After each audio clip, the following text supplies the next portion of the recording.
Alright, I'm here. What's up, guys? How's it going? Is there anyone out there? Or is it just me right now and the spy and Eric?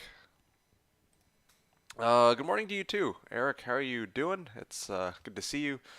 Hope your day is going well so far. As you can see, we're just about to get started. Purple Mimosa Brunch Time, Poggers. Yes, yes, Purple Mimosa Brunch Time. It is very nice. Hey, Marlies, I'm lurking here too. Okay, excellent. Good to have a bunch of y'all with me. Um, yeah, we are about to get this race on the road. I've hyped this up for like a week now.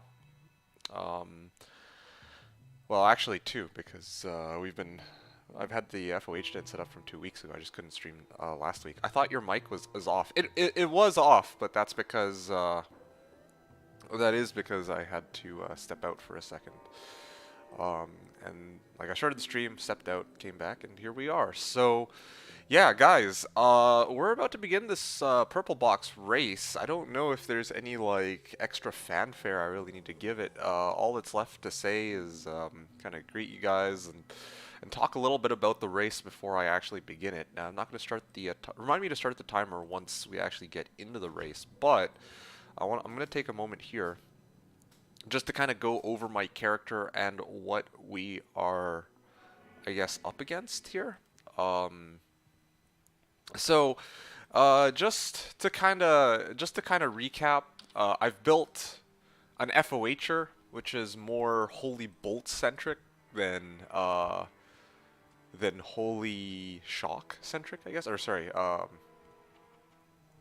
basically I'm relying more on the Holy Bolt damage rather than the lightning damage. That's basically it. So, yeah, I haven't actually put any points into Holy Shock.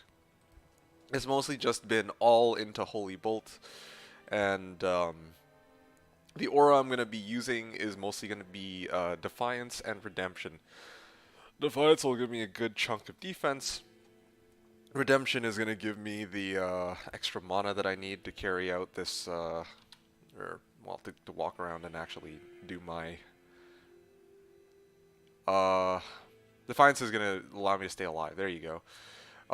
And then my character's gear, stat points. I mean, enough dex that if I cast Holy Shield, then I have max block. Strength is high enough that I can wear all of my equipment, and then Vitality is, well, where all the remaining points go, and I happen to have 800 health because of that. Okay, so as for my gear, my Merc now has Insight in a plain Cryptic Axe. That's courtesy of Incendies. I paid like a co-rune for the Talon Mask. This Shaft Stop is recycled. Yeah, the rest of my equipment is either recycled or I paid less than a Malrune, I think is how I did it, right? Like these two rings, along a string of ears and Guardian Angel are all recycled. I even upped the Guardian Angel. Mage Fist is also recycled. I paid for Sarah's Hymn. I think it was like Pull Rune. Veil of Steel was probably a Fail Rune. Storm Shield was an Inferno Stride was a Fail Rune, I think, and Hand of Blessed Light, before I hopped off for bed last night, was actually only a Co-Rune. So, really cheap, jank budget character, and I'm going to show you guys just what this build is capable of in this purple box race. And I came up with a pretty interesting approach, I think, for running this purple box race. So I'm going to show you guys what I'm capable of in a couple of moments. This is the D2D2 unique version of an FOH. And hey, I like that. I like that, honestly. D2D2 din? Nah. It's got kind of some kind of ring to it. Yeah, this basically is a D2D2 unique version. Like, don't get me wrong. This is not how... Oh, I'm glad that you said that, because that kind of gets me thinking. There is one more thing that I should point out, right? I was actually thinking about it, and I realized that if I really wanted to take this build one step further, there's definitely some adjustments I could have made, right? Like, for this character to make him stronger in terms of the damage that FOH is carrying out, because FOH right now is only at level 27, Holy Bolt damage at 1700. Um, just for Fist of Heavens, I mean, like, my Holy Bolt damage is solid, but both of these I could improve, Holy Bolt and Fist of Heavens both. What I could do is I could have gone all P-Combat Skillers, I could have, like, that, but, I mean, and a Torch and a Nihilist, but obviously all those things, I really wanted to keep this as a budget character. As for these pieces of gear, the Veil of Steel, Guardian Angel, and Storm Shield, again, like, I wanted to use items that were a little bit more uncommon, and I especially like Guardian Angel. Honestly, I was trying to use the Redeemer. Oh, I didn't actually talk about why I subbed out Redeemer for Hand of Blessed Light. I tried Redeemer because it was supposed to be like a melee alternative for monsters who weren't demons or undead, but I didn't like it. It straight up wasn't very good in my opinion, so I just switched over to Hand of Blessed Light, and yeah, I mean, that's basically that. Now, as for why I'm using this trio, right? Like, I could actually use like 3 combat skills circlet, or like Shaco. Well, Shaco's expensive, but yeah, or I could use Guardian Angel, or I could use, or sorry, instead of Guardian Angel, I could use like Arcane's Valor, or like, you know, um, yeah, Arcane's Valor. Yeah, it would probably be it because it's 2 to all skills, some of them, and then my shield could have been like a spirit in like a, yeah, spirit and a paladin shield, right? But again, like, I wanted to try something a little bizarre, a little unique. This character, the way it's built right now, I can hit 25,000 defense.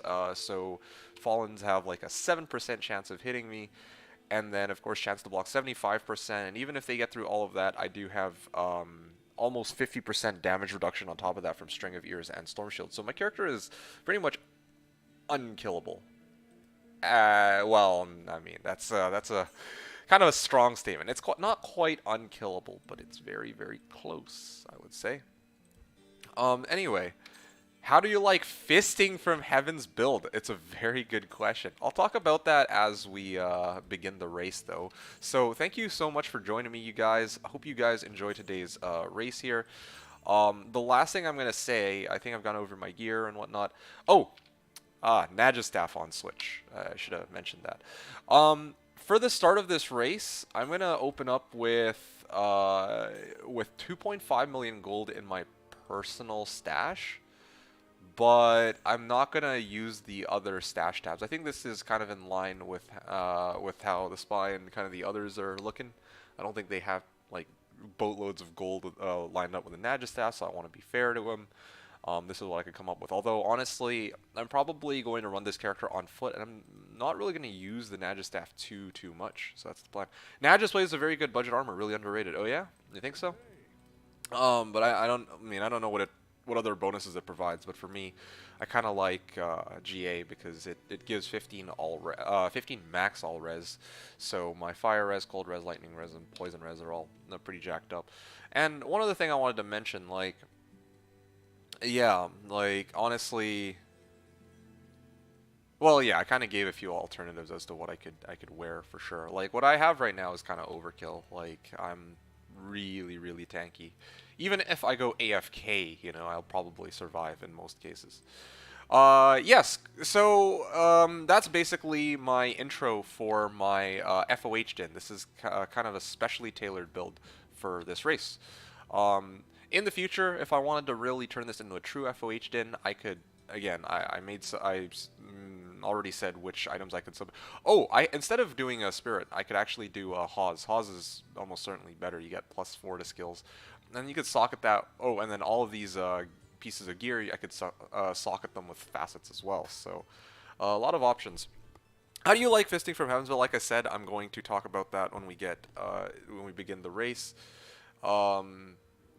What are the rules of this race? It's actually quite simple. We just need to have characters with fairly high defense, like defense-centric builds that are able to kill shit. And now we're about to try to begin the race where we try to gun for 1 high rune. A true FOH din would involve conviction. You're right. You're right. Again, thank you for bringing that up, Palm. I'd almost forgotten to mention that.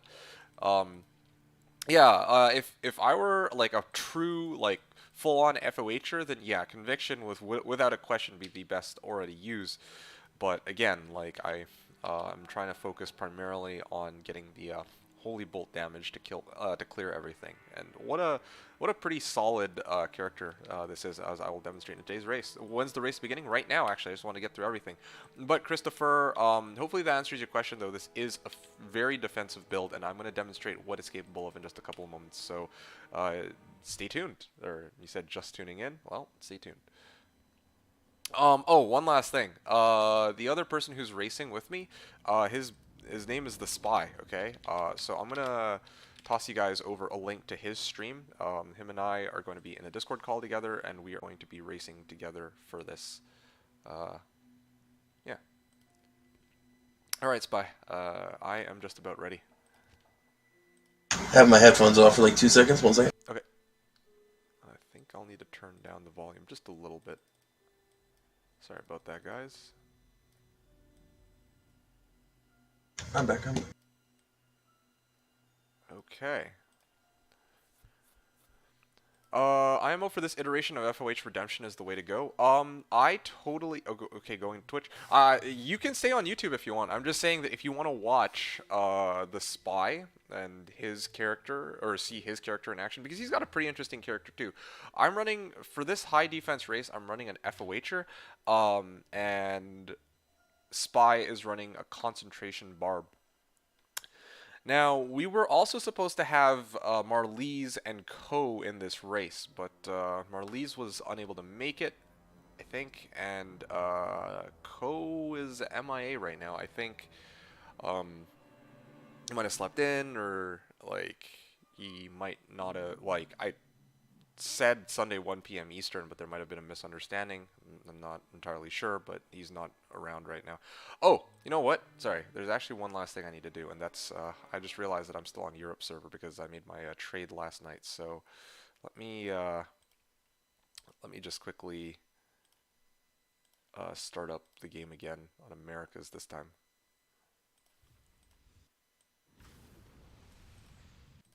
Okay. Perfect. Yeah. I don't want to call it a callback. Come back to League of Legends. I started playing Wild Rift a little today. Wow, good for you. That's awesome. I totally agree with you though. Redemption, I enjoy a lot more. I enjoy using Redemption a lot more than Defiance and Conviction and some of the other options, to be honest, for this build. But of course, I like to keep Defiance on because it does boost my defense, which is going to be especially important since, yeah, I will be trying to keep myself alive, and I'll show you guys what I mean in a bit. Spy, are you ready? Okay, guess we wait a little bit longer. You guys let me know if you have any other questions, by the way. Yeah, we're basically about to get the ball rolling here, and I don't know what is going on here. You cow.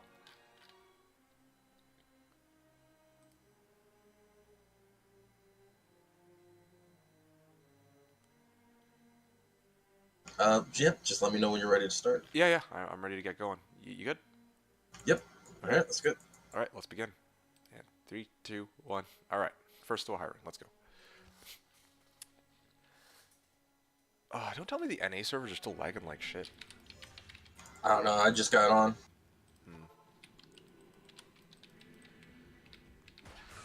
Alright, you guys, so here we go. I'm gonna be kicking this off here. Okay. So, running the FOHer, I think this is going to be one of the first areas that I'm going to open up with. You know what? Might as well do this now rather than later. And let's boot everything up. I was going to do what... Ooh, yo, that is some bad luck. Like, right off the bat, my Merc gets amped. Ugh. Okay, there we go. Oh, okay, well this is extra sad because it looks like they've already been here, but kind of my line of thinking for today's race is Oh, here it is. This is what I'm looking for. Chaos in 12, or Chaos in 09. So I'm hoping that this Hammerdin who's here is running like Bale rather than hanging out this way.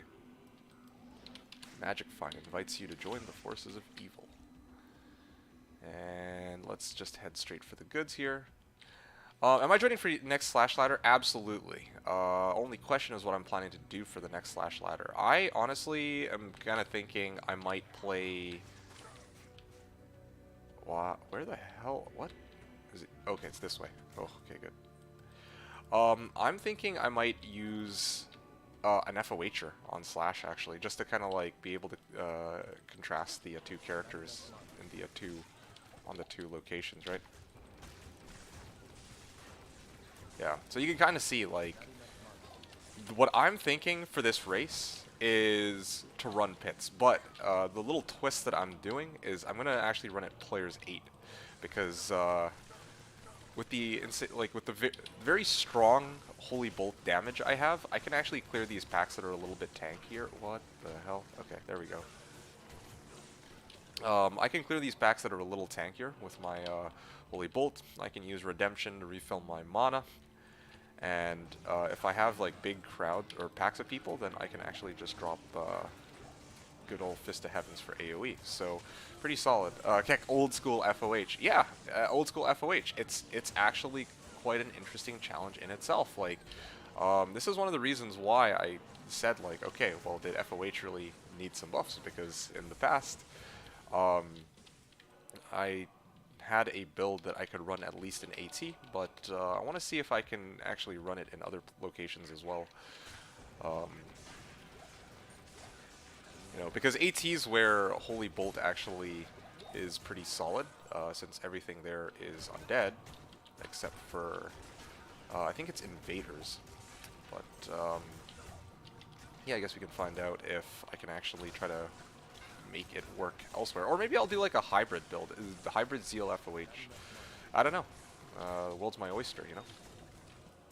And kaboom! Alright. Yeah. And let's ID this. This is not useful.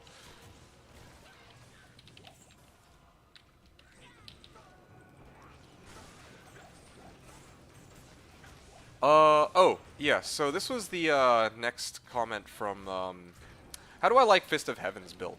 Alright, so this was the, question from Eric. Now, personally, I think it is kind of fun. I will say that. It's definitely not as strong as the Hammerdin, but that's fine, right? Like, I think it's... Ooh, Superior Monarch. I'll hold on to this. Yeah, like, I think it's a good idea on their part that they are gonna... Oh, okay. Well, these guys are done their run. I'm gonna go into the next one right away so that I don't... So that I'm there from the very beginning. Chaos in 10 is no longer available to join. Chaos in 09. 10. Okay, there we go. But yeah, what the... Oh my, this game's so shit. Like, I wrote Koas in 10. I didn't select any of the... Oh, fuck off, dude. Like, I wrote Koas in 10, and then it actually threw me into one of the games I guess had selected in the, lobby list. Which is fucking stupid. Anyway. Let's just begin charging over. But yeah, I feel like this FOH build has been a lot of fun to play so far, though. It's been... how do I put it?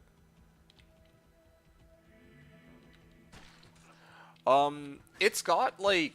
It's not nearly as strong as the Hammerdin, like I said. Some people who've played the Hammerdin before are like, oh man, try the FOHer, it works, but higher player counts, it does struggle a little bit. And I kind of agree with that, to be honest. Like, yeah, I can survive these runs, like, don't get me wrong, assuming that I don't get, like, walloped here by all of these guys at the same time. Yeah, no, I'm good. This one's a little tougher since, looks to me like these guys are, like, champion monsters. But, like... you know, I can see where people are coming from on the idea that, hey,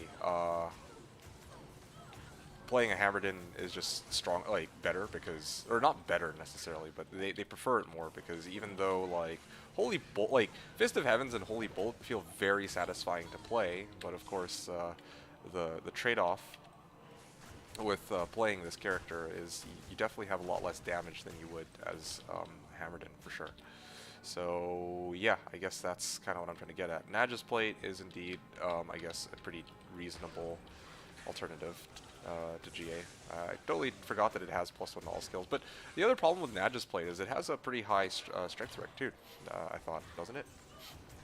Might Aura, sheesh, yeah. Yeah, this one has Blessed Aim too, so lucky for me it wasn't Blessed Aim and Might at the same time, otherwise that could have been troublesome. Hom was saying, it's okay. When it fails after a week, it's easy to respec into a Hammerden or Smiter. Feels okay, man. I mean, that's easy enough to say. But again, I don't actually have any... I actually really don't have any real beef with this character. Like, yeah, it's true. Like, I mean, think about this, right? My character is a level 20, or has level 27 Fist of Heavens. It's not even, like, fully maxed out. I didn't... hold on a second. Mono burn, dude. It's not like I went and got all the P-combs and, you know, threw on facets and did this and did that. Like no, this is a budget FOH'er, and I can run player 7 pits on just this alone, you know, yeah, I'm not running Chaos because I've already tried Chaos on players 1 and that was a struggle, so I can't imagine what players 8 would be like, but think about one of the advantages I have here. Like, I don't have the janky, like, spiral targeted, like, okay, and I'm gonna just activate this quickly. Okay, there we go. Just healing up here. And then I think I put on Cleansing to get rid of Amp. So, see, there's a number of cool auras you can really throw on there. You know, if you're cursed, just put on Cleansing and then you can continue the run. I meant in Slash. Oh, okay. Where Slash is much weaker. Well, I'll take that as a challenge. You know me. It's like, yeah, you're right. I mean, obviously, it's in terms of raw numbers. The FOH on Slash is obviously objectively weaker because you know it's kind of copied over from the original game. But obviously, that's not going to stop me from playing the character if I feel like playing him. It was intended as such, yeah, I can imagine. Yeah, you know that that's going to get me riled up, and I'm going to be like, challenge accepted. But yeah, so as you guys can see, we have like big pack here, and then I just need to pop Redemption Aura. Honestly, I kind of want to see what happens if I run only Redemption Aura. With Holy Bolt. The trade-off is I'm down like some defense, but I might not need it. Like I've shown that, yeah, like 25,000 defense, I can get up to that level. But yeah, I'm kind of curious to see if with this Redemption Aura. Oh, what is this? Lightning Cold Immune. Lightning Cold Enchanted. Oh, okay. Maybe I can just quickly clear out all this. Come on, Laharis. I got you. There you go. Barely. So how pissed will you be when Spy drops a Vex in 27 minutes? Not very. Like, part of the point of this race was to showcase some bizarre, unusual characters, and as long as I can kind of showcase that, I'm pretty happy. That's that. Yo, seriously, what is it with every pack I come across being cursed? Oh, there you go. Nice level up, too. I know, right? Yeah. What are you... I'm killing Trav. Everything gives me curse. Oh, okay, well. Speaking of which, I didn't get a chance to ask. So, yeah, Spy, probably worth telling telling us a bit about your character. Because I just said it was a concentration. It's pretty basic concentration. Well, okay, I would say basic. No one really runs concentration. But it pretty much wears most of the basic equipment that a Zerker Barb would wear, honestly. Except I wear a Leviathan because we were considering a very high defense and stuff like that. He's wearing a Storm Shield for DR, and he has max block, uh, max resistances. He wears an Ariad's face, and he rocks a Grief. Honestly, it's pretty basic in that way, but my defense rating is like 34,000. 34,000. And that's when concentration has been activated, right? Yeah, that's when I'm swinging my weapon. Wow. How much damage does he do? And how much health do you have? With my bows, 24,000 health. 24, And 2,400 health? Oh yeah, 2,400 health. And since I'm wearing Grief, it doesn't really give me good damage numbers. Ah. What does it say on screen right now? My on screen is 1,000 to 1,026 to 1,094. Okay, I mean that's pretty good. I mean, with Deadly Strike for not having Grief being displayed on screen. All right, well that's pretty solid. Yeah, I mean that was the point of this race. Like Merc died, rip. Yeah, I feel that. My Merc's died like a number of times.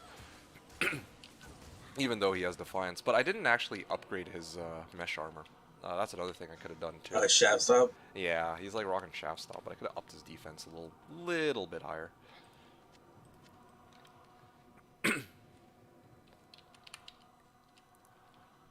Yeah, so 34k, that's right. Again, like the whole the inspiration for this race is like it's supposed to be like it's like a high rune race with a twist, you know? Like back on Slash days, people have done all sorts of purple box racing, and yeah, we ended up doing it with these characters because again, like we wanted to run characters that were like sort of nigh unkillable, but not like meta, I guess. Like yeah, I mean that's rich for me to say as I proceed to run FOH Din, but again, I'm not running Conviction. I'm strictly relying on like Holy Bolt damage to kind of get me through. You know what I'm saying? So that's kind of how I see it, anyway.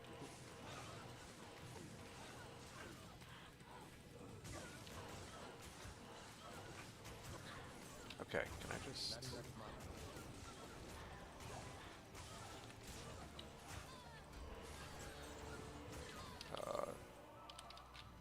This guy's saying Alibaba. This guy's like party up or no? No party. But yeah, so kind of just recapping one of the other things too. Like I chose to run P7 pits because normally when we're farming an area, players won. No drop rate is something like 62%, and if it's 62%, then well, you know, I'm getting a lot less. But if I mean, it does take me a little longer to carry out these runs, but the monsters that I kill are much more likely to drop something.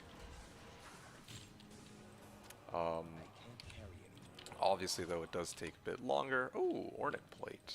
I can't e-bug it, though, so what is even the point?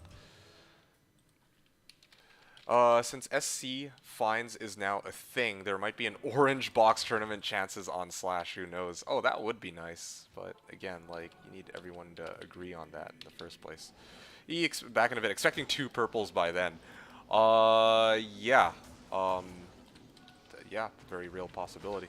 One other thing I should point out, what I'm doing right here is actually kind of a dick move, I guess, for the people who are running it in Chaos Sanctuary. Like, it might not be such a big deal to them if, you know, they can actually clear Hell Chaos.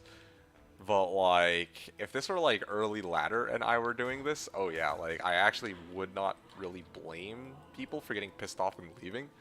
Since having people in the game, or extra people in the game, like jacks up the health of all the monsters, right? Again, it increases the drop chances, but it also boosts the defensive, or not the defense, but it boosts the survivability and damage of everybody in, of all the monsters in the game. So, obviously, they're gonna have a much tougher time in Chaos Sanctuary while we're just hanging out farming the pits. But again, this is kind of like the best place to try to farm that I could come up with that I thought might be interesting. Because yeah, I mean, you guys are probably expecting me to run pits or chaos or someone with a lot of demons and undead. This chaos especially has only demons and undead, so another pretty solid place, but again, much riskier. And I could certainly run a lot of other places as well, and with probably a few tweaks, I could even farm almost anywhere in the game, right? Like if I threw on like an oath or like something on switch that were a lot stronger as a melee weapon, I could probably get around anywhere, but again, did not want to go down that route.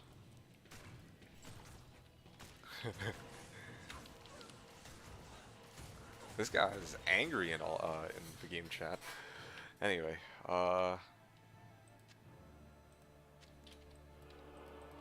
yeah, so we got a nice little level up here. I'm gonna actually dump the points into Vit so that I can go back to 75% chance to block. I have one more skill choice remaining, and I think that goes into Defiance. There you go. If I level up a couple more times during this race, I could probably even get up to 20,000 even without having Defiance active, which would also be pretty cool. Okay, player 7. This is pretty good. Oh.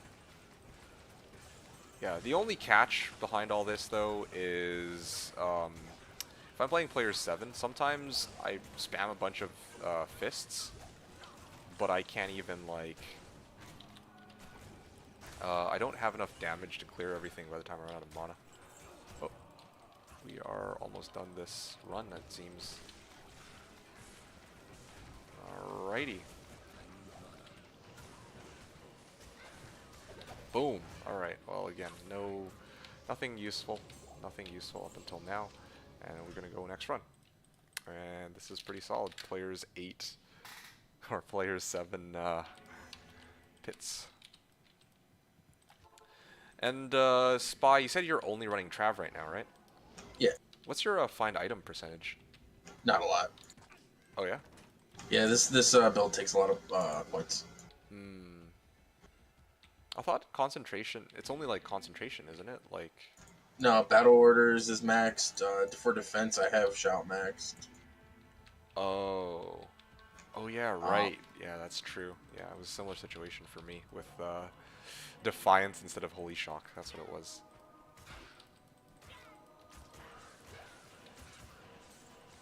Hey, Docwoot. D2D2 Poggers. Yeah, yeah. It's good to see you, Docwoot. It's nice. How's it going, man? Just to kind of recap you on what's going on. Today is the big day. We've hyped this up for quite some time. This is one of the two things left that I want to do. So nothing much. We're just doing our high rune race.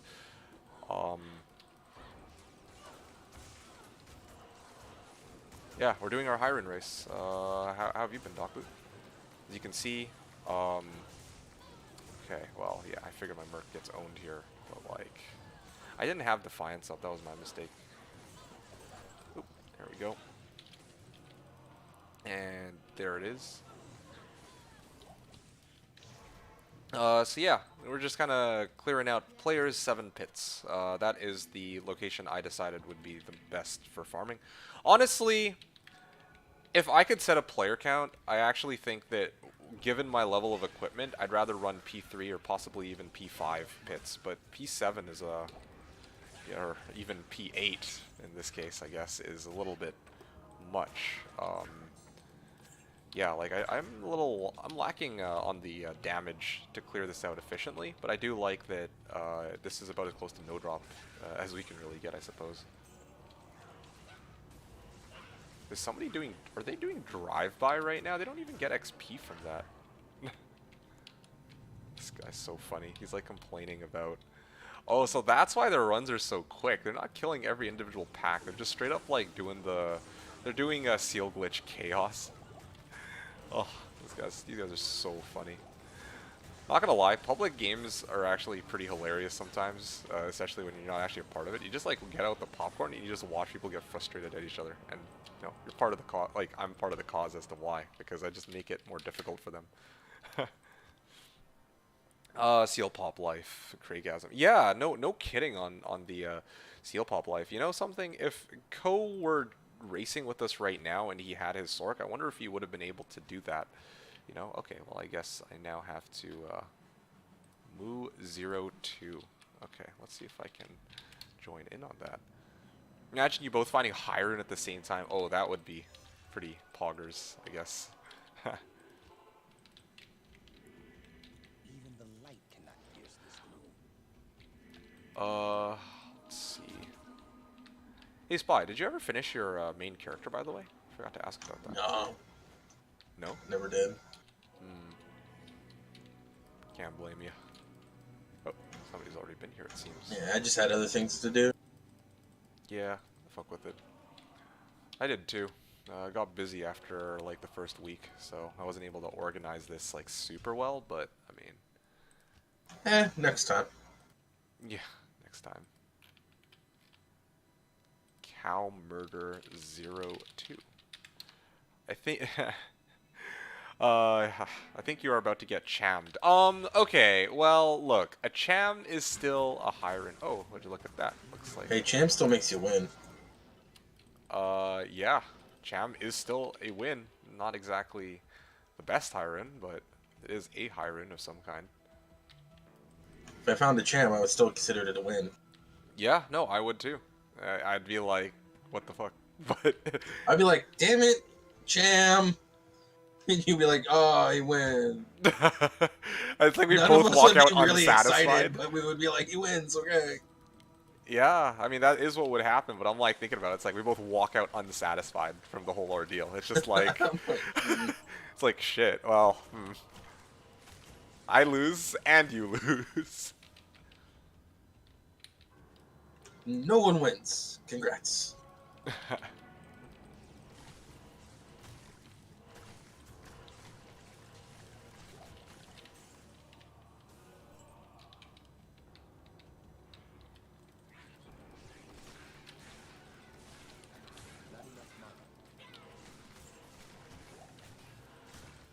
Cham 2. No, no, please don't curse me like this. Oh man.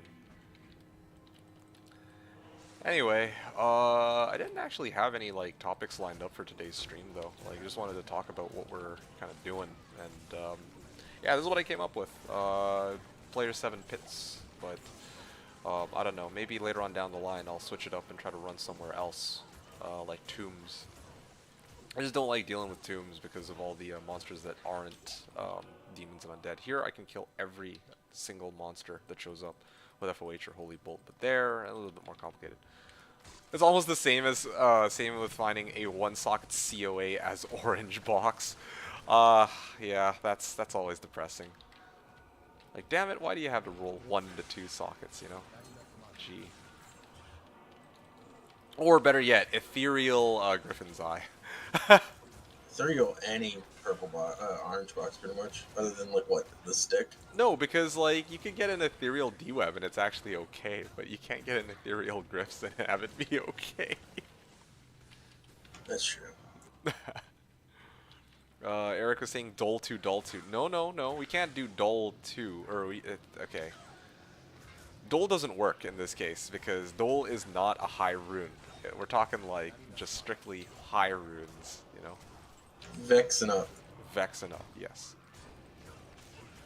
I have a feeling the Vex is gonna be the winner. That's the rune. You're gonna get the lowest possible. Man, that sounds so depressing. We like plan out this whole race, we're like expecting great things out of it, and then it's like Vex. Like, all right. Artisan's Monarch of the Ages. Wait. Artisan's Monarch is. So it's 3 sockets, indestructible. Oh, I see.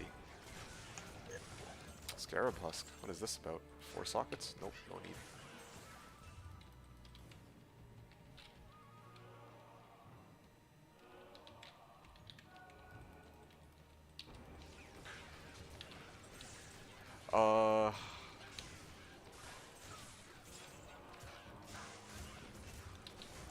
Oh wow, yo, this guy's kind of scary. Conviction Fanat. Lucky for me, I have like overstacked on res, like up the wazoo. But still, Well, yeah. or not up like res. Mr. Guardian Angel. Sorry, I didn't mean res. I meant overstacked on defense because like Conviction Fanat would usually be death since all of them have like ridiculously high like attack rating and I've got ridiculously low defense rating. But I think with Defiance and Holy Shield, I'm still okay.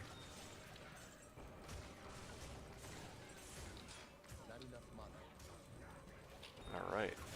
You know, at this rate, I might actually be able to grind out to 90. I was actually saving up, like, because we agreed to start, like, to be, like, level 85 or so for this race. I made sure not to level to 86. I was saving it for when this race begins, and, Same. yeah, right? Like, I really wanted to play this character off-stream, and I'm just like, I don't want to kill him. Like, I don't want to, like, deliberately suicide just so I can play him. But yeah, I also want to play him, so I'm like... Eventually I just settled for just waiting it out, but yeah. Well, after today, you can play him as much as you would like.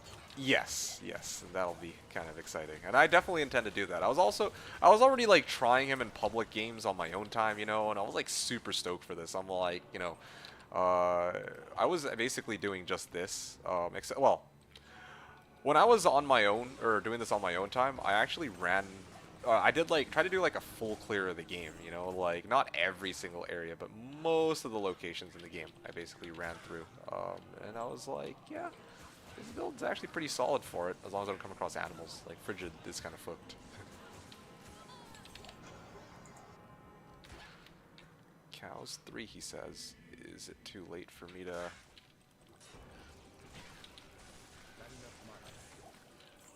on. Alright. That's pretty good though. 8 Fists of Heaven. So 4 to take out the Fallen, and then 4 to take out the rest of the packs. I just need Redemption to make sure that it stays up. Oh, yeah, looks like their run's almost done, so... me. Good timing. Immune to fire, immune to lightning. Well, perfect prime target for Holy Bolts.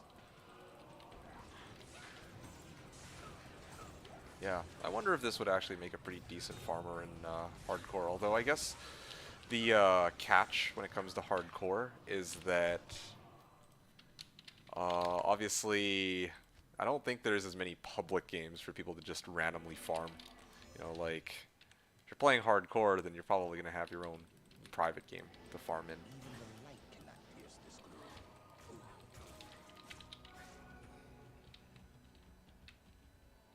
Okay, pet level 1.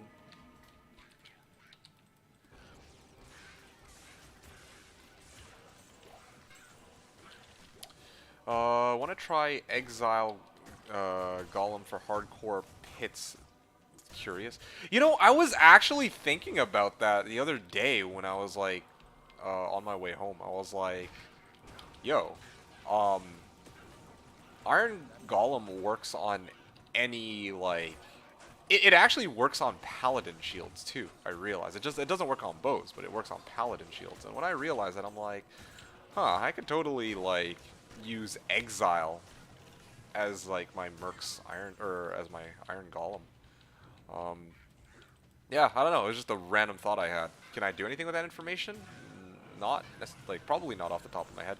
I could do something with that and my Poison Necro, perhaps. I could, like, kind of, like, try to, like, revamp the build, but it's, yeah, that might be a little bit much. Okay, again, my Merc got absolutely owned, and... I just let mine stay dead at this point. For a little while. Yeah, I kind of need mine, though, because he's the one providing me with... Okay, hold on a second. Let me just get cleansing. Oh, fuck this. Okay, there we go.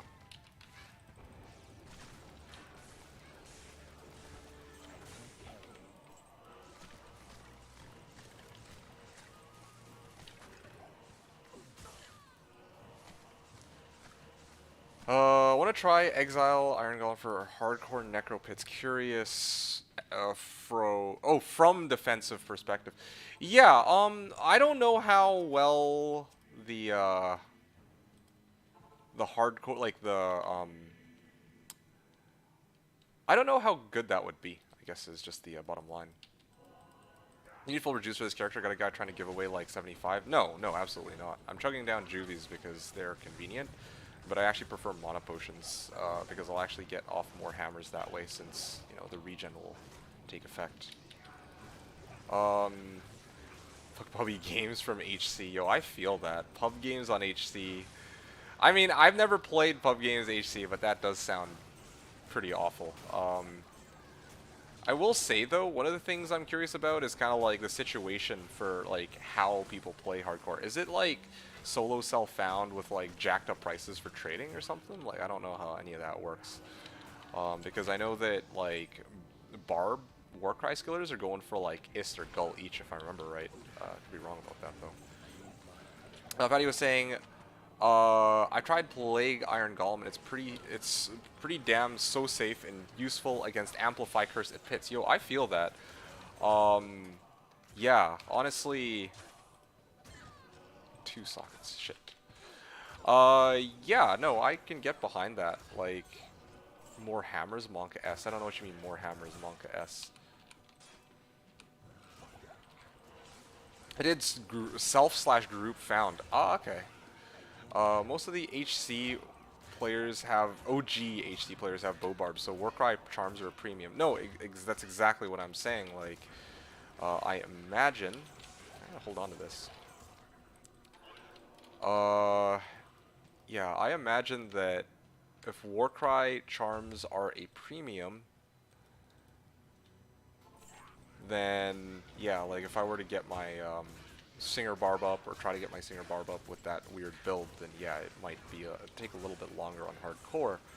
Although I think even another issue with hardcore is that a lot of the, well, I mean, there's not going to be any public bail games either. You said I prefer mana potions so I can get off more hammers. Oh, sorry, I meant bolts. Yeah, yeah, fists of heaven. All right, more, not even bolts. I gotta get off more fists. Gotta keep fisting them, you know, like, yep, that's right. But yeah, going back to what Fatty was talking about though, I tried Plague Iron Golem, that's pretty safe.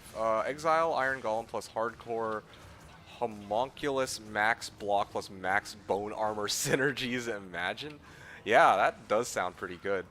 I'm just like thinking to my case, like, how did my build used to look for my Poison Necro? It used to be Obedience with, to be honest, I have a pretty weird build for Poison Necro that I came up with. Like, it's not... Oh, wait a second. Bone... What the hell? I didn't go this direction, so the other guy went this way and left some monsters behind. Okay, I'll roll with it. Depends where you live. Around here, there was a decent number of games. Dwindling, though. Oh, I believe that. Decent number of games. That's kind of cool. I still wouldn't ever try to join public games in hardcore, though, to be honest. Like, you know, where I'm farming with other people. That just sounds kind of messy, like trying to stay alive.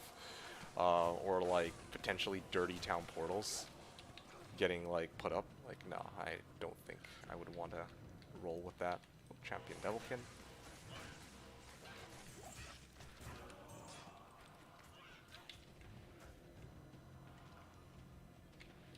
Aha, more monsters this way.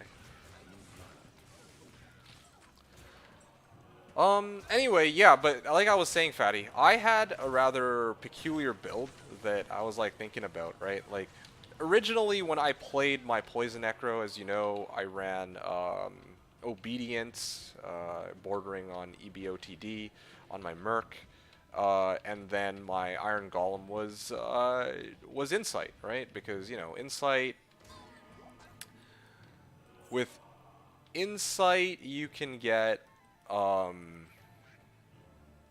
with Insight, you basically never run out of mana, which I really, really liked. But if I am willing to sacrifice Insight, then I can, you know, use Plague, like you said, or use Defiance as my Iron Golem, and then my Merc could run Might with what's the oh yeah, Might with Infinity. Stupid expensive character, but yeah, like that's kind of what I was thinking. Like I could like build on, just go Insight, or instead of using Insight, I can actually run some more auras. Now, why would I want to run multiple auras? It's actually so that I can keep myself alive with Defiance, and then my I want to make a hybrid poison Skellymancer, I guess. And I don't know, like, again, this guy just straight up knows where this... Like, he knows where Pit's level 2 is right from the get-go. He didn't even need to search any of it. Funny how that works. B-net is a... Wait, no, yeah, even just split farming, I'd be concerned about getting slapped while bowing. Even split farming. Yeah, no, definitely. Like, even look at what I'm doing, right? Like, do you... If you were one of the people in that party right now, in a hardcore game, would you want to really deal with what I'm doing right now? Probably not, you know? Like... I mean, I'm willing to do this and make their lives more difficult at my own expense because I'm a complete douchebag, right? Like, I openly and willingly admit to this, but I probably wouldn't do it if it were hardcore. At that point, I'd just be non-stop running trap, I guess. Let's see. Hey, Miojo, what's up, man? How are you doing? I'm doing pretty well, thanks for checking up on me here. Kind of unusual for me to be done my run before they're done their cow run, but I might roll with it. Doing great. Yeah, I am doing pretty well. Thank you for thanks for asking. I hope you're doing great too. Let's see. Insight is a must for Poison Necro. You can also get mana after each kill gear. Yeah, I think just for me the main issue is if I get like sapped by Stormcasters. That's the main concern I've got. But yes, I know that mana after each kill gear is perfectly reasonable too. I mean, I ran mana after each kill on who was it? Okay, no, these guys are way too tanky. I'm not gonna deal with that. I ran mana after each kill on my Poison Necro because I had D-Web. So, this is what you have to do online, to be honest. Either that or get loaders. Yeah, I mean, to be honest, like, yeah, if I wanted to get 3 copies of the game up and run players 3, I could totally do that. That's actually not... Yeah, that's not actually a problem for me, really.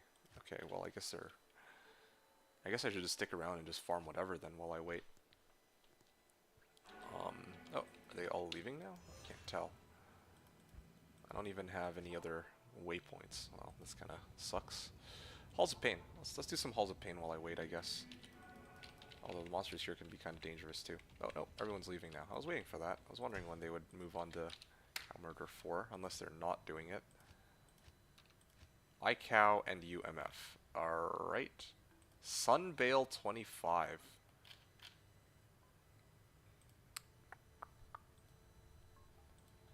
I kind of wish that if I were to highlight on a game, or if I were to like select a game, that it would automatically like fill in the game name with that game, you know? Okay, here we go.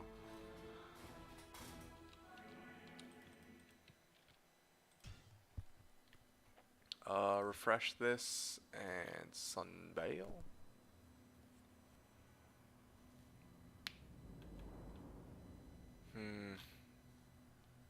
Now, if only I didn't need to make it players 3. Like, if only it were, yeah, like, boosting the drop rates is like every, you know, like, first player, or players 1, players 3, players 5, players 7. So I'd love to be able to just like join some of these games and then run like players 3 even. I wouldn't be too upset about that. I just don't want to run players 1. That was the main premise of how I wanted to approach this high run race, you know, but that's kind of how I feel. But yeah, getting loaders again, like I have access to multiple copies of the game if I want. It's just that I personally don't want to do that, just because, well, I mean, obviously, one, it is a bit of a hassle, but also, I wanted to be on the same playing field as everybody else, you know, like, oh, and this is going to be players 5, maybe this will be kind of interesting to experiment with. But yeah, like, a lot of other people aren't running multiple loaders at the same time, so I figure it might be worth it to try to kind of see for myself if I want to see for myself if it's any good. Like, if I could kind of get by with just one box rather than going like 3 boxes and then just, you know, using a bow barb, even like a generic bow barb, and like some other side character, and then doing like, I don't know, Seal Glitch Chaos on players 3, right? Because intuitively that would be the way to kind of like get this character up and running. Yeah, see, I actually like this a lot more, like if I'm being honest. I still get a decent number of drops, not nearly as many, of course, but I can kill the monsters pretty quickly. Like, look at this. Yeah, and I mean, yeah, I didn't really come close to dying too many times, so it's not like survivability is an issue between player 7 and player 7 and players 5, but like, the amount of defense here, or the amount of damage I'm doing here is a lot better. Just get a few holy bolts off and whatnot.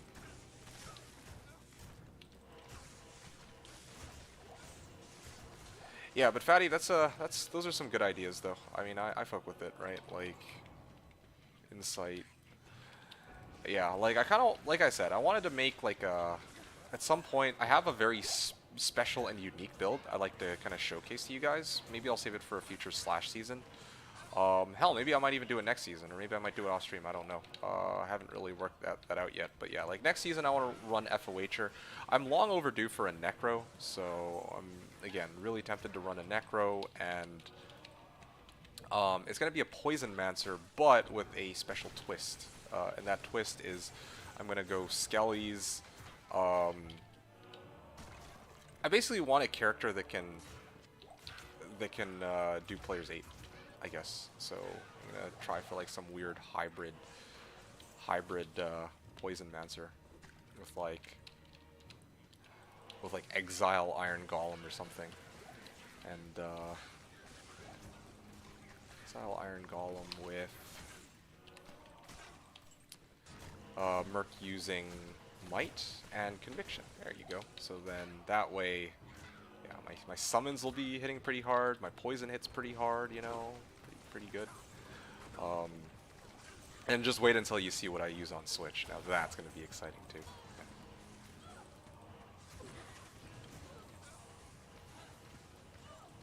Yeah, no kidding.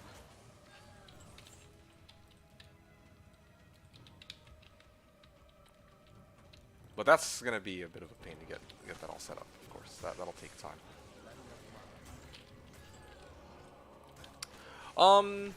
Yeah, so future plans for D2R, well, just some thoughts I have on it, that I'm going to talk about, and I'm going to leave it as an open discussion. So, one of the things I wanted to talk about is kind of like my plans going forward from today onward. Today is probably going to be my final hurrah, for this character at least. After this, I'm probably going to try and finish off the remaining pieces of gear that I need for my barb. Again, I just need one more high rune, and Trav has been particularly stingy. I've been doing runs off stream, and they still haven't gotten any high runes. Yeah, I'm just going to try to get my dual grief. I specifically want it to be dual grief rather than abusing a bug just to get, you know, the effects of 2 griefs without having 2 griefs on hand, you know. Oh, they fixed that bug? No, they didn't. Number of people are still abusing it, and some people have even done like YouTube videos on it, talking about how their Trav barb just runs 1 grief and broken sword. Oh, maybe they fixed the Merc one. The Merc had the same issue, just if he didn't equip anything in his offhand. Oh, okay. Well, that'll do it. I thought that there was another weapon-related bug too, though, that they actually did fix. But I don't remember another one. yeah. Anyway. Hey, ZZZ. Oh, what up, freaks? Nothing much. We're just doing a purple box race with the high defense characters that we've been working on the last little while. I've talked about this a few times.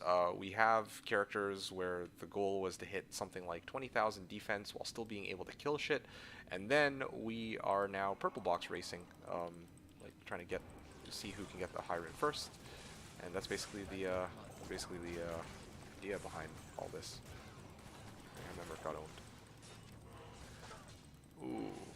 Next season I'll be up finally, says Fatty. Oh, you mean for Slash? Oh, that's super exciting. Looking forward to seeing you join in. Why defense? For fun. We just wanted to make characters who you can kind of like run around with and basically not die.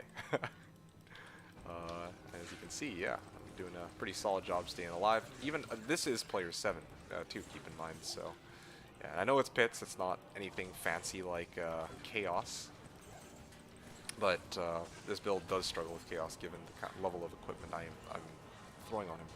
I took the extra liberty of making my character kind of like a budget FOHer too. Like I didn't throw on any P-combs, I didn't throw on a torch, I didn't throw on a nihilist. Just straight up, all of the gear that I have is either recycled or worth mal at the most. Or sorry, worth at the most. I didn't even pay mal for any of my gear. So yeah, just showcasing another weird, fun build. Although, I mean, obviously FOHer isn't anything new, but just this particular setup is, I guess. Since most people will run like Conviction rather than Defiance, and most people won't even bother with Redemption for that matter. But yeah, still playing this 20-year-old game. Very, very, very true. Since when did I have a Paladin? I've had this Paladin for a while. I rushed him for the Socket quest a while back. I don't know if you remember that at all, but I didn't really do too much with him on stream because, like, well, again, it was mostly off stream that I was playing him. Yeah, I was trying to level it on my own time. Got it all the way up to level 85. Took the time to like get all that gear up and running, and it was awesome. And still GG, yeah, man. It's still pretty solid. I mean, obviously, like I said, the killing power isn't all there on higher player counts, but I don't have the right gear. And again, this is a reasonable, like this is a decent alternative to playing Hammerden. Like I do have to admit, like. Although obviously you need to choose your farming spots carefully. Hammerden can farm like anywhere, pretty much. Yeah, like you could maybe count like maybe a handful of areas where you're like, all right, maybe this isn't such a great idea. But meanwhile, with the FOHer, like I think part of the problem with an FOH'd in is that you don't really have a response for non-demon / undead type monsters. I think that's the main limitation. So that's what you have to base your farming around, or like picking a farming spot. Like that's the main thing that's going to limit you. This gear very scuffed. Yeah, no shit. That's kind of the point. It's supposed to be an unusual build and character. Yeah, it's just how it is. Like, yeah, I know that I could totally throw on like, you know, the Magi or, you know, freaking Arcanes or something else with +2. You know, I could even throw on my Enigma. I have one, but I mean that defeats the purpose of the race. Animal type really doesn't matter. You think so? I mean, I guess part of the issue for me is I don't have my Fist of Heaven's damage to be super high. And I don't have Conviction maxed out. Because if I had those things, then maybe if I walked into a pack and I started throwing Fist of Heavens, one Fist of Heavens would insta-kill a non-demon / undead type monster, like in Frigid. But obviously, I like being able to drop a Fist of Heavens, and it kills everything in the area. It really doesn't matter, so easy to avoid. Oh, that's what you're talking about. Yeah, that's true. I mean, like, that's literally what I'm saying. Well, I'm not saying that it's easy to avoid it. I'm just saying that, yeah, you do have to pick your farming spots. Well, yeah, that's really basically it. Like, you just have to choose what locations you're going to farm, and you got to make sure that they actually have demon and undead type monsters. Halls of Pain is one of the areas that I wanted to go to, and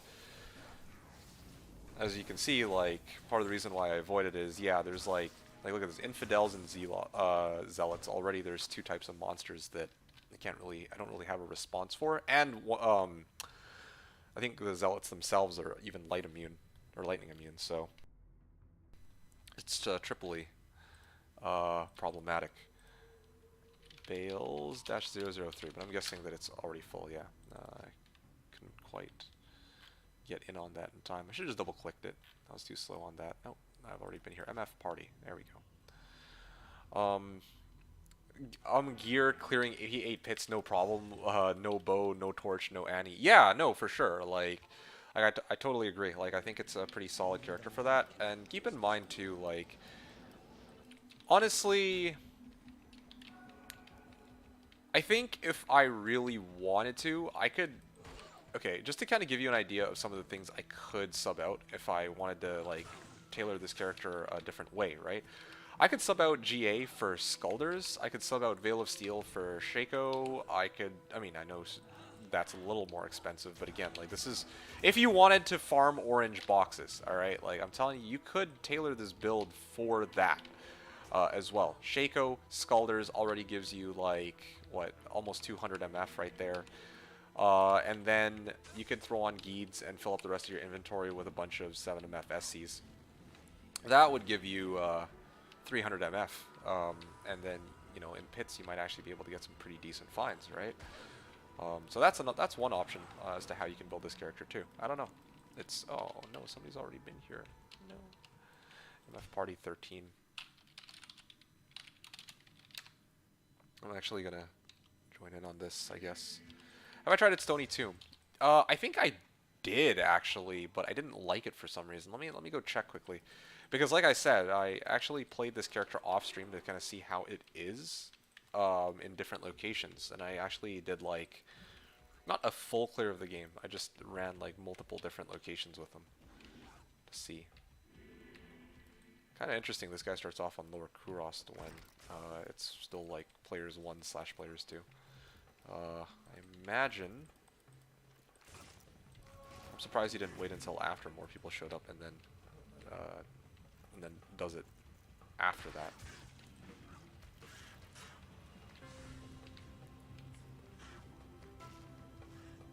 But yeah, I mean, the gear is pretty scuffed. That's, again, like, kind of what I was going for. Like, honestly, the way the race was structured, we agreed upon all of the gear having to be cheaper than Enigma, right? Like, honestly, low-key, probably even lower than, like, Burrun, let's just say. Because, like, yeah, we agreed on no Torch, no Annie, like, no one's trying to, you know, rock COH or anything like that. But, I mean, oh, yo, the Sork was already here, damn. You know, he was quick. You know, I am a little curious, were there any monsters left over? I just teleported past everything. Did he, like, full clear everything? How did he do that so quickly? Like, I am here pretty early on. Yeah, maybe I'll come back to Stony Tomb later on. Hey, Ashtos, what's up, D2D2? Immortal Paladin Project? Yes, that's right. I like it. I'm going to stick with that name now, I think. Immortal Paladin.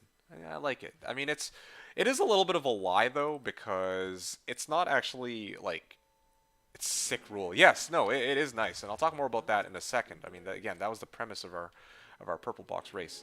Or, well, one of the things. But anyway, yes. I don't like to call, like, I do like the name Immortal Paladin Project, but, like, it's not entirely immortal. Like, it definitely, I've died with it a few times even. So long. Okay, so hold on. So ZZZ is saying, so long as you can clear CS, Throne, Act bosses, and animal type doesn't matter is how I look at it. No, I feel that. Like, yeah, all of the Act bosses are undead, or sorry, are demons. So I know that, yeah, that's one of the things that I realized with this character. Like, you could totally use it to even clear bosses, Act bosses if you want to. CS, obviously everything there is demons and undead, and the Throne Room is kind of interesting because I think the main thing that's going to screw you over are Death Lords, because those are non-demons, and they're pretty tanky, so that is something that you might struggle with, but everything else, like all the waves, you could actually kill with this build. So my real question is how it compares versus hammers on demon versus undead. From my okay, I mean, again, I haven't built like a true FOH din, you know? So again, like, this is kind of, my opinion on it is a little less educated, but what I do know from what I've heard from others, this build kind of does fall off at higher player counts. Like, it actually does, like, think about this. Right now I'm rocking Fist of Heavens, right? Level 27 Fist of Heavens, fully maxed out. Well, actually I don't have maxed out Holy Shock, but I think I could maybe get up to about, like, let's say 1500 Fist of Heaven damage. Is that right? Anyway, all I'm trying to say is, hammers reach like 7,000 or 8,000 damage easily with even like janky equipment, right? Like day 1 equipment, when I did my budget build video, I was able to achieve about 5k with hammers and concentration. But like, okay, and okay, I need to talk about something after, but yeah, just getting back to it. 5,000 or 6,000 magic damage, so it's not very easy to reduce, or it's not like most monsters are going to die really quickly, right? I feel like FOH, it holds its own pretty well up to P3, and then after that, it does become a little bit tougher. In Chaos Sanctuary and Throne. Like here I'm running Pits Player 7, and yeah, I mean, it's a little bit slower, but I'm still killing them, and it doesn't feel terrible. But like, even on Players 1 when I was running Chaos, I was struggling a little bit with this level of equipment, whereas if I were running a Hammerden, I can assure you that it would just be like, okay, everything's dead, you know, like, yeah, and a few other people have were saying this, yeah, like lower player counts, FOH din, it, like feels pretty solid. Higher player counts, they would have preferred to be a Hammerden. That's kind of what I heard. Throw in Trav and Pits as well. Ooh, here's another good GC. Raining in GCs today. Pits low HP, high density. I wouldn't even say high density. I think it's like moderate density personally. Like I think Chaos Cows would be high density, if anything, but anyway. Just a bit of a nitpick, I guess. F that Merc. Yeah, I want to talk a bit about the Merc thing, too, in a second. Fatty was saying, I want to do this for OJ box race with budget character, too. Yeah, although I guess it would be for Slash, though. And Slash, the rules are a little different on Slash because you don't get the ability to clear demons and undead. Oh, no, hold on. You're not talking about, like, running the FOH. You're talking about actually playing budget characters to Orange Box Race. Yeah, no, fair enough. I respect it. Don't drive in Pits as well. Pits, low HP, high density. Yeah, I mean, if you're talking about throw in Trav and Pits, yeah, like, that's its own story. But, like, just looking at, like, the places where you would struggle the toughest, or, like, struggle the most, Chaos and Throne, if that's what you're going for, then, yeah, I really don't think, FOHer would compete. But again, like I haven't like fully decked out my character with pure FOH gear, so I'm not reaching like top end FOH damage. I'm not reaching like, you know, I could probably get up to about 4,000 Holy Bolt damage with Fist of Heavens or something if I like got a bunch of P-Combs, P-Torch, etc, etc, etc. And then of course I'd also be using Conviction rather than Defiance, right? So definitely kind of curious to see how a fully decked out character would be. I think CS and Pit same density. Oh yeah, you think so? Because I always thought that Chaos had like... Yeah, no, I legit thought that Chaos has like much... Like, it's a much smaller map with this roughly the same number of monsters. That's how I saw it, but I'm not entirely sure, of course. I mean, I'm just basing it off of like, kind of how I've dealt with both. Pit's no ghosts, so less runes. Yeah, that's fine. Really just CS. Throne is lame. Yeah, lame in what way? Lame in like... Lame in the sense that...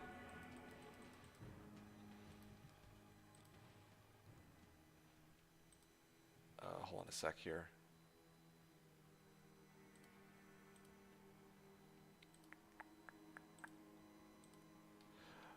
Like, lame in the sense that the monsters are, like, tough to kill? Or, like, what? For survivability... CS Pits seems same density, to be honest. Oh, yeah? You guys think so? Alright, I mean, fair enough. If, I mean, yeah, I guess... I feel like that's kind of, like, diverging from, what, I guess what we're talking about, though, so I'm not going to address it any further than that. Like, I actually don't know. But, for CS... Hey, look, Ma, I made it. Hey, Strongest Baka, it's good to see you. You missed the previous few streams, so it's nice to finally have you here on board with us. And how's it going? I know definitely I do over 8k Holy Bolt easily. 8k Holy Bolt on Fist of Heavens or on Holy Bolt itself? Because, yeah, like, Holy Bolt damage and Fist of Heaven damage is, like, different, right? Like, there's Holy Bolt standalone, and then there's FOH lightning damage, and then there's Fist of Heaven's Holy Bolt damage. So, yeah. Are you saying you do, like, 8k Holy Bolt, 8k Holy Bolt with the skill, or with FOH? Alright, Stony 2. We can get a chance to try this.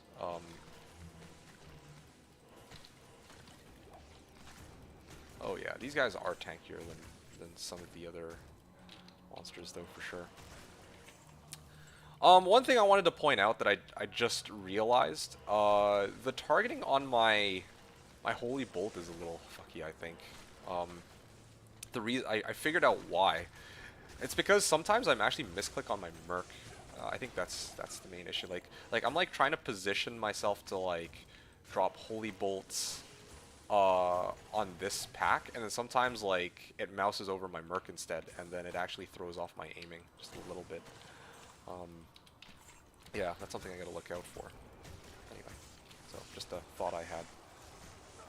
AB says CS, oh, Amazon Basin, right. Also these guys, there you go. Here's kind of what I was worried about. You have these freaking beetles. That's one of the reasons why I was iffy about farming Stony Tomb, I guess, because what the hell? Join failed. All right, well, that's great. Let's see. Here it says yes, has higher density but smaller size and less packs. Smaller size and less packs. You know what? That does line up with my experiences, because like, yeah, Venom Lords come in like packs of 4. Fallen come in packs of like 9 or 10 at a time.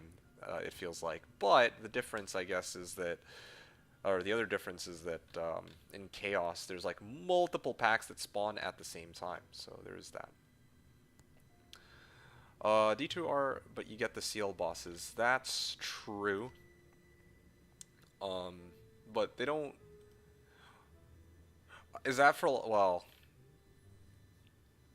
So what about the seal bosses? They actually can't drop any. They give more XP, I think, right? But they don't drop any like orange boxes, I think, is the trade-off for those who are looking for them. People like Fatty. Ashtos was saying for survivability alone, Act 5 Merc could work, I guess. Lawbringer for knockback from Sanctuary against Undead. Cleansing from Plague. You could even go with something like Gloom on him for Dim Vision. Yeah, no, it's a very legit way of doing things. I actually did consider going... There's split 22. Okay. Oh, no, game is full. I actually could have gotten in on that. I would have been good with 5-player split. I like that. 3 PMF. So funny. A lot of people are trying to take advantage of this. Sure, I'll roll with it. Orange box is a social construct I don't recognize. I mean, fair enough. But it is a thing. Some people are looking for it, and Fatty's one of the people, and he's in the chat. So if talking to him, also, yeah, one of the things I wanted to bring up is obviously that, yeah, you're not gonna have Chaos versus Pits. Like, you're not gonna have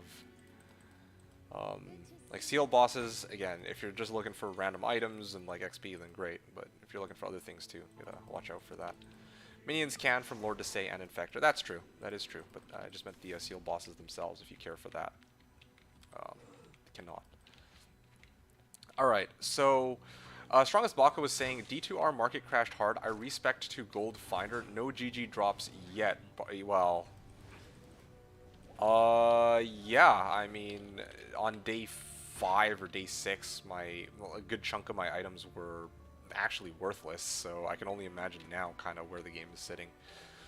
I imagine that as people kind of like make some of their later characters, like let's say like a Javazon or something, some of those, or FOHer, some of those items are going to kind of go back up in price if there's like a little bit more demand for it. But like think about, like just thinking back to last night, right? You guys, last night, I actually finally was able, I held out on trading for Hobble because I was like not in a rush to get this thing until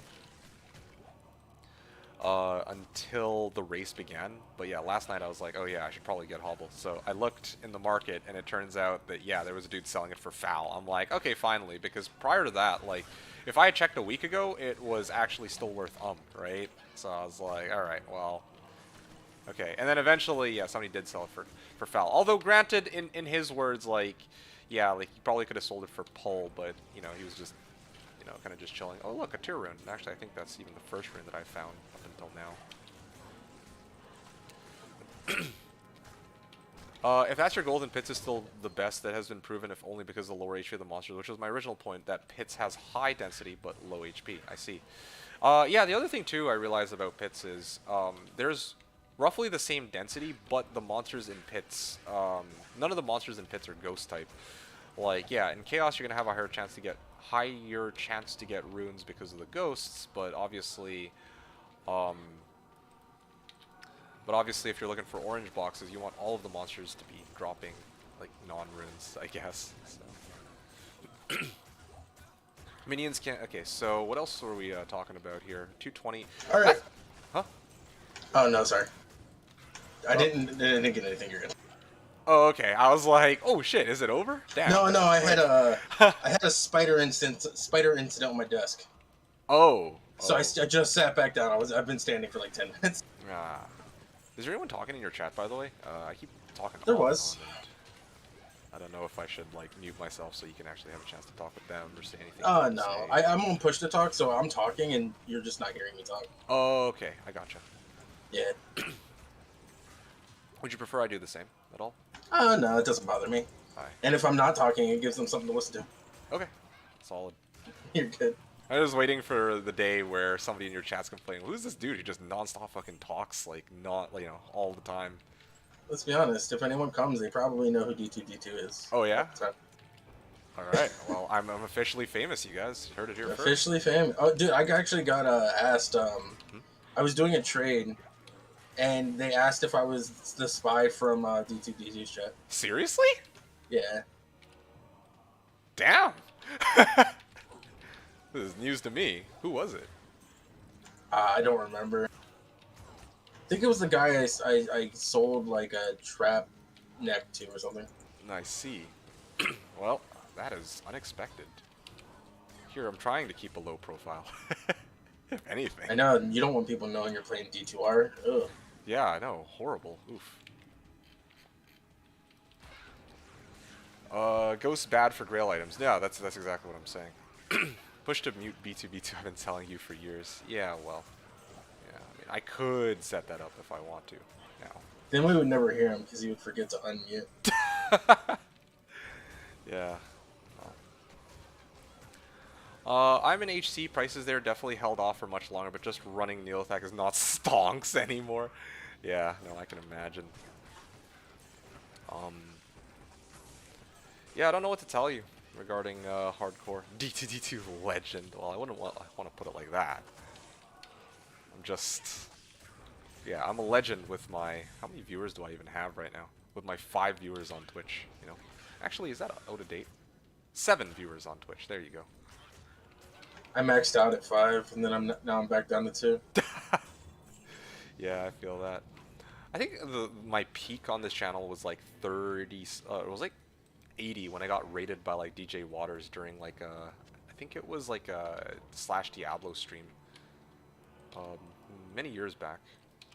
What? It wasn't your like League of Legends streams? League of Legends streams? Yeah, okay. Oh.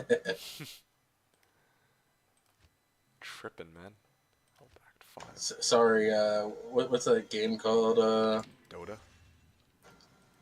Oh yeah, you do play Dota. I was actually gonna say keyword. Torchlight stream. Torchlight? Whoa, I don't play Torchlight. What the heck? Yeah, why not? Yeah, I can see you playing it.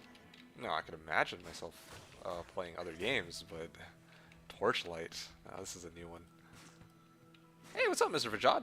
How's it going, man? Nice to see you. Thomas Baka was saying also, if I were to participate in a race to a higher, it'd probably take 6 months to get there. That's fine. I mean, even this stream, like, I'm especially. not guaranteed to get. We're not even guaranteed to get one in this stream. No, probably not. I'm probably gonna cap it at like 8 hours, and then we'll see how we feel, like myself and Spy, and then decide if we want to keep going. I don't even know. Like, there's definitely going to be a time when I have to get up for like 30, 40 minutes though. Oh, for real? Yeah, probably around 4 o'clock Eastern. 4 o'clock. Just because I have to run over to my mom and dad, my grandmother's. Actually. Oh, that's cool. No rush. Actually, But- if you do end up going to take a short break, I'm gonna go grab myself some food. Like fuck it, that'll be my lunch my lunch break basically. Yeah, that's fine. Hi. Like, even if you found a high room while I was gone, I would have been like, you win. No, I'm not doing that. Like, what the hell? We're in it to win it. Although, honestly, you're running Travs, so I think your odds are higher. This is just the best I could come up with to maybe stand a chance. I don't know about high. Like, I've definitely done well at Trav leveling, Mm-hmm. but like when I was leveling, I found a goal and I found a home. I see. But like, that doesn't mean anything. Like, I could go another 8 hours and not see anything. Mm-hmm. What's your find item percentage, by the way, on your character? I'll look at it in a minute. Okay. I think it's like 40 something though. 40. Okay, I see.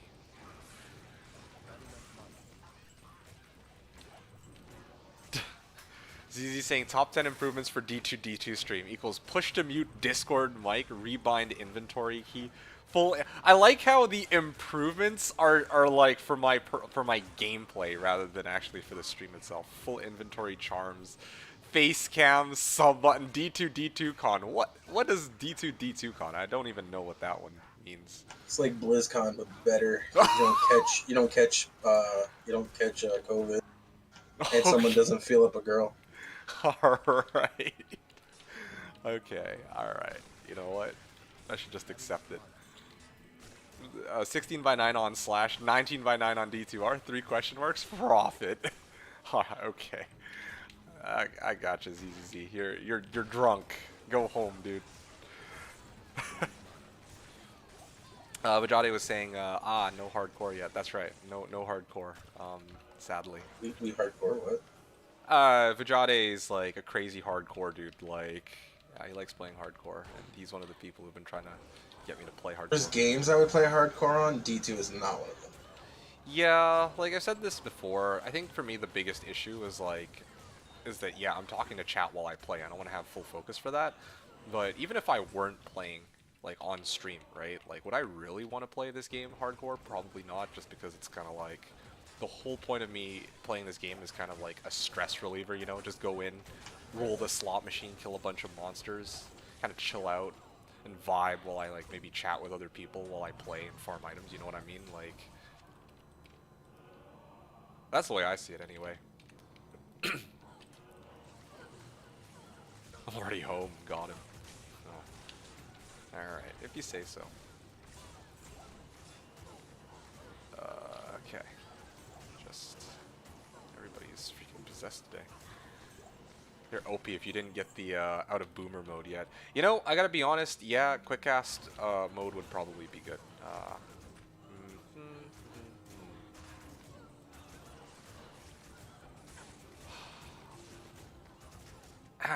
Nah, I'm lazy. Too lazy. I'm lazy to do the easier thing. Yeah, I know, right? That's story of my life.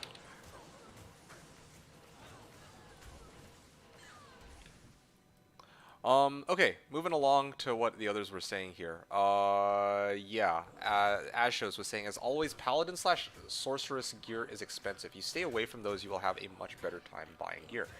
I totally agree with that. Like, Sword and Pally gear is obviously very expensive. One of the advantages of playing Barb for me was that, yeah, all my gear came very, very, very cheap. And relative to that, like, the character I built was one of probably the best for running high runes, right? So very good trade-off for me. Now, for this character, that I'm playing right now, the FOH Pally. Obviously, if I wanted to get like Pally Torch, that would be stupid expensive, and like all the other stuff I need would be really expensive too, right? Like I would need That's Shaco. why I'm not running a Barb Torch. But yeah, like obviously, part of the point of this character was to show what I could do even without having some of these really expensive items. So that was one of the challenges as well. I talked about how this race, the three main thing, well, the three main limitations is one, you gotta have high defense. Two, you gotta be able to kill shit. And three, we're basically doing a high rune race. But I guess one of the clauses I should have pointed out was like these are supposed to be like somewhat budget characters too, right? Like Cheaper than Enigma. cheaper than Enigma, or like honestly, I say cheaper than Burren because like yeah, like Yeah. nothing that you guys need to require like a Burr or a Jaw, right? But like Set Annie, got any guesses? I wanted to take it one step further. Any guesses? Iratha's. I will go with Iratha's. Ratha? I want a Towel's Neck, so it's not going to be a Towel's Neck. Telling a beats. So I'm going to go Angelic. Mm-hmm. Seaver. What'd you get? Sever. Siverbs. Alright, well, anyway, That was the hype for the stream, guys. Sorry. hi for this stream. Yeah, it's kinda, I have not found anything yet whatsoever, really. Nope. Same. And this, it's not even like, I'm playing, it's not like I'm playing on players 1, or sorry, yeah, it's not like I'm playing on players 1 either, where the no drop rate is super low. Like, I'm actually playing like players 7-ish. I'm killing Council, so it doesn't really sit the same. Yeah. It's kind of interesting how we're still not, I don't think we've gotten any finds worth reporting so far.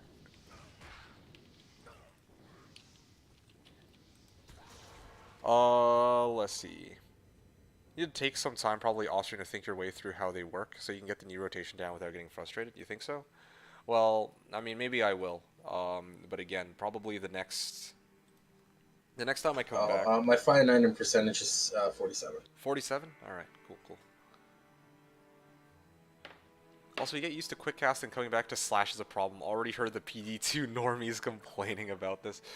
I don't mind it, you know, like there's some people who are like, "Oh man, blank was such a game changer." Like rebindable hotkeys in like Dota 2, for example. Like, okay, wow, like that's such a huge like game-changing feature for Dota 2. But I mean, I was just as easily able to transition back into, you know, using numpad in Dota 1, right? Like that's even now, like when I play Dota 2, I run legacy hotkeys because that's how boomer I am.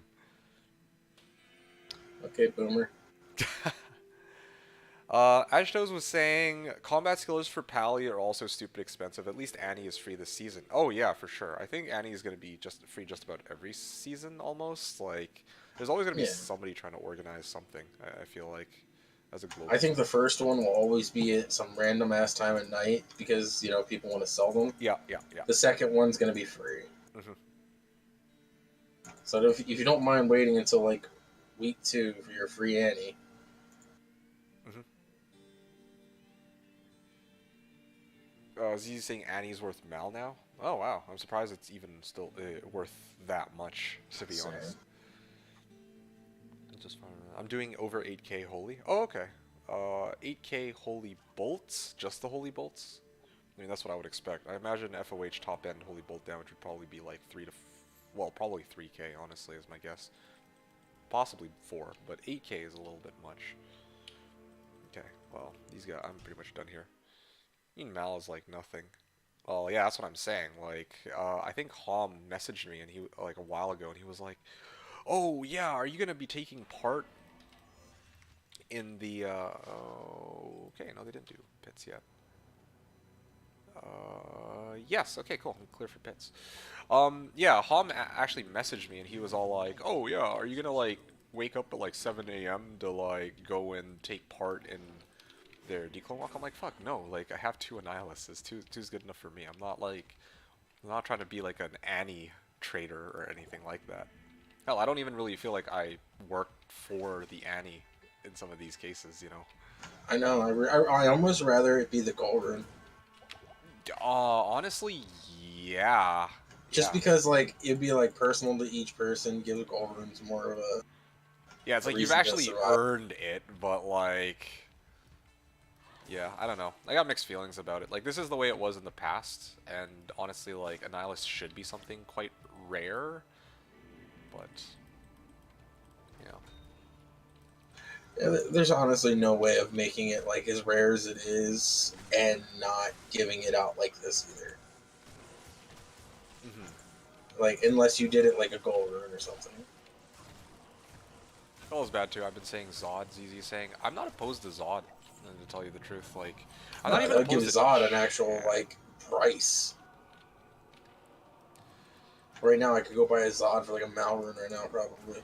Yeah, I don't know about Zod, but I know for sure that Cham, like, now that one is something else. Yelling at the clouds. Yeah, I know. I know you've been yelling at the clouds for a while. And personally, like, I don't... You know, Gull Rune, Cham Rune, Zod Rune, like, you know, the value... Or, like, the rune you want to use is, you know, that's its own discussion. But, like, just kind of the fact that, you know, a Nihilist is kind of rained down from the sky. You just gotta know when to wait for it and to be there. It's kind of like... It's all right, I guess. Like, I don't really have an issue with it. I just think that for me, I'm like, yeah, a lot of people are like trying to sell out their Annihilus, and I'm like, I don't really want to sell out Annihilus. One of the main reasons being like, it doesn't really feel like I did anything to like work for it, I guess, is how I see it. And also usually like when I get an Annihilus, I get an Annihilus for my character specifically. I'm not really trying to like sell out Annihiluses.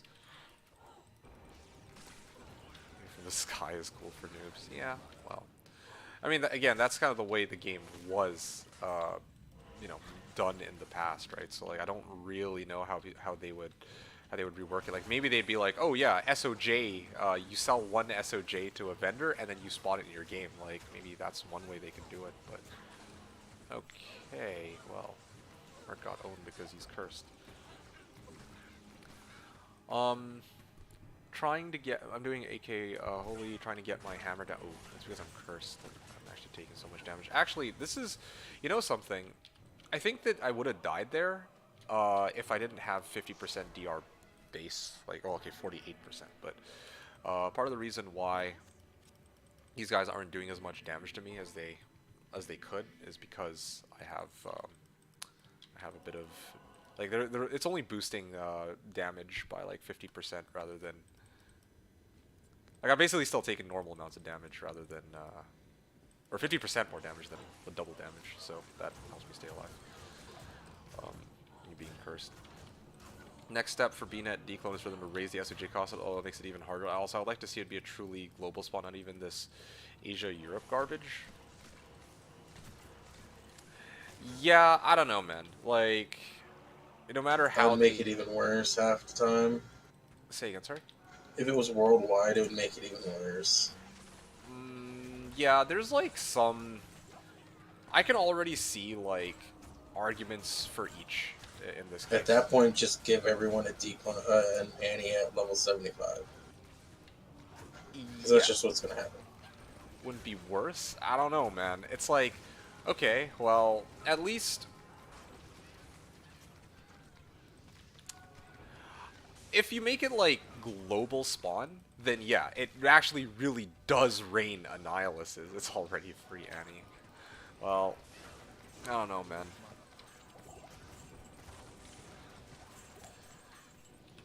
Yeah, I don't know. Just don't make me idle boxes on Asia. See, I guess for me, the main reason why I'm like, oh, it's not 5-player split 25. What the Okay, there we go. I guess the way I see it, it's kind of like, at least the people who are trying to do early walks who want the option of running of running like a declone of their own accord can still actually like do that, I guess. Right? Like for early ladder, because otherwise it's like, okay, you know, let's say like you're trying to like collect all these SOJ, but I don't know. I got mixed feelings about it either way, because I'm like, yeah, these people who have 80 SOJs super early on in ladder probably are just like JSPing it anyway, so that kind of takes away part of how strongly I feel about that argument. I was gonna say like, yeah, some of these people who stack up 80 SOJs and try to sell 80 SOJs, it's like they want to have the Annihilus themselves so that, you know, like they can actually sell it for a premium, right? And it's like, yeah, if they don't have the option to do that, then it's like, all right, well, um, you know, everyone gets an Annihilus, then it really truly is a worthless item that everyone should just expect to get. But yeah, either way, it's like, but obviously the problem with North America, Europe, Asia is it's kind of just like, okay, well, just gatekeep some people from joining in because they were not on the right region. That doesn't seem like a very good system either. So, I don't know. Both kind of suck in my opinion. Like, I really don't know what other thing I would even suggest though. Like I like personally like one SOJ sold makes like decloning your games seems pretty reasonable to me, but obviously it kind of Yeah, goes. but if it would only take one person to find one dupe method, and then they have a million to sell. Well, I mean, yeah, but like we're like talking about how to take dupes off the table for a second, right? Like we're talking about how to make it so that it's not like 1-800 Annie for everybody. Make a new item that's super high, uh, higher requirement, like a level 85 Also, can't requirement people area. just dupe Annihiluses, right? Like duping, you can't really say like, oh yeah, well maybe Well, people. no, because you don't want to dupe the Annihilus, because if you dupe the Annihilus, it could poof. If you dupe the ring and then sell it, it spawns it, and then the Annihilus is real. Yeah, but that's like BNet It style still duping. poofs in here. Oh yeah, does Yeah, that? that's why people sell the items to make Enigma, not sell an Enigma.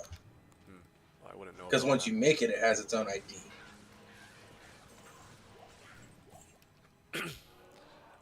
Okay, so moving back to what some of you guys are talking about, like having to play on 250 ping just to wait for declone spawn based on some rumor is not fun. If it's global, then it just rewards people who plays more. Yeah, that's understandable.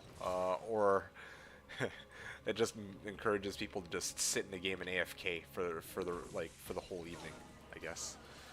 I pulled off the scumbag move of finding an SOJ, selling it, then sniping the first declone on HC anyway. Finding SOJ, selling it, then sniping the first declone on HC. I'm not entirely sure what you mean, Strongest Baka. Going back to some of the things y'all were talking about, Leslie, Ashtos was saying, I struggle with Amazon, so glad that So/Valley Gear is expensive. Only items left for me are Infinity and Griffins that could boost the damage significantly at this point. Yeah, no, I can get behind that.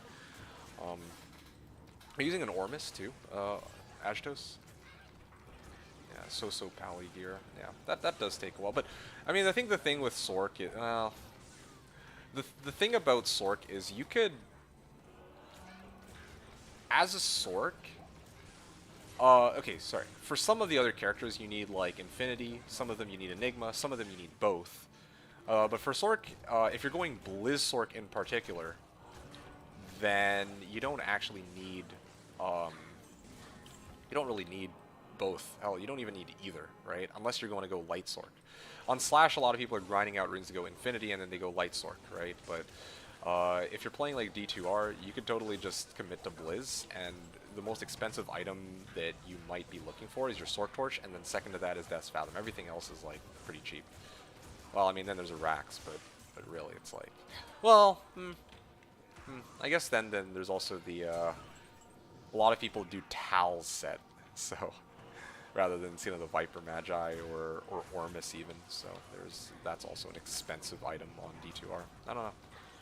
Then there's also the helmet that gives negative cold resist. Nightwing's Veil, and doesn't give negative cold res, it gives plus cold damage, but yeah. Oh, plus cold damage. Sorry. It's not. It's like I almost didn't play Blizzard. I mean, I guess it really depends how you want to build your character. Like, a lot of people will go like full Tal set, which is like a burr, and then Sword Torch is like a burr. but others might go like Nightwing's Veil, which I actually don't think is as expensive as going like Shaco and Talset. I think Nightwing's Veil typically only goes for like Ist or Mal or something like that. Anyway, that's what I'm working on now is an Amazon and Sork. I was wondering how you feel about that new rune word Plague, buddy. You're talking to Ajtos? We need to have more skill points, so having additional quests that are hard will be better in my honest opinion. I wouldn't play solo unless it's with players 8 or I'm farming, not leveling. Okay. I see what you're saying. Yeah, I mean, that's one of the things about this game. Like, it's definitely not a game which is... I'm going to kind of chill out for a bit here and actually respond to what you guys are saying. So, yeah, I mean, I'm used to playing solo on D2, but I think one of the complaints for some people is, like, they actually want to be playing with others, but it's kind of like, oh, we actually have to share the loot, that kind of stuff. The 360 start getting more magicals than rares and uniques. Do I want to explain to these people that's not how it works? Nah, too busy talking with you guys.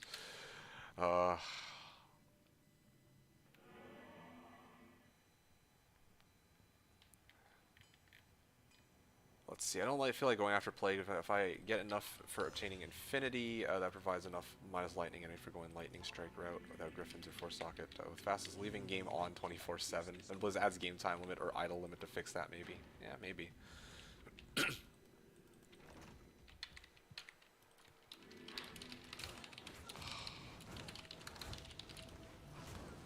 set, I think.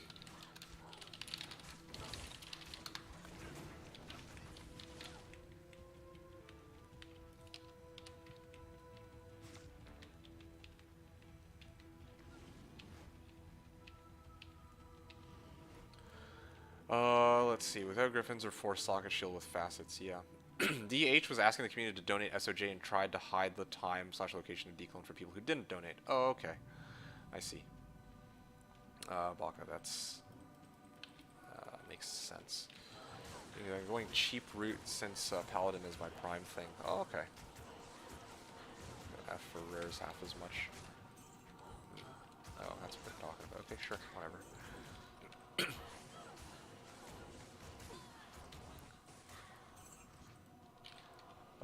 Some of the JSP clown leaked the info anyway, so people like me could leech. Ha, fair enough. Going back to anti-Asians went crazy with it. One day I killed 3 declones in 3 hours, so I'm not sure how it could be any cheaper. Not true. Make it like 300 to 400 SOJs, not 125, then it'll be much less frequent spawns. 4 slash tabs equals 400 slots. Not helping peanut noobs. Alright, alright. I mean, I did. Alright. I finally went with it. They seem... Like, sometimes I don't like to help just because it's like, if I try to explain something and then somebody is wrong and they firmly believe they're right, then I don't want to, like, like, my ego's massive, so I wouldn't be able to let it go, and then I get roped into some fucking stupid long argument about, like, oh, that's not how it works, this is how it works, and I had to be like, no, go check the website, and they're like, oh, I did, you're tripping, and it's just like, oh, fuck, I just want to farm, you know, like, I just walk out in the worst mood, so no, I don't feel, like, I'm glad that these guys took it on face value, because, yeah, I really don't want to have to, like, go through that process, and I generally really don't like going through that process. Yeah. Anyway, let's see what other things you guys were talking about. Yeah, talking about like, I guess each of the builds or each of the classes have like something they need. What's even the price on Griffins? Like, I know that early ladder it goes for stupid cheap. Like, I remember hearing like D-Web was fucking like.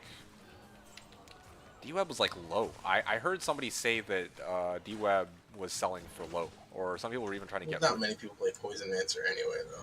Yeah, no, for sure. Like, not many people play Poison Masters, so like low rune for D-Web, like, wow. If that were Slash, that's a steal. Like, automatically, like, if there was a low out there, or if there was one selling for low, yo, I would take that and build my own Poison Master. Like, fuck that. Obviously, it's. Yeah, I think on Slash, I sold my D-Web for like 14 high runes. 14 ohms, yeah. Yeah, 14 ohms. Yeah, no, I'm not surprised. Like, D-Web is D-Web, like, on Slash. Like, it's so good. But I guess, like, here on D2R, there's a lot less people who value it, especially with, like, no map hack, no this, no that. Like, and, you know, a lot of people will start off with Sork, so that's where Well, I mean, even on Slash, everyone starts off as Sork, but I don't know, man. It's just not as valuable. Stupid argument equals stream value. That's true. That's true. It would be stream value, but again, like, it's the thing is, like, I'm in the middle of doing a purple box race, and I'm also in the middle of chatting with you guys. So I'm like, do I really want to get this started right now? Probably not. Hey, Merch, you're saying hi, ladder reset again? No, I just haven't changed the title.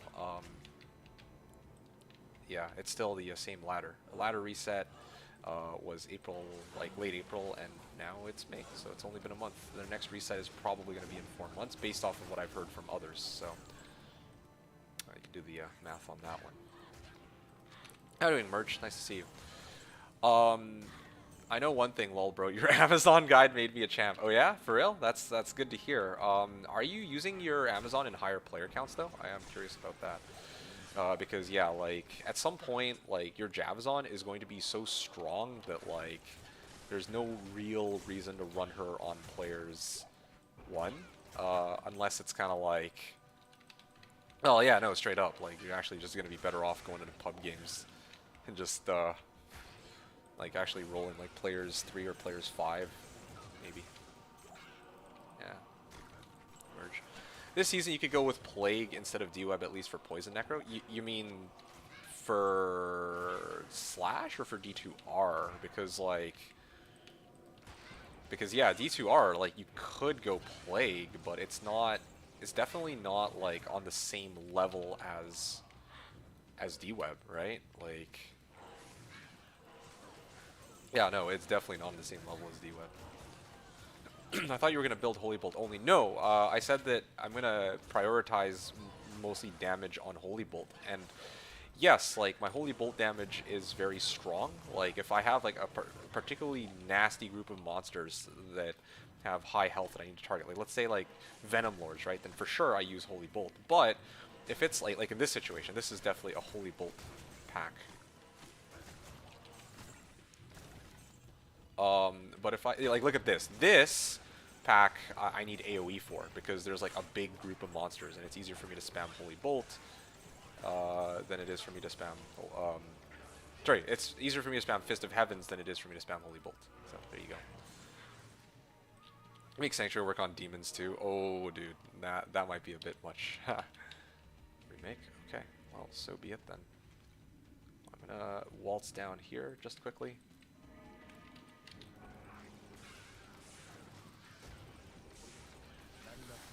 Plague gives minus enemy poison res. Yes, you're right. Plague does give minus enemy poison res, but I think it's like only 23% or 25% or something. And then D-Web is like 40 to 50, so that's a pretty big difference. And I think also D-Web gives 2 Necro skills and 2 P&B, right? Oh, look, a Diadem. Magic Diadem. That's my 3rd Diadem today, by the way. I find the Shakos mostly.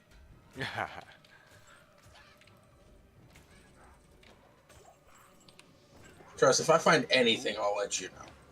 I found a If I find a 15 IAS jewel, I'll let you know. Alright? I found a 3 faster run walk, 7 cold res.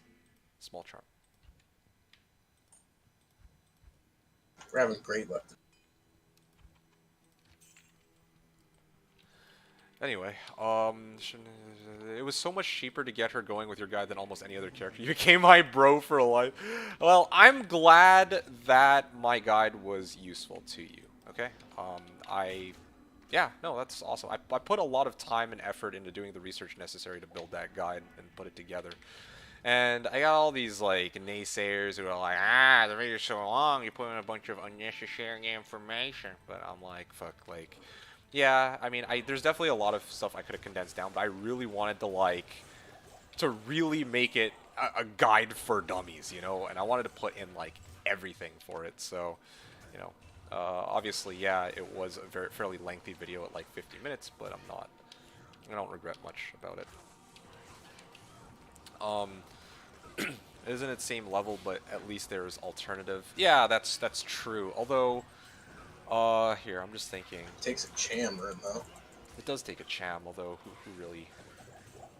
Cham is not a huge deal, I guess. No, but early ladder would be... Yeah. I don't know. If it were me, like, I would either run Plague or I would run Ghetto D-Web with, like, 5 poison faceted stick of some kind. Plague in my Poison case. Facets.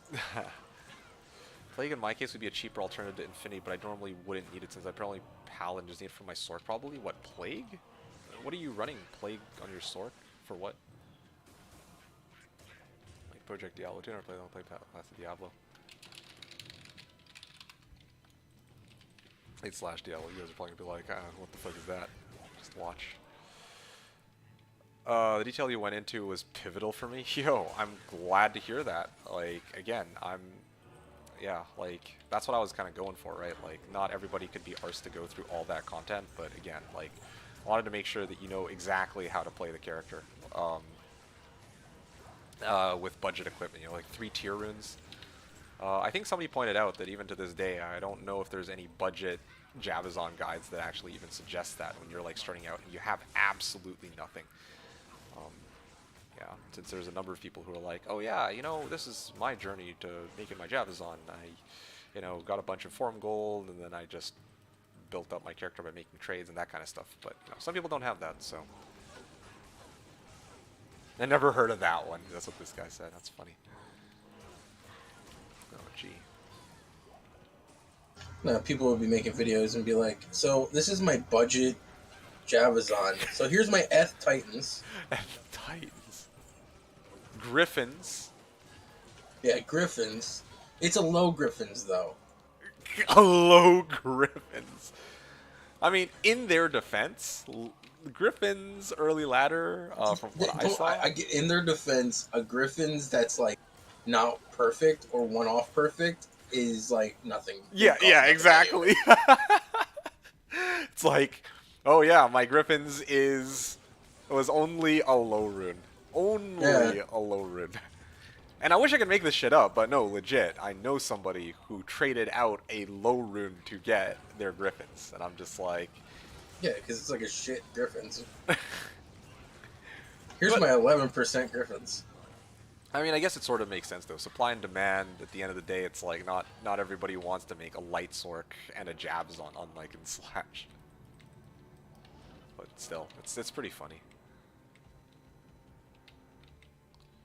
Honestly, man, people don't realize how necessary people like you and your team. Wait, what do you mean my team? Wait, what? We're a team now? I don't know, man. I think we're this type competing of right now. commitment. Like, yo, Spy and I are like fighting each other, you know, like straight up, like duel to the death, may the better man win kind of deal. I don't know what the team here is. There's no D2 in this team. What? This one D2 launched. So at least you ain't getting the runes that make you think you got a high rune. It's like IOs, Orts. Bro, I'm just getting no runes at all, so I don't know which one's worse. I don't fucking know, man. Like, don't get me wrong, it goes from like I got an Ort to Burr, but like, you know.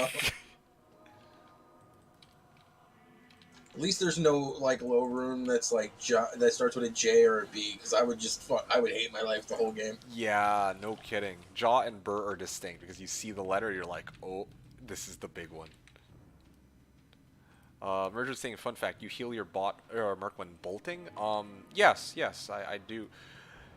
When I use Holy Bolt, yes, I heal my Merc. When I use Fist of Heavens, that doesn't heal my Merc. I spend most of my time spamming Fist of Heavens rather than Holy Bolt because it has ridiculously high AoE, which is, I think, one of the main highlights for this build.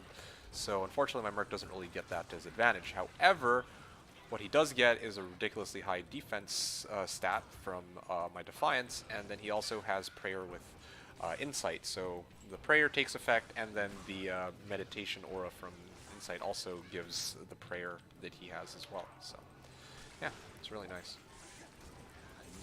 I didn't have this one D2 launched. Yes, no, you guys didn't. A lot of people had like guides on how to build your characters, and any info beyond that, you had to scavenge it for yourself, right? But I mean, also to be fair, like a good chunk of people just only ever played, like, I know I only ever played Sork, and I'm like, why the hell would I ever play any other character for like the longest time? And then finally, you know, in recent years, it was only in recent years where I was finally like, okay, yeah, I should probably try out some of these other characters, and they were a blast. And I learned so much from my time playing on Slash and from other people who played these characters, and it's nice to actually be able to share some of this knowledge to people who are like revisiting the game and wanted to play a different character that's not just Sork. Okay, what are these guys talking about here in the in-game chat?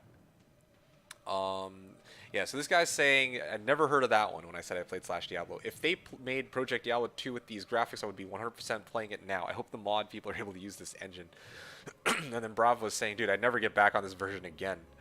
Agree. The speed at which you acquire loot, people are not used to it anymore. Bosses were dope too. They had stackables. Why do we not have that here? Just reskin what they gave them player abilities. Well, okay. So we didn't want them to change the game at all. And better content creators. Current ones are so boring. So that people mod the game, I think they have great ideas. Agreed. It's a pretty interesting discussion. Better content creators, current ones are so boring. I'm actually curious what kind of content creators they're looking for, if that's what they're talking about. Again, I definitely am not going to comment on that. Like, I'm not... I think certain big content creators for D2 and D2R or whatever, I don't think that they're boring. I think they're just there's only a few of them you get bored of their said personality. It's just the same thing over and over again.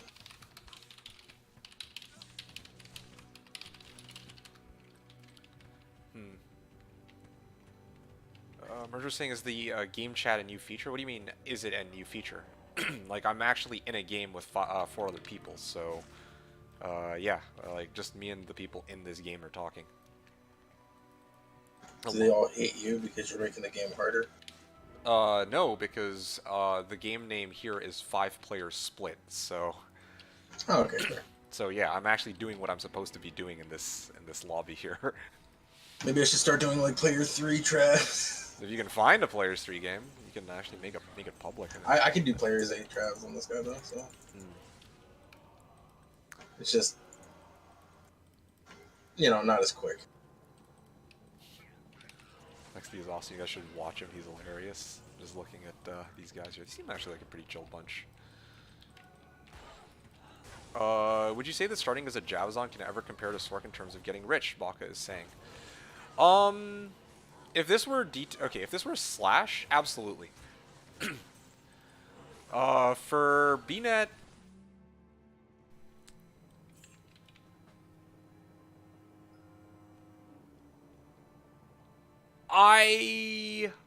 With really outrageous luck, yes. I think so, yeah. I do think so. Because here's the thing, right? A lot of people try... Okay, I think here's the problem with how a lot of people seem to compare these builds. It's usually like an apples to oranges... Or no. Actually, it's worse than that. I think part of the problem is, like, a lot of people gauge out the Sork as being a vastly superior class because they have teleport, which allows them to kind of get through the game easier, and then they have, like, AT, and they have, what's the other place called? Like, bosses, right? Now, I know that Seal Glitch Chaos is a thing, but I don't even think a lot of people in D2R will do Seal Glitch Chaos, so I want to take that off the table for a second. Obviously, if you're going to try to, like, use AT, it's kind of like, a lot of people tend to look at these characters in a vacuum, right? Where it's like, oh man, like, yeah, Blizzork has, AT at their disposal. They have bosses, so like, yeah, none of the other classes can compare when it comes to beating these two things, right? At least that's kind of how I look at it, like how or why so many people vouch for Sork. But there's obviously other things that you can do in the game that other characters and other builds are better for, right? Like Trav, for example, yeah, like I can use find item, so because of that, I could probably find high runes quicker than your average Sork. Hell, I would wager that a good chunk of the Sorks that you'll encounter probably have yet to come across a single high rune, and meanwhile I've already found 3, right? And then meanwhile there's like going back to the Javazon, it's true that the Javazon is lacking on mobility. They don't have any kind of mobility skills. They have shitty FCR breakpoints, so even if they do get teleported, they're going to be slower than most. However, what they do have is insane damage and insane AoE, so they're actually a very prime candidate for farming cows. In fact, probably one of the best for farming cows. So when you ask me that, yeah. And sorry, what do cows give? They actually not only give good high runes, but unlike Trav, they give good bases. Which is something that early on a lot of people actually need. So when you ask me, would you say that starting off as a Javazon can ever compare to Sork in terms of getting rich? I would say absolutely yes, because they have something going for them compared to the Sork, which is that they're good for farming cows, which give good runes, good bases, and to be honest, if you stack some MF as well, you could even get uniques and sets and rares here and there based off of my experiences on Slash, from what I've seen from other people. So yeah, again, the game is built on RNG. You can get rich with anything. It's just that you kind of got to know what you're doing with it. Like, obviously, if you're running a Javazon, don't go fucking like spam bosses over and over when you don't have teleport, right? Like, play the things that are strong for the character. Like, I remember a D2R preseason, Monarchs were going for Mal, whereas like a lot of set uniques were like way less expensive than that. And Monarchs are pretty common. Monarchs, I made most of my money off. I sold like 10 of them. Yeah, like actually, imagine having like 10 Mals or like 10 Ums to start. Like, yeah, you could fully gear out. I sold them all for Javazon so, yeah. early on. Like, Javazon, see, that's another strength too that a lot of people don't pay attention to, right? Like, Sork equipment is super expensive because of how sought after it is. Like, if you're playing as like a Javazon, yeah, some of your equipment is going to be a little expensive. Like, Titan's Revenge might take a while to get to, but usually the most you'll have to pay for is like Mal, right? So once you have Titan's Revenge, you're chilling. And then after that, most of the equipment that you're going to be looking for after that is very easy to get. Like, oh, I leveled, nice. You said, oh, I was like, oh, it's over, guys. No. See y'all tomorrow. I just heard the ding. I was like, oh, right, that's a thing. Boom. Yeah. And then, yeah, so where was I? Yeah, no, you gotta use that to your advantage, right? Like, a lot of people who are trying to gear out their Sorks, they need to, like, pay, like, what, Vex for Shaco, or, like, Sir or Burr for Tal Armor, and Ami, and, like, for the Sork Torch, and I'm like, Restorus is saying you want some bow. No, I appreciate it, but I'm good, thank you. The part of the point of this character was to be self-sufficient, and it does that perfectly fine. So yeah, like, seriously, you gotta use that to your advantage. A lot of the Sork equipment is super expensive, so yeah, you might be able to farm bosses a bit quicker. You might be able to farm bosses quicker and AT quicker, but, like, you know, for Javazon, you know, a lot of the equipment to get her up and running is pretty cheap. And then you have a location where you're farming, like, cows quicker than most Sorks are going to be able to do, which translates into more bases and more runes. That's how I see it anyway. Christopher was saying, I'm gonna be honest, I made some quick wealth in Nightmare Cow. See, that's another thing too, right? Like, I think, what was his name, Cooley? Somebody made a video on it a while back, and they were like, oh yeah, don't skip out on Nightmare Cows. And yeah, I mean, I kind of agree to an extent. Good early, like, obedience bases and stuff, at least. Yeah, like, early, like, runes up to right? Which is kind of what you need to get yourself up and running. Like, when I ran my Poison Necro on Slash, I actually opened up with Nightmare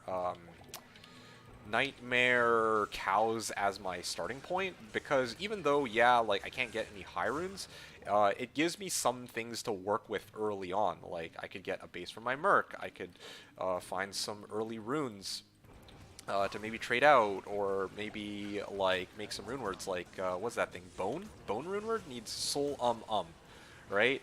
So if I could even get 1 or 2 ums from cows, that's already, like, pretty good. Or maybe I could even trade out for Sin of the Viper Magi, or, like, I could find other things that could be worthwhile too in cows that I could have traded for, like, oh, I don't know, Tranks, that 3-piece Tranks, right? Anyway, that's like Macro Boy. Okay, well, that's the guy, I guess. What are these guys even talking about? I kind of missed much of what these guys were saying. You have multiple people talking in your stream? Oh my god. No, no. Well, yes, actually, but I'm talking about the people in my game here. Llama and because they were talking about like content creators. Never heard of him. Looking, I'll probably see him on the D2 highlights. I think to watch the hardcore deaths. He does some weird runs like 250 Den of Evil runs. You know for sure. Like my first week of ladder can be summed up in 3 words. I want Enigma. Garbo ratings and S plus rating because he got a jaw. Oh, okay. And the rest of this stuff, I can't really see. Okay, cool.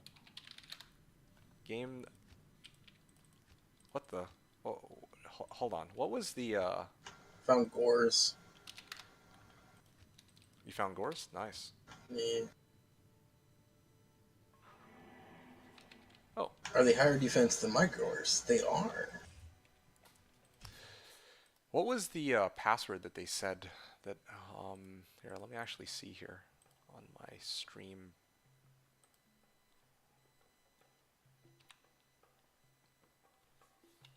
New game has a password of 3. Okay, well, I wasn't paying attention to that. Okay, here we go. Got it. Merge is saying, I find it interesting that you have so few viewers. Yeah, I mean, that's okay. I mean, here's the thing, right? Like, I'm not actually all that surprised that I have so few viewers because I'm not actively trying to, like... Well, part of it is I haven't really done anything to... Even if you guys consider my content to be pretty good, there are going to be other people who don't like my content, and also some people who actually put more effort into getting themselves well known in the community are obviously going to garner more viewers, right? You know, Llama's putting out a video every single day. I know people like Cooley and Macro Boy Boy are putting out videos twice a week, right? When was the last time I put out a video? It was like over half a year ago. 2017? Right? Like, yeah, 2017. No, like, I put out 3 videos just before the launch of D2R, because, not because I wanted more viewership, but because I kind of wanted to get those videos ready in time for D2R, because that's kind of important. Kind of important time to have that content, but yeah, I'm not really surprised that I have so few viewers, is really the bottom line. Like, and you shouldn't be either, because again, like, I hang out here, I'm just chilling, trying to vibe out, play the game, and just chat with a couple of cool people, right? Like, I don't have any I don't really have any problem with that. If I wanted to grow my channel, then I would take a completely different approach to it. I'd maybe do a video release once every week.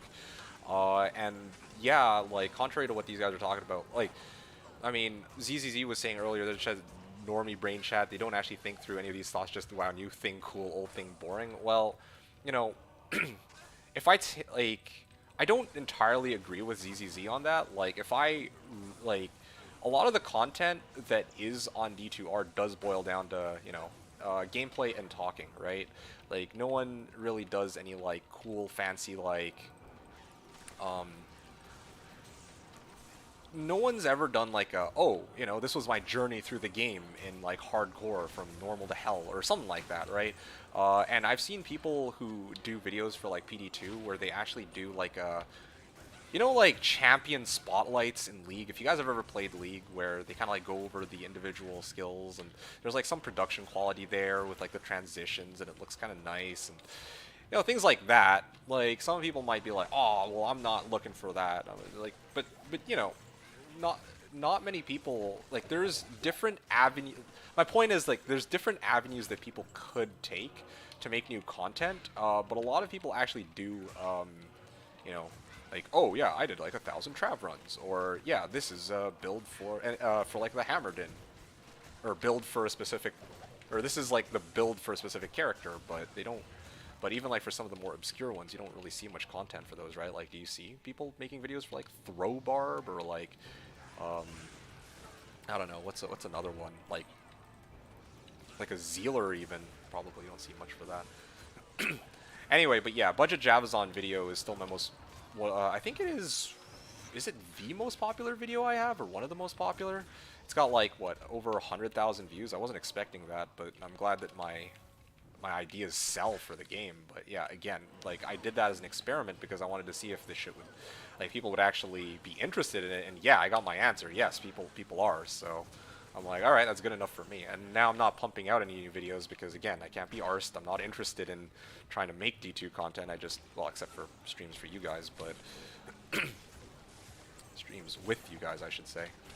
But yeah, like, yeah, other people, I'm not surprised that they... Oh, one other thing. Not only are they pumping out content more frequently than I am, but they do it more regularly, right? Like, think about this. In the past, on Slash Diablo, when I've streamed, I've had, like, you know, I've had up to, like, 30 or 40 viewers in some very rare instances. And I don't ever really do anything with it. Like, I don't stream like every day. If I had actually built a routine around it, or if I like gave people a reason to come back, then great, right? But all I've got is a slightly more pleasant personality than some other people that you've encountered, I guess.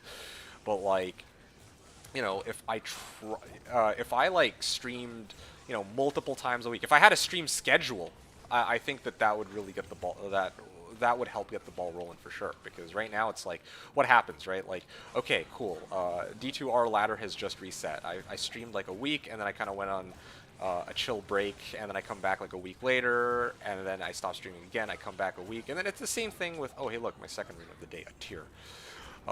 It's the same thing with what was that? It's the same thing with Slash, except it's even worse. Slash Diablo, you guys are lucky to see me if I'm still playing after the Monday, after the reset, you know? Like, I'll maybe get like 4 days in, my character is like not even anywhere close to complete, and it's like, sorry guys, I'm done. I'm basically like done for the season. That's like the running gag, but it's not entirely a gag because, yeah, like that's actually what happens, right? So, yeah, I mean, I'm not really all that surprised that, you know, not many people tune into my content compared to other people. Man, I can't fucking talk today. I blame my lack of sleep. So my donation in the Hall of Fame. Oh, gee. Zivko was saying, EU. Zivko was saying, hey, what's up, Zivko? Does guided playthroughs all the time, actually. Yeah, well. I mean, it was just an example. You get the point. Like, the thing is, a lot of people are like, oh, what else can be done for the game that other people haven't already done? And that's always the wrong mentality, in my opinion. Maybe not always, but like, if I always thought like that, where I say, oh yeah, well, you know, there's no way to improve upon anything existing, then there would be absolutely no way that, you know, that you guys would ever see anything new coming out from my channel, right? Like, if I always only played a Poison Necro every single season, then, for example, I wouldn't know how to build a Javazon at all because I wouldn't have done the research on it from playing it myself. I wouldn't know how to play a Boa. I wouldn't know, you know, like, I wouldn't have tried to theory craft the Nova Ball Sorceress. That's one of my favorite ones, like on Slash Diablo, which is an even faster Players 1 Chaos Runner on average than a Light Sorc, right? Like, or even... or like running the character with budget gear. Like, a lot of people didn't even know that you could run it with, like... Anyway, look. The point is, I guess, like, I'm not trying to single you guys out in particular, but I feel like there's a lot of people out there who will just be like, oh yeah, you know, this... the game's been out, like, I hear this argument all the time, and you guys will see this argument, I fucking guarantee it. The game's been out for X number of years. You know... The game's been out for X number of years, so by now people have found everything out about the game, right? And I tell you guys, like, there's new discoveries being made all the time. There's people like Indrik who are like, oh, well, like, when it comes to the speedrunning category, for example, he found out that, oh, well, the way the map is generated in the original D2, if the exit goes to the top left, then the maps will be generated a very specific way. Shit like that. People didn't know that. What if, you know, tomorrow somebody comes up with a way of finding out arcane in one way, or going one way arcane, right? That would be huge. Sorry, one way arcane without map hack, right? Like, I don't know. I like to get the protractor out, right? Say again, sorry. It's like the angle of the thing means it's this map. Yeah, no, actually, it's like, oh, the way the angle of this map is, look at it, and then this is where you find Summoner. How sick would that be? Or yeah, like Merge said, like skip Bale minions, right? That's another good Yeah, discovery. that was found out like what in the last like 2-3 years. Yeah, like people have known about it for a while, but no one really knew how to like replicate it, or at least most people didn't. And the people who did know, I think were keeping it on the down low, or didn't like publicly post it anywhere, right? So, anyway. They didn't explain it. They Uh, showed it because they definitely have videos of it, but I'm running to the bathroom. Be back. Okay. Christopher was saying, I'm gonna be honest, buddy. If you increase your content, increase your live streams, you'll get more people. But you're still looking at a trickling effect since many of us watch all streamers. You know, the amount of ignorant people that spread ignorance is massive. That's not including those new to game, but the sheer amount of people, in my estimate, is 60 to 70% of the new player base have zero clue how to play, but have an infinity depot of asking for help and gear, but never want to play how to learn to play for real. That's fine. But you got okay. Here's another thing to consider too, right? You're right. You're totally right that yeah, a good chunk of people are looking for very specific things. Like for example, oh, what's the best way to play the game? They see, oh yeah, it's Blizzsork, right? But then there are other people. There are other people who don't fit into that category, and they're looking for content and they can't find that content. You know, that's the content I tried to capitalize on for a while. Just to kind of see if there was some interest. That was the whole point of the Javazon video, right? Like, okay, now it's different because Llama and certain other people have their own Javazon guides, like, but for a while it was like, oh, well, there actually wasn't anybody who had like a solid Javazon guide or like a proper budget Hammerden video or anything like that. So that is the audience I was trying to capture because I already know that people like Llama, okay, like Dobrunsky has his human bot project. I mean, even back when I first started making content, I don't think he was doing human bot projects, so I could have even done that. Hell, I've done like on Slash, you guys know that I've done like many thousands of runs or hundreds of runs of different areas, right? Like yeah, I could have reported my findings like a long time ago. I chose not to because again, like I'm actually kind of trying to keep things on the down low, just between you guys and me. That's yeah, and you know, you guys might not believe me, but you know, like legit, I've already done the run since 2016. I just never really, willingly chose not to post it on anywhere other than /Diablo. Anyway, besides the point though, like yeah, my point is that, yeah, you say that there's a lot of people who are just looking for very specific content from all these streamers, but again, that's the kind of mentality that people are going for. It's like, oh yeah, there's going to be the most number of people going for this content, so I need to make content for that thing. Like, let's say Blizzsork, right? Pretty much every channel and their mother has a video on Blizzsork, right? Like, and that's fine. But obviously, you know, if I were to make a Blizzsork video right now, I'm competing with Dobrunsky, Llama, and you know everybody else. Whereas not if I made a video, for example, like the throw barb, right? Then it's like, okay, not as many people would watch it, but also not as many people have content for it. So it goes both ways. It actually very much does go both ways. And you said too, but you're still looking at a trickling effect. Now that part I don't understand. That part to me is vague.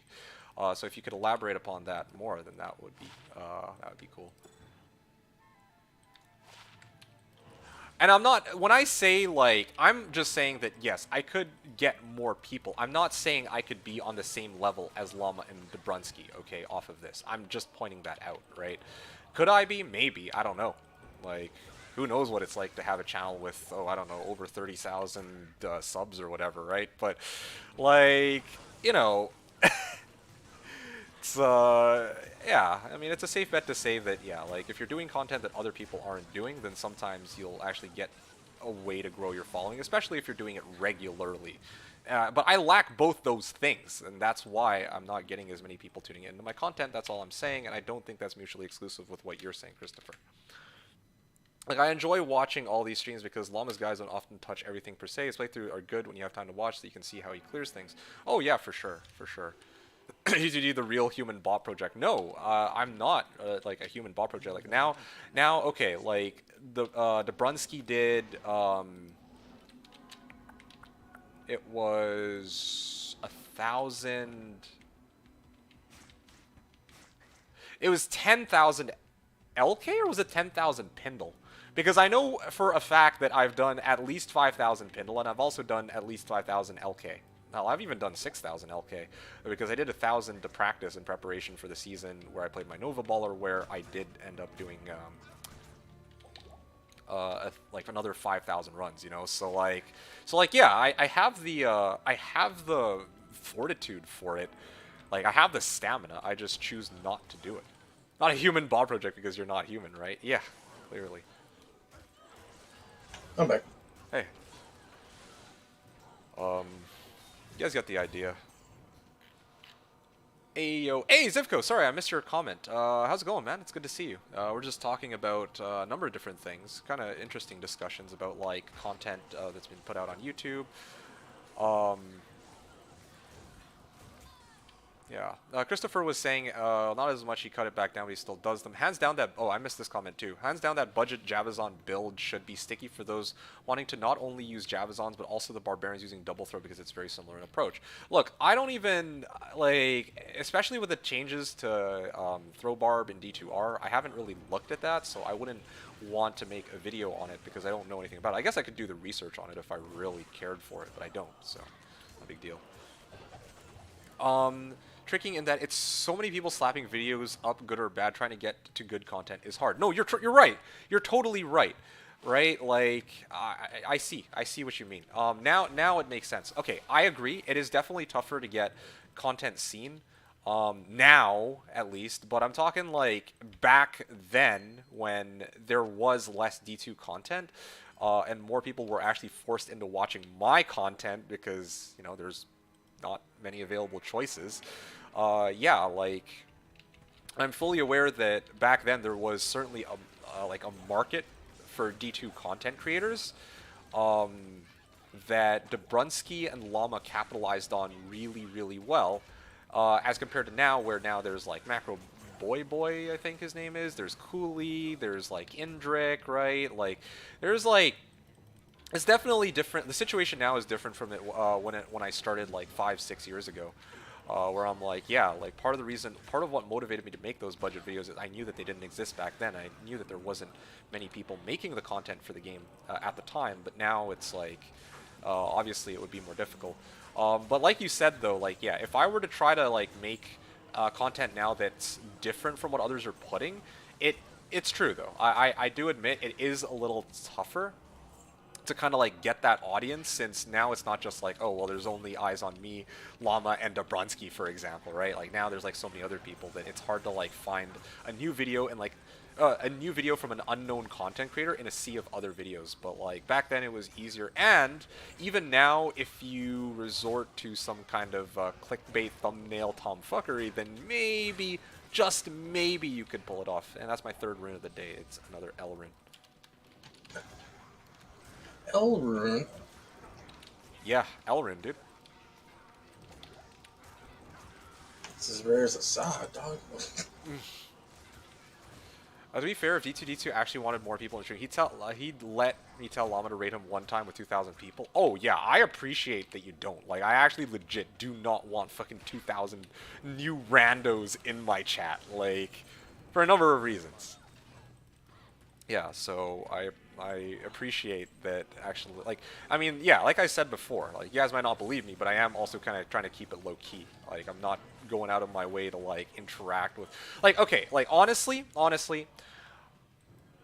Christopher, you also are talking about, like, YouTube, right? You're like, oh, yeah, like, there's lots of content on YouTube, but, see, there's more options than just YouTube, right? Like, for getting yourself well-known out there, right? There's TikTok, there's Instagram. I know this sounds ridiculous, but I'm dead ass here. There's TikTok, there's Instagram, there's like Reddit, right? Like, if I really wanted to, what I really could do, I could put out a video, okay? On the first, honestly, even like day 2, day 3 of ladder, I could have been like, oh, day 3 of ladder, I did 1,000 trav runs, ... And then like, or maybe just some random location. Like, that shit like gets eaten up so quickly on Reddit, and not many, and in many subreddits, and not many people ever really like, not that many people do it, surprisingly. So, you know, I could actually have started off on Reddit if I really wanted to. And then I could have done something that would clickbait enough people to kind of view it that it gets enough traction, and then maybe YouTube algorithm picks up on it. You know what I mean? Right? Or I could like hit up people from Slash and kind of help me out too. You know, there's like so many different avenues to take that. Yeah, like YouTube content creation it would be the goal, but that doesn't mean that you only have to make content on D2. Like, here's another one for you. Yes, if I'm only making D2R content, that makes things pretty difficult. That kind of limits me in what content I can make, right? But what if I also tried to make content for like PD2 or POD, right? Like, if I can get that initial viewing, then it also makes it much easier to kind of get more people. It's a bit of a snowball effect, right? Like, usually it's like the first, 1,000 subs where it's like, okay, it might be a little difficult, and then after that maybe it starts to ramp up because then you have more people watching your content, and that causes like the YouTube algorithm to like find your videos a lot more easily than if you were just some no name. So you get the idea. Strongest box saying, oh boy, tell me how to play a throw barb with no gear. Oh gee, yeah, exactly. Like, I wouldn't fucking know. Pull Rune. Damn.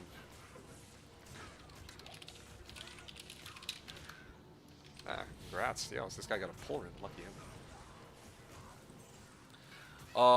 Those videos that were out were 10 years, over 10 years old and badly reviewed. So I respect how clean a lot of the post streamers are doing things that's better and professionally done in some cases. Yeah, Elrin, the most Spanish of runes. Yeah, if you stream Elden Ring, you will have more viewers. Merge says again. This is another thing I actually don't necessarily agree with, believe it or not. You might think, oh well, Elden Ring has more viewers, right? More people who would watch because it's a newer game. But what you also have to consider is that yes, Elden Ring has more viewers, but it also has way more streamers, way more content creators. And it's like, if I were to put out a video on Elden Ring, it would absolutely get buried into the ground. As compared to, like, here, where I straight up have, in quotes, fewer competitors. Even the light cannot pierce this gloom. So, yeah, like, for me, I would prefer looking for a game which has a high supply of viewers, well, fine. Yeah, a high supply of viewers, but with minimal competition to start off. That's how I would do it. Obviously, like, or like something in peak You're hype. not making Minecraft content. Minecraft content. I wouldn't do Dude, Minecraft. there's so many massive people. You're just gonna get buried. Yeah, no, actually, right? Like, or like League of Legends content or something like that. Unless you have like something that you really specialize in, but then the issue becomes like you need to come up with a way to make yourself stand out from the others, and you need to give people a way to. You can't just be special. You also have to be entertaining while you're special. Well, I was trying to put the two as hand in hand, but yeah, you also need a way for people to actually find your YouTube channel. That's the toughest part, right? Like, you can have like the best video out there, but it means nothing, or best video for something, but it doesn't matter if no one can find it.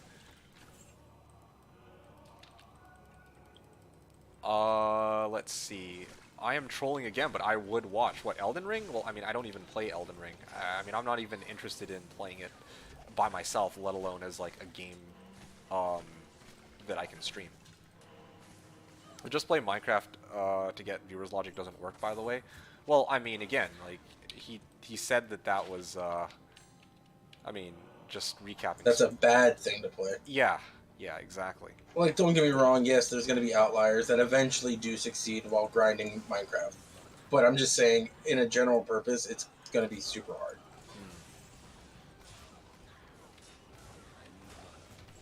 9 times out of 10, you will fail. But to get 5k randos to join the conversation, be right back. No, please, no. I like, see, I like this where I get to talk to the spy in the background, and I get to speak to you guys, right? Like a handful of you, and the chat isn't just Chances. Oh, cool. Got a guess? 38. Gonna go with like the low, like 22. Perfect 40s. Perfect 40s? Wow. Nice. Solid. So that's going to one of my characters, probably my Sork. Well, I'm versed, says Leslie. Okay, fair enough. And it was Hort chances. Work chances, you said? Yeah, Hort. That's pretty good. Said it before, your friend did. I see. Yeah. But yeah, no, I actually like it low-key, right? Like, how often do you guys get me all... Like, if I had a stream, you know, even, like, a stream with, like, maybe, like, let's say 200 viewers, right? That's a little difficult to manage a chat while I'm playing and talking to you guys at the same time. Like, I kind of like... It's, like, low-key, nice and chill. I'm just chatting, and, you know, y'all are doing your farming, I'm doing my farming. I'm just talking about random shit that comes up. And, you know, if I had, like, many other people, it would be very difficult to maintain a conversation with that many different people. Very taxing, if nothing else. But with you guys, like with maybe just like a handful of people, like, you know, we get to have like long conversations, and it's really chill. I enjoy this, and I wouldn't want to like have like tons of other people. Why on earth? It's like I keep walking. Strongest Bach was saying, I have my own history of streaming and exhausting myself to entertain. Resulted in me having a community of about 10 people who thought I was hella underrated. Yeah, I know, right? Like, you kind of get the idea behind that. It's like, you kind of work really, really hard for it, and it's like, yeah, I mean, you know, you can get plenty of people to watch you, but obviously it's like, there's a lot of work. I have no doubt that you could handle a 200, 300 person stream on at least a weekly basis. Oh, gee, that's a tough one, man. Like, that sounds like a lot of work, you know? That sounds way too much effort to do all the time. Especially, like... I think 200-300 people wouldn't be the worst. Mhm. It's when you start getting like into like the 500s and stuff like that that it like becomes literal just It does cannon become a fodder mess, in yeah. chat. Because like, you know, 200-300 people, I automatically assume that like 33% of them are lurking. So you're only dealing with the other, you know, 66%. Yeah, I still think it's taxing. Like, Oh rather no, than it's talking... definitely taxing. Yeah, like, imagine if I had, like, you know, even, like, 10 or 15 Hom 3 watchers who I, like, regularly talk to, right? Like, or, like, 10 of you, or 10 of, like, Baka, right? Like, how would I even maintain a conversation with all 30 of you, right? Hey, you just gotta accept sometimes you're gonna miss things. Yeah, It's and I just don't... hard to accept. And I don't like that. I actually like that, you know, we're just doing this thing where I get to, and okay, it's different goals too. I'm not trying to like grow my channel and go pro, right? I'm like just trying to chill out, play some D2, showcase some of my shitty content to some people, and just talk about random shit along the way. That's mostly how like what I'm trying to go for here. So anyway. I want to kind of take a moment to step back, way back, and see if there's anything else that I missed from, like, even, yeah, now that we're on the topic of missing content. I don't know if Fatty was still around. Some mobs have natural 50 or 60 light res on Hell. The mobs with 0 magic resistance are immune to magic, yeah. To double check, but I have 0 problems with my hybrid FOH in any player count in any area, Christopher is saying. Yeah, well, when I do make a hybrid FOH din in Slash, we're going to see how that pans out. Although, again, I have a Necro build that I'm cooking up that maybe I'll end up playing one of these seasons. I just don't know when. Yeah, I don't know. Like, gloom on him for dim vision.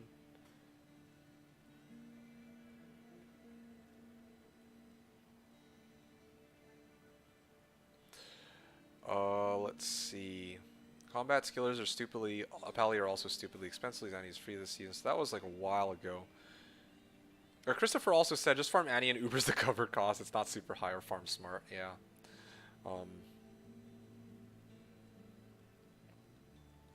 Here in about five minutes, I'm gonna have to get up. Okay. I'll maybe take a short... 30 to 40. I don't know. I got like a pretty cool group of 5 players right now. I might actually stick with it. Yeah, like I said, if you get a high room when I'm gone, it's fair game. I had to get up. You didn't. Well, I mean, I'm going to go for a break at some point myself, too. Yeah. I just want to play at least until these guys are done, because how often do I come across like Yeah, Solid 5 doing y- private games. yeah, and like right around the same time we all finish too. Like that's a first.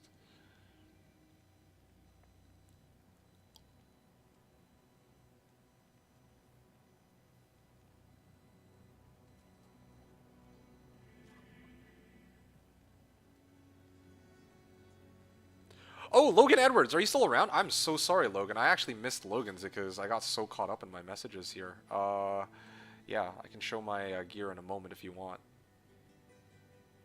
Imagine actually getting stuff from cows, though. Baka was saying, oh, gee. Cows with Amazon they got mid runes pretty often in 8-player games. That's what the pros do. When they beat the game in 2 hours, they go immediately to cows. Thing with classes other than Tally is so-so is you don't need to be rich to get good gear. Difference is buying skillers for like versus people asking for Vax. When it comes to so-so Pally. I don't know about Vex, but yeah, pretty close. Strongest Baka was saying, I've seen a guy heavily advertise himself on JSPN doing a giveaway for followers on his very first stream. Dude had messed up sound and his vibe was questionable, but he had 100 plus followers immediately. Yeah, exactly. Free shit will always sell. That's another thing I forgot to talk about too. I don't usually like to do it for a Free stuff sells. Yes.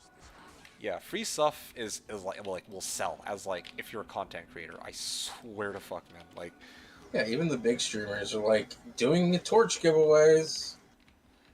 yeah, 300 people. torch giveaways. I'm like thinking I think my favorite is Declone Walk. Like, Yeah, that's their giveaway. Lucky Selling rings Luciano. at some point today. Lucky Luciano, I had never heard of him before, and then one day people were like, "Oh yeah, there's a Declone Walk." It's like, He's a PD2 guy. yeah, no, I know he's a PD2 guy, but again, like I have my own personal bubble that I stay within, right? And the reason I know of him is because of the Declone Walk that he hosted. So it's like, yeah, already free viewership just off that alone. People love free shit. Getting skillers can be done by either doing cows or just get Grand Charm and re-rolling or get an actual skiller. I find it faster re-roll. Yeah, well, I mean, you gotta actually farm P-gems for it, though.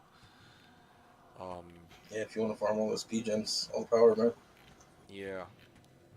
Hom was saying top 10 stocks like AMC to buy now. Just watch this 3-hour D2 video first. Oh, gee. Alright. Yeah, You're here for the stock information, but don't worry, it's coming at the end of this video. Please stay tuned. Shit. Christopher was saying, well, I'm gonna be honest, you don't know how many days and nights I replayed your Javazon video learning, and I wanted to thank you, and I got the chance today. Yo, that's awesome. Hey, I appreciate it. Like, that, you know...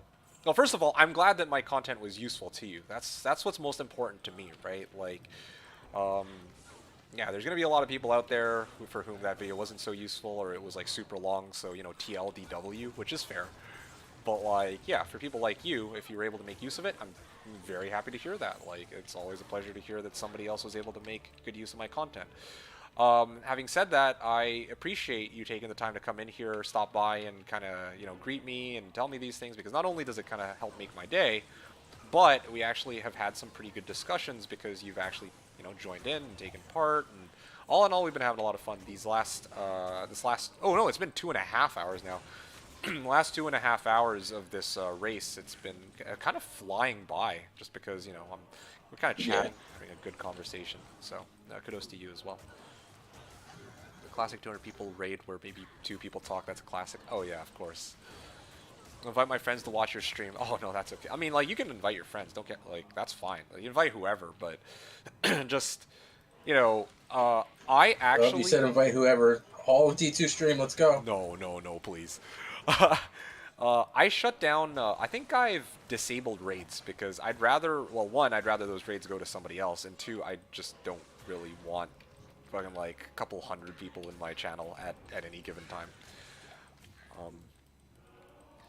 Baka was saying, you missed my rant on how a guy got a lot of followers on his crappy stream. Yeah, okay, well, I ended up addressing that. I really despise that way of attracting people. It just brings in the wrong crowd. I agree. Like, from first-hand experience, not from this channel or anything like that, but in the past, I've, like, set things up where it's kind of like, you know, 1-800 freebies, and yeah, that doesn't go very well. At least for me, it hasn't.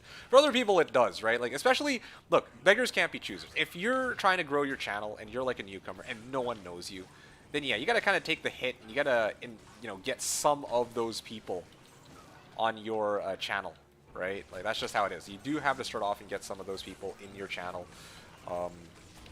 for at least a little while until you can actually like get yourself up and run. That's one approach. That's one very reasonable approach, right? Bite the bullet, but still end up with more people watching at the end of it. But for people like me, I'm like, no, I'd rather start from scratch and put out. I mean, part of the point of this channel was to see if I could grow some kind of following from scratch. So that's what I did, and that's kind of what I'm even doing to this day.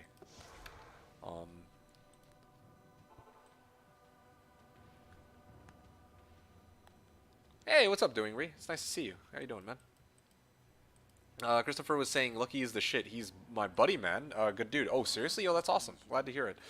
Yeah, I mean, again, I don't know much about Lucky Luciano, but the fact that he went through the trouble of doing all this setup for...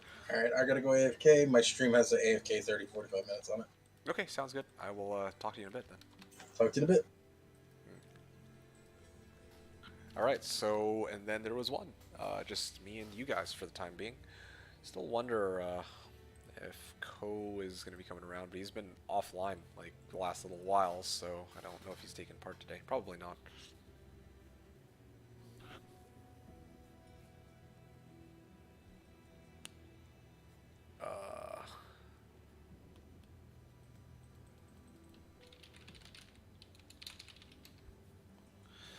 I actually wanted to raid you whenever I have an opportunity. My stream is tiny. Yeah, well, I'm gonna tell you this right now. My raid, like, I have raids disabled on my channel.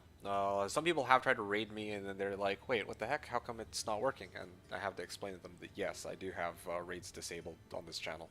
And that's non-negotiable. Like, I really do insist that if you guys have people on your stream that you know, that you're making content for, that you redirect them to somebody else who could probably use it more. I have enough just from having you guys here with me. How much longer until these guys are done? I'm still just chilling. Nice to... This is a good pace. I like this. I get to talk with you guys while I kind of wait for these guys to finish up. These guys are alright, and they're not interfering with my pits run. Pretty nice. And I get like 2 minutes of breathing time. Or, well, like a minute or so of like breathing time when I end my pits run. So, it's pretty good. He runs with Llama and Team. Who's he? Lucky? Probably. I mean, I guess that would make sense.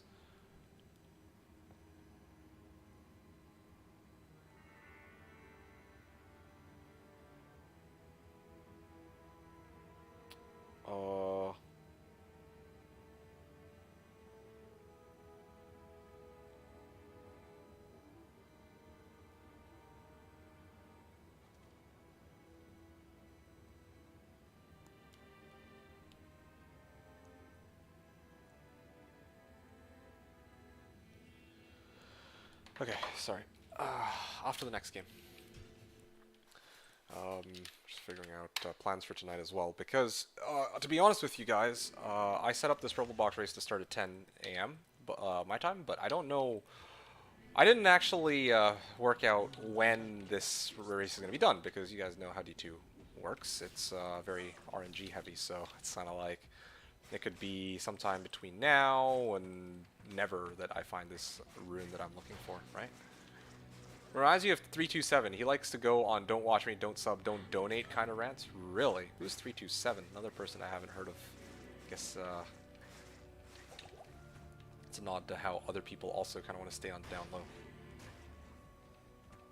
You gotta be fucking kidding me. Alright, fine.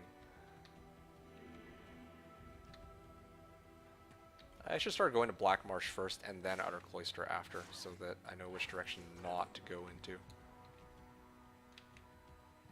Oh, it was there the whole time. I just couldn't see because the minimap is so faint.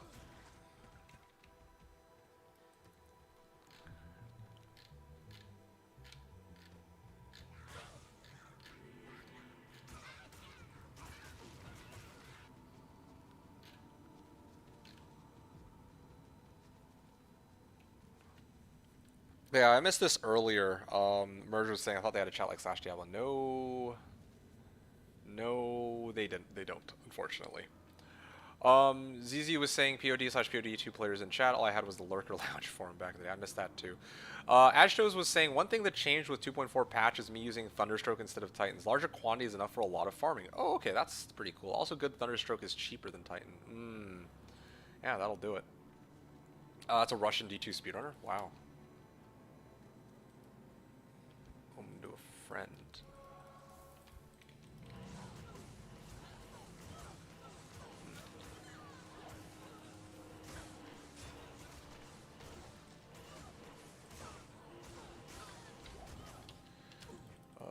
Okay.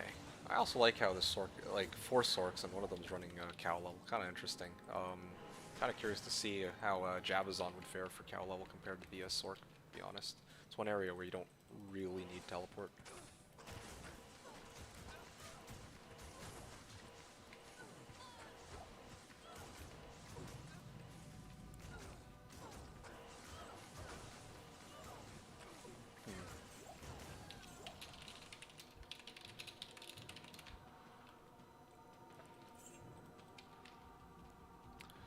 Okay. Damn. Low key, I kind of wish these guys would finish up sometime soon so that I could like move on and do other things. But do other things, and then I want to grab food. But like, or have a perfectly good Wendy's Baconator waiting for me that I specifically reserved for today's lunch. Because Baconators are mwah.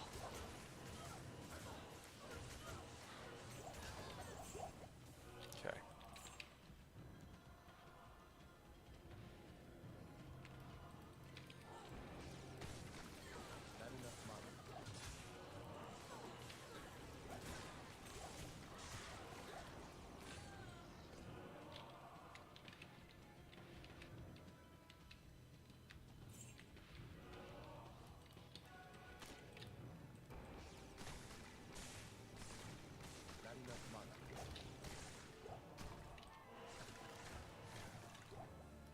Partisan.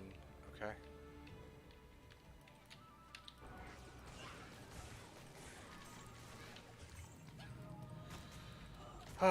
It's gone so quiet.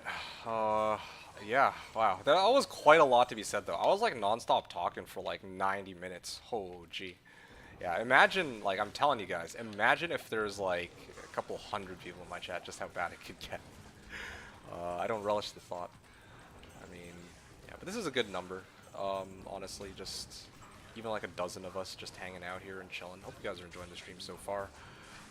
Yeah, race isn't like anything super serious. There's not like any too much on the line, and to be honest, like I really don't think we're gonna be finding anything today. But this is just a nice chance to kind of showcase this character and what it's capable of, and then same goes with the spy. I'll probably take a look at his VOD later to see just how well his character works, but that'll be for me to deal with afterwards.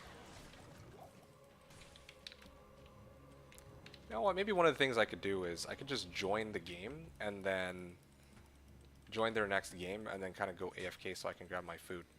How does your throat feel after that? Because mine would be burning. Oh, well, I'm used to using my throat, so, you know, yeah, I'm fine. I thought no sleep until purple. No, definitely not. If I were playing my barb, then yeah, I would consider that, but today I at what? What? It's 2 sockets too. What?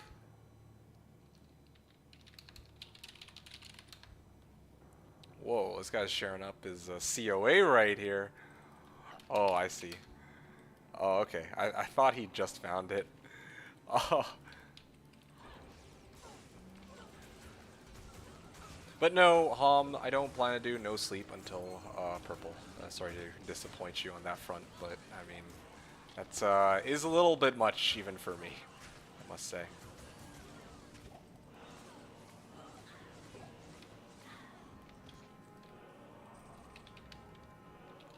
Damn, Crown of Ages.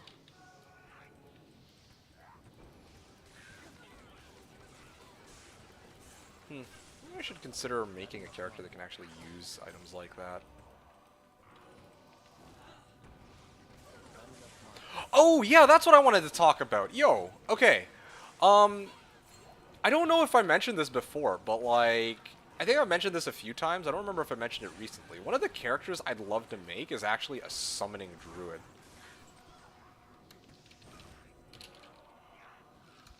In 20 to 30. Yeah, I wanted to actually make a summoning druid. Like, I don't know if I'm going to do it this season, though. I feel like after this character and after my...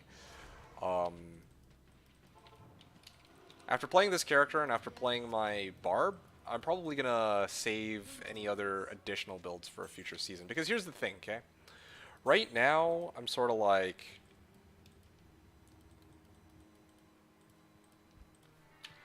I want a character that I can run with, like, while talking to you guys, while I'm kind of, like, mindlessly AFK, you know? Or not mindlessly AFK, but, like, basically AFK farming. I want a character that can AFK farm. And I was, like, thinking maybe Skellymancer would be really good for that. And it would be. I just don't really relish the idea of having to cast curses. I want to, like, go into Throne, wipe it all out, and then just sit there and twiddle my thumbs for the next 10 minutes while I just chat with you guys while my wolves go and shit on everything. You know, that'd be a really good vibe, I think. Spec's next HC character is a Summoning Druid. His Zon just died the other day. Ooh, ouch. What did him in? Going back to Strong as Baka, but yeah, like, my throat's fine, though. I'm not... Yeah, like, I talked a lot, but, yeah, I'm used to... Yeah, I'm used to saying... I mean, like, I did a 23-hour stream. Like, talking nonstop for 90 minutes is no big deal, right, for me.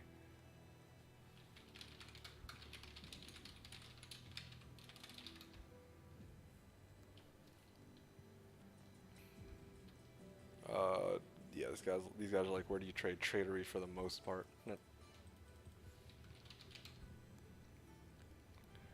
AFK bail runs, except that they are solo. Well, what's wrong with that? Solo bail runs. I mean, it's perfect. I basically just sit there, let the wolves do their thing, kill all the waves, I'll get XP, and... I mean... Oh, yeah, that was another thing I was going to talk about. Extra fast, cursed bear by the stones in Hell Act 1. Oh, no. Yo, that's a rip right there.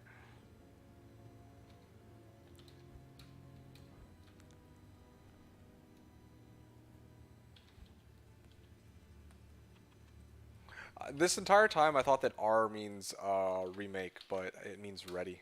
I only just realized that.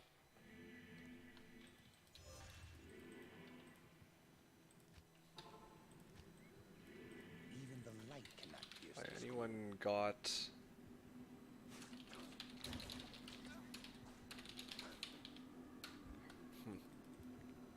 Ooh. Gotta just boost my ego here. Anyway. What was I saying? Yeah. So, like I was saying, like, Summoning Druid. Yeah, I'd like to actually get a Summoning Druid up and going one day, because, yeah, like, it'd be nice to have a character I can just AFK and chat with you guys while I play, mostly.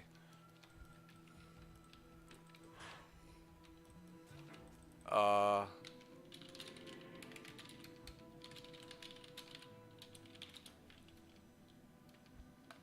be fair, not going after it.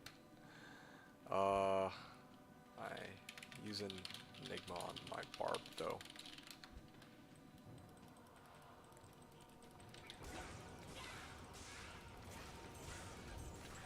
$420 gold. Ouch, two bow. Oh, poor guy. Alright.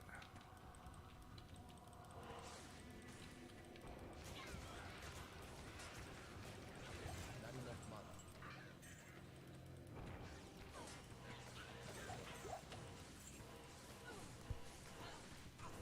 Anyway, the next thing I was going to talk about is a topic that's come up by a few people as of recent. And it's the idea of a solo self-found ladder.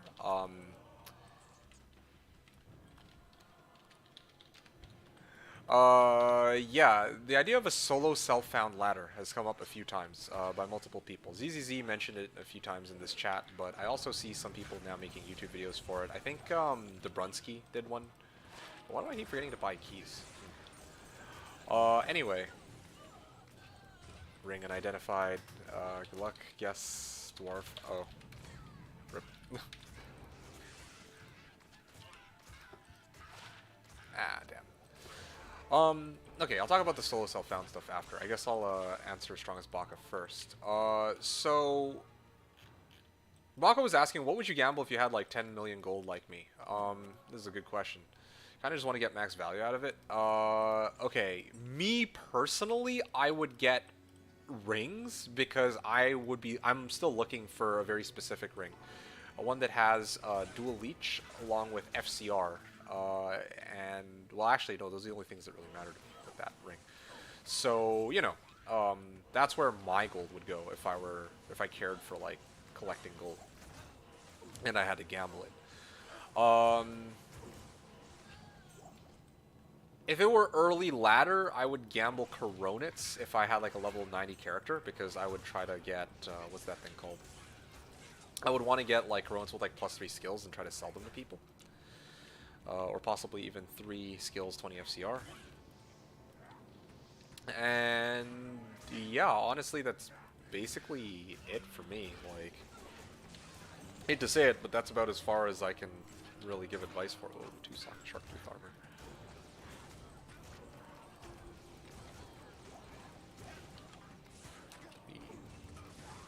Yeah, 10 million gold. Yeah, it's got to be either Coronets, amulets, or rings. I think, honestly, rings is, in my opinion, the best.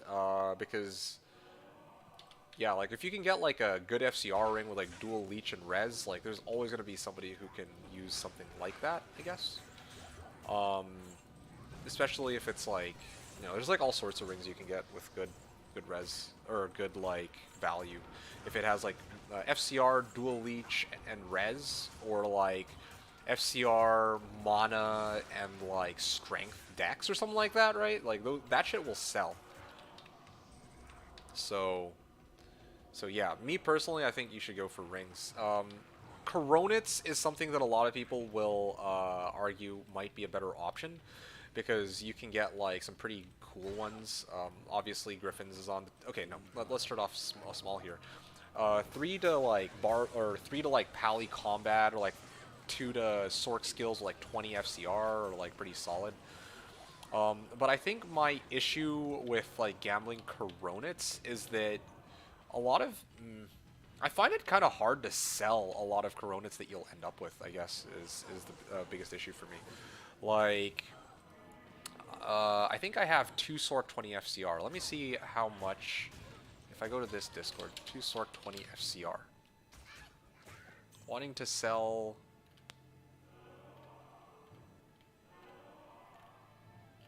Yeah, like... Yeah, somebody's selling 2 Sork skills and 20 FCR for 3 keys or ist. You know, like, when I see that, I'm like, yeah... even 2 Sork 20 FCR is kind of like meh by itself.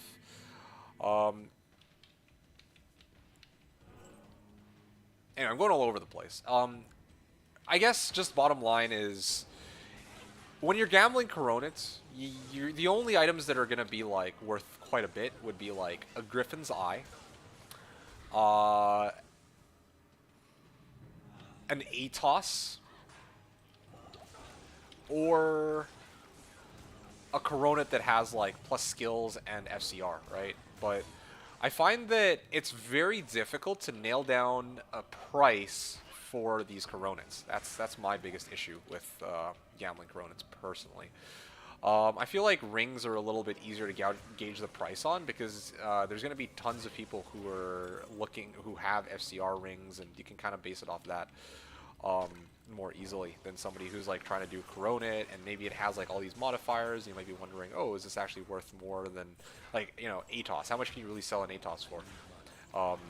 And especially if you're not using, like, JSP, you're probably not going to get the right value for the item, I guess.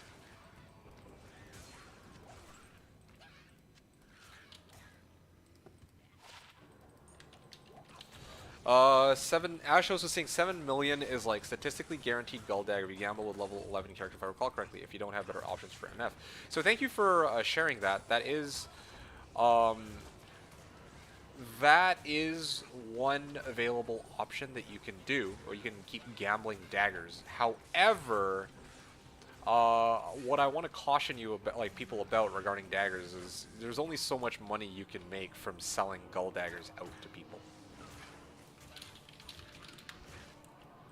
Yeah, I mean that's the easiest way I can put it. Oh, okay.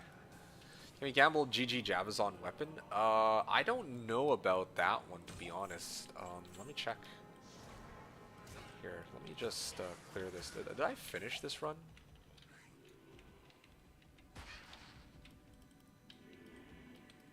Have I done everything? Wow, I actually did like everything. Wow.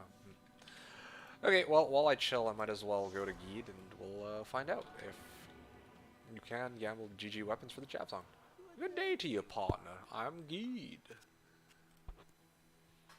Alright, refresh, refresh, refresh. I imagine you should be able to find matriarchal javelins, but it's just a little bit tougher, you know? Like, I see javelins here, but no matriarchal. I don't know if javelin upgrades into matriarchal, because some items actually do. Like, obviously, Kite Shield can turn into a monarch, because it's a direct upgrade. Circlet, I don't think can upgrade to anything. Coronet can upgrade to Tiara, which can then upgrade into a Diadem, too, though. They have Mist Gull with 6k dagger gambles in Season 0. Seriously? Oh, gee. It's not the amount of gambles that bothers me, I guess. It's just the fact that, okay, if you have 10 million, would you rather try to gamble for a chance to get Gull Dagger, which will probably sell for at most a Polyrune, or would you rather use that to get, oh, I don't know, like, even like a 3, let's say like 2 Pally Skills 20 FCR Coronet with like 2, well, just that by itself, already that's probably worth more.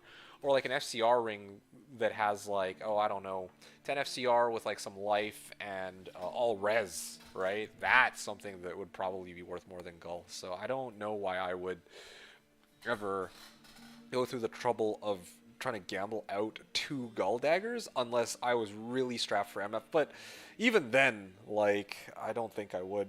Like, honestly, like, how cheap is it to get Blade of Alibaba early on, right? As opposed to stacking up 10 million and just trying to gamble Gull daggers. What I'd rather do is actually gun for good boots, if anything. Like, I would gladly try to, like, reroll boots at low levels, rather than try to roll for Gull daggers. Because if you can get, like, some good, like, tri-res boots, yeah, some people will actually pay big for those.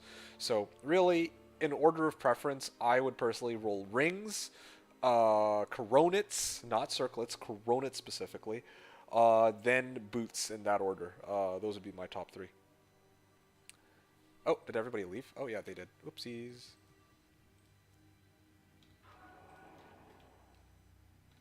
Okay. I just, I wasn't paying attention there. Oopsies. Okay. I think I made it just in time.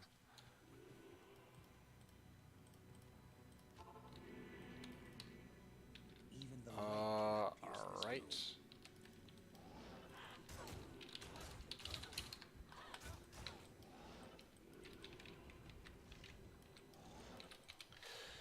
Hey, Halcorax. What up? Nothing much, nothing much. How are you doing, my dude? It's nice to see you. We're just in the middle of doing a high rune race right now. I have somebody with me in the stream. He's AFK right now. He had to take a short break, but he'll be back in a bit. So, yeah, the way it works is we have our characters that have ridiculously high defense, and we are just in the middle of trying to race them. Race them to get a high rune. That's basically it. So, yeah, buckle up and enjoy the ride, I guess. How are you doing? It's good to see you.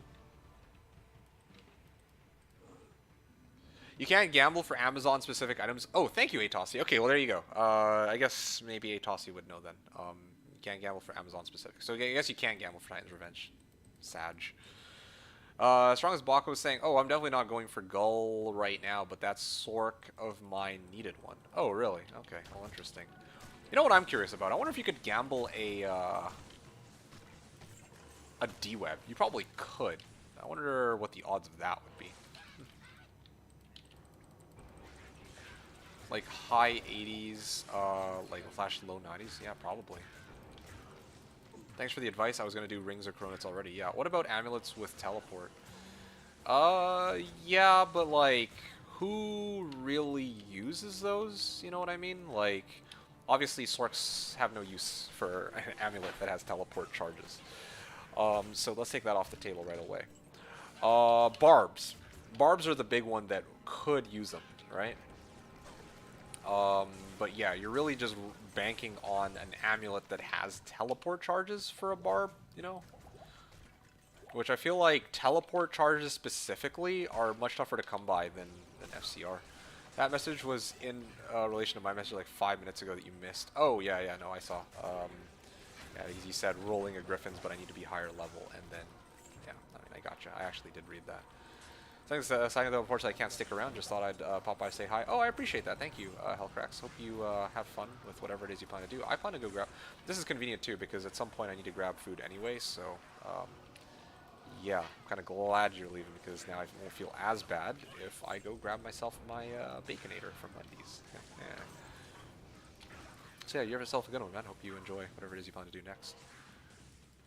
So the rest on my first one, someone told me when I needed help. Okay.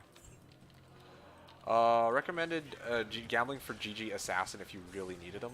GG Assassin clause? I mean, I guess. There's another option.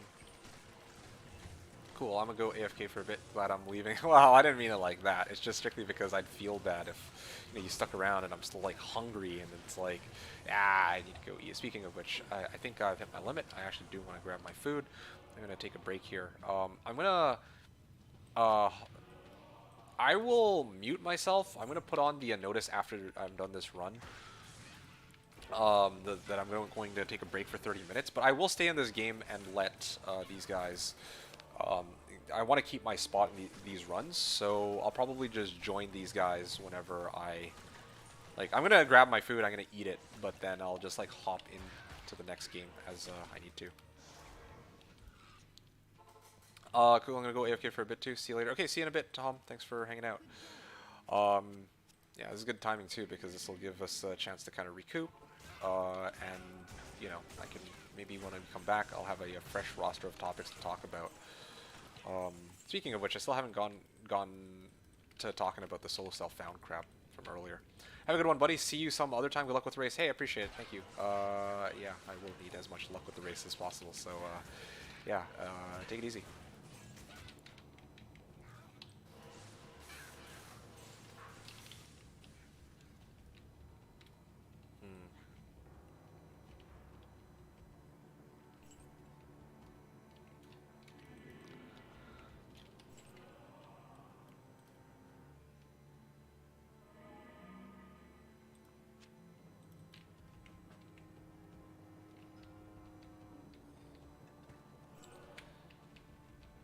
But yeah, going back to Christopher's comment, amulets with teleport, I just don't personally think that that's the way, unless you have like something else in mind that might be worth. Like, for Amazon's not gonna be using tele charges on an amulet, right?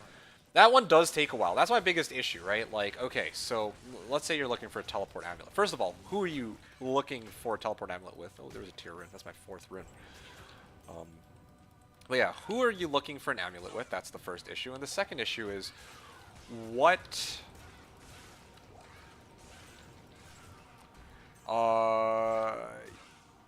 yeah, like, what character are you going to be using it on, right? Like, okay, so...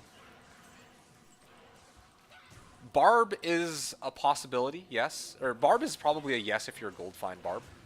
Sork is a definite no, and pretty much like Amazon's a definite no, and all the other classes are probably something in between. Now here's the issue. Okay. You only have 24 charges of teleport on an amulet, and it costs more. It costs a premium to repair amulet teleport charges. I don't know why.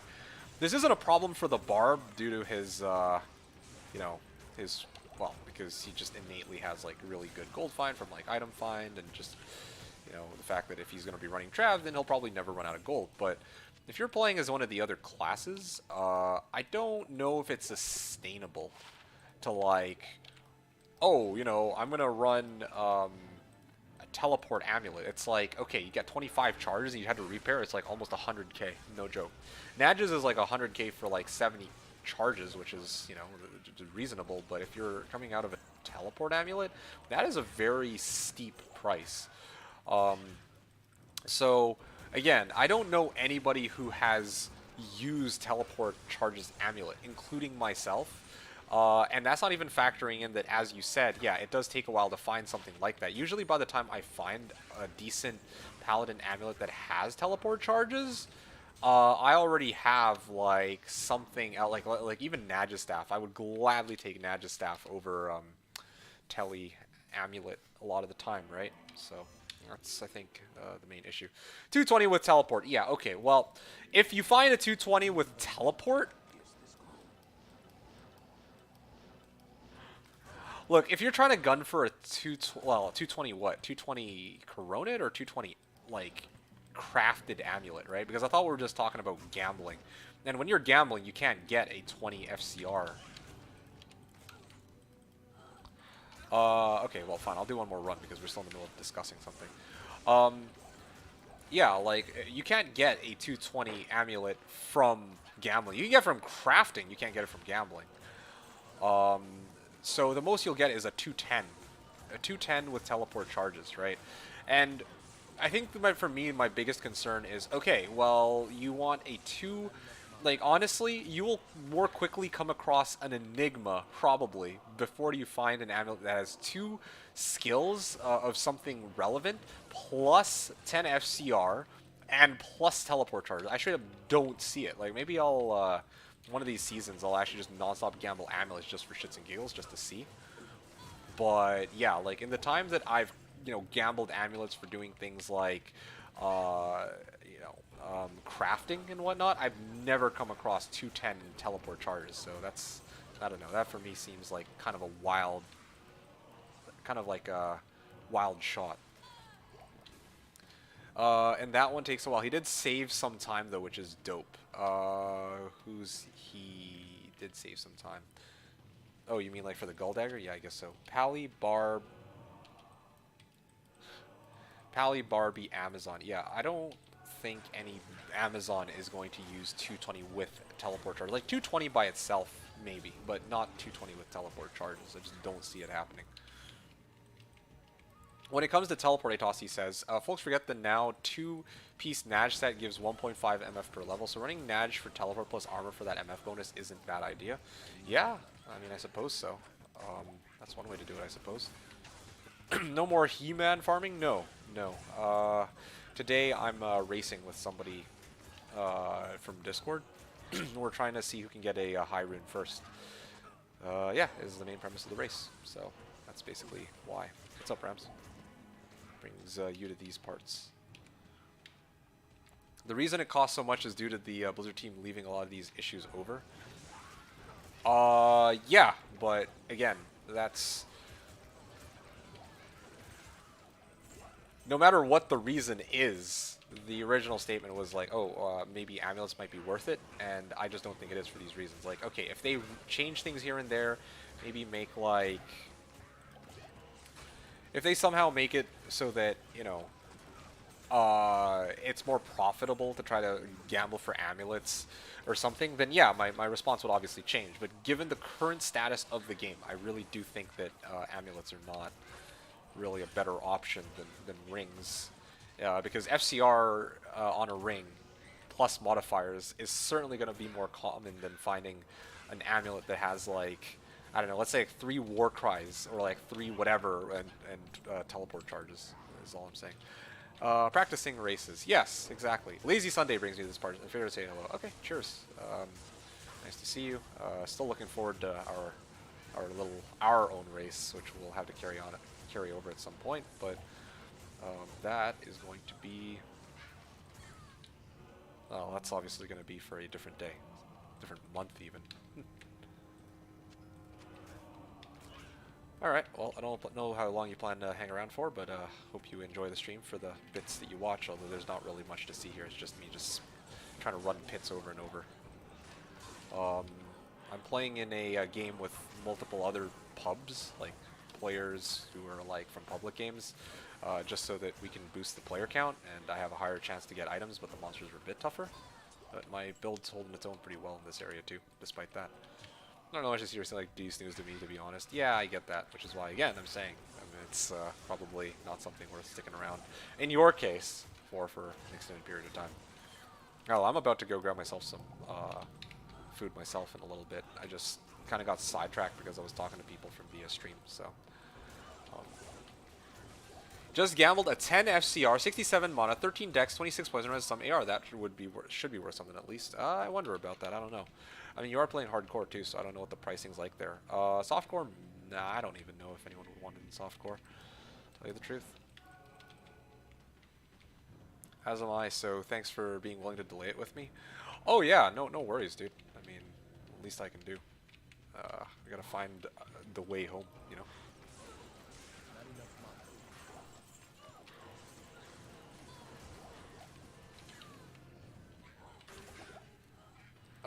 Oh, I see.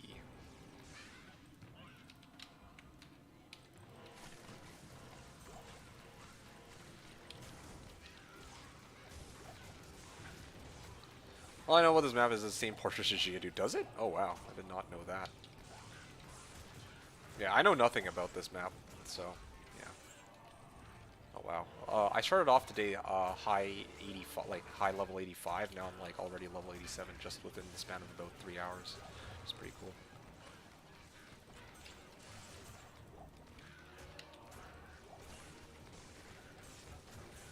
Baka's saying, "Aw, why? What's up?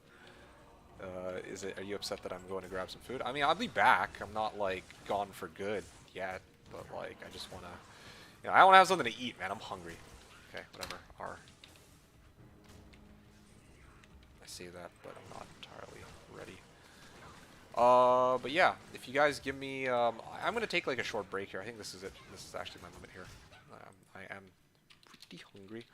So I'm really hoping it has the same narration. Oh, gee, that's that is a good point. All right, guys, I gotta take a short break here. I want my food. I'm gonna step out for a bit and you know, grab some noms. Wait, how many more runs you gonna go for? I was gonna grab some lunch myself too. I'll take off myself. Okay, sounds good. Happy Meal? No, not a Happy Meal. It's a Baconator from Wendy's. I was like passing by Wendy's yesterday. I'm like, you know what? I know I have a stream today. I am craving a Baconator, but I'm full, and I'm gonna eat this tomorrow.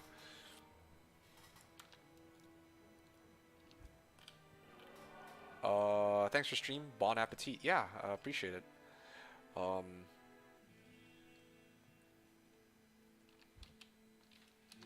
Okay.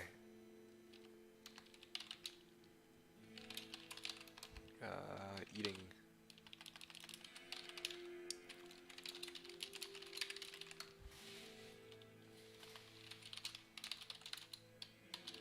Okay, cool. I just told them that I'm taking a bite here. Or grabbing a bite. I'm upset that my best ring ain't so good. Broths have been really dry lately. Yeah, well, I mean, you can't expect a good ring all the time. You have to keep gambling lots and lots of rings, and I think it's like, what, 1 in 10 rings, basically, are going to be rare. No, wait, is that right? Yeah, pretty much every ring you gamble is going to be magic, and then every 10th ring will be a rare, and then every, like, some of those rare rings might have FCR, and some of them might not. Now I want to gamble some of my own rings. Anyway. Thanks for the stream. Bon appetit. Yeah, sounds good. Atossi, I don't know if you plan to hang around here from when I come back, but I'm not ending the stream for good. I just want to grab myself some food, so I'll be back in about 30 minutes, okay? I'll be periodically, like, you know, unidling my guy and joining the next game to keep making sure these guys are on, like, players 5. But otherwise, yeah, I'll be back in I'll be back in about a half hour after I'm done eating, okay? So I'll see y'all in a bit, and I might even step out for a bit, too.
I'm actually back now. That took longer than I wanted to.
Well, this is a first. I made it back before the 30 minutes were up.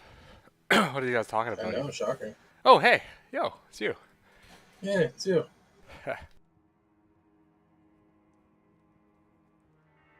Anyway, hey guys, hope you're all doing well. If anyone's still around, anyway. ZZ is asking, what are you eating? That's a good question. I got a Baconator from Wendy's yesterday. I was passing by and I figured that I'd be doing this stream, so I ordered one. I basically held it for this lunchtime and I just had a Baconator, and then I also had to step out for a bit. He deep fried it in an air fryer. Yeah. Mhm.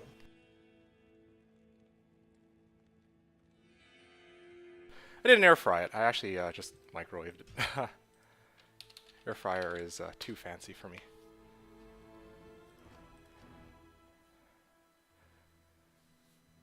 Is he saying delete TF? What? What's the problem with that? And Merge is saying looks delicious. Yeah, no, it is. It's ever since they removed the Angus burger from McD's, like the menu, I've been pretty bummed out, and I've been looking for like a good burger that I can really like sink my teeth into, you know. And A&W certainly hit it as well, but like, yeah, I love the Baconator. How you gonna hold it? What do you mean, how am I gonna hold it? I use my hands. Stop lying to them. You definitely eat a Baconator with like a knife and fork. What did you eat last night while you had a Baconator going cold? I had pasta, actually. Yeah, legit, like, I was out for pasta. I had pasta. And then I was like, huh. You know, I was like passing by a Wendy's on my way home, and I'm just like, fuck it, no, I'm gonna get Wendy's. So that's kind of what I ended up doing. Here we go, back to the McD's Angus burgers. Yo, McD's Angus burgers were pretty legit. They weren't, honestly, Baconator is better than McD's like Angus burger. But one of the things I hate about Wendy's is that they don't have very many locations for Wendy's, like straight up. At least not in this area where I'm at right now.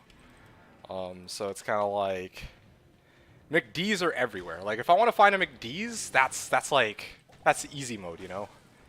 But finding a Wendy's is a whole different story. Wendy's is good generally, yeah, no, for sure. Your local ones are bad, seriously? I wonder how that works. Like they're the same company, so I would think that it would be like the same. That it would kind of be roughly the same quality, but I guess not. Did you get a double quarter pounder? I haven't been back to McD's in a while, dude. Like I talk about how convenient it is to get McD's, but I didn't. I don't choose to go out of my way to go to McD's. Generally speaking.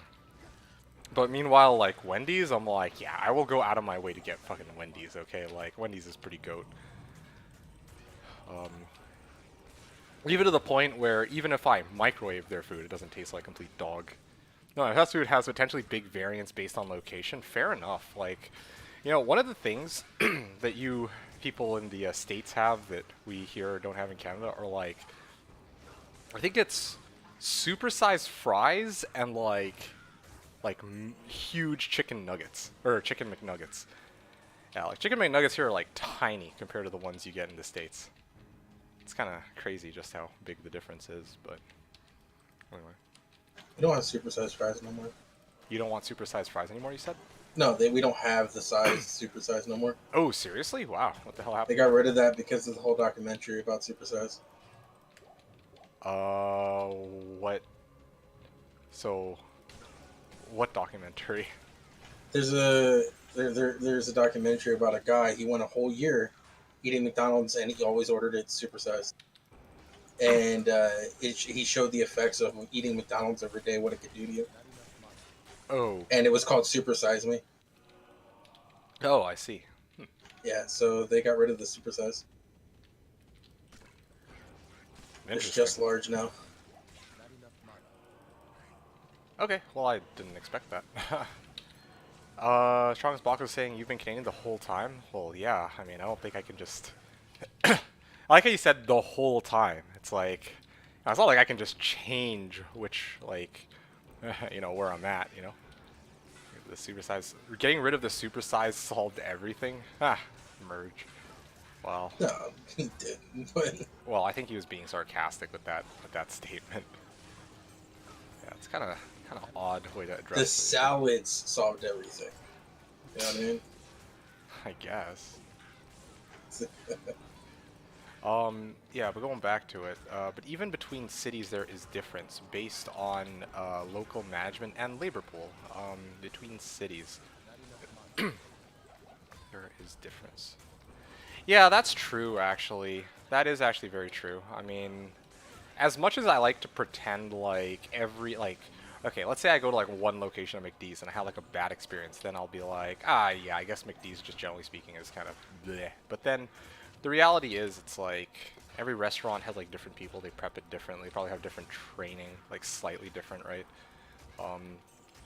So you got a point, like it would be a difference between cities. Like even between like within the same city, I'm sure that you know one branch of a McDonald's, for example, might be like still bad compared to like another one in the same area.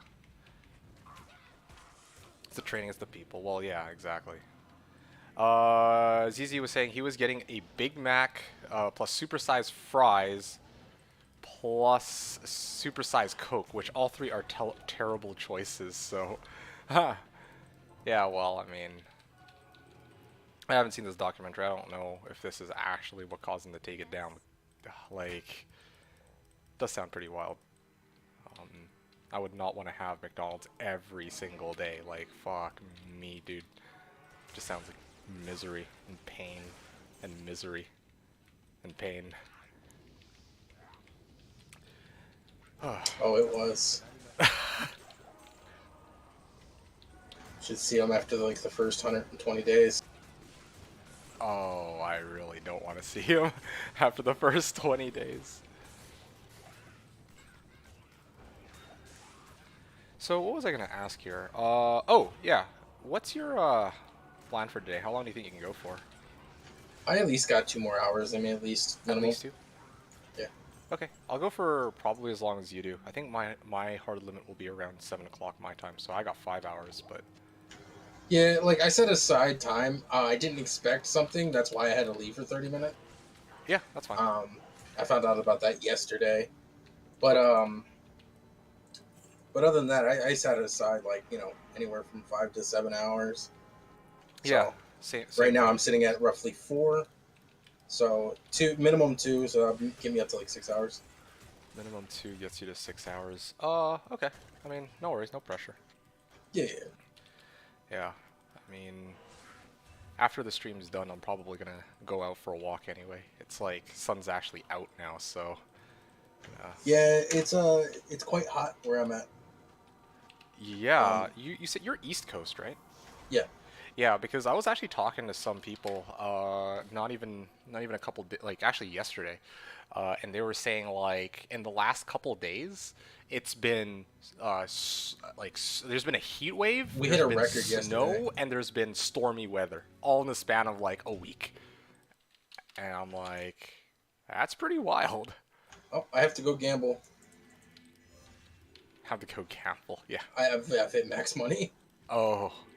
Yeah, I started off today with 2.5 mil on this character, but I don't think I'm gonna end up using all of it as long as I don't die. I'm just gonna mass buy rings. ZZ was asking, do you have Freddy's? I don't believe I do. Culvers, I have no idea what that is. Meatheads, nope, never heard of that. Five Guys, yes, we have a Five Guys, actually. I know of at least 2 locations in my area that are like a roughly a half hour out. And then you said In and Out. I don't think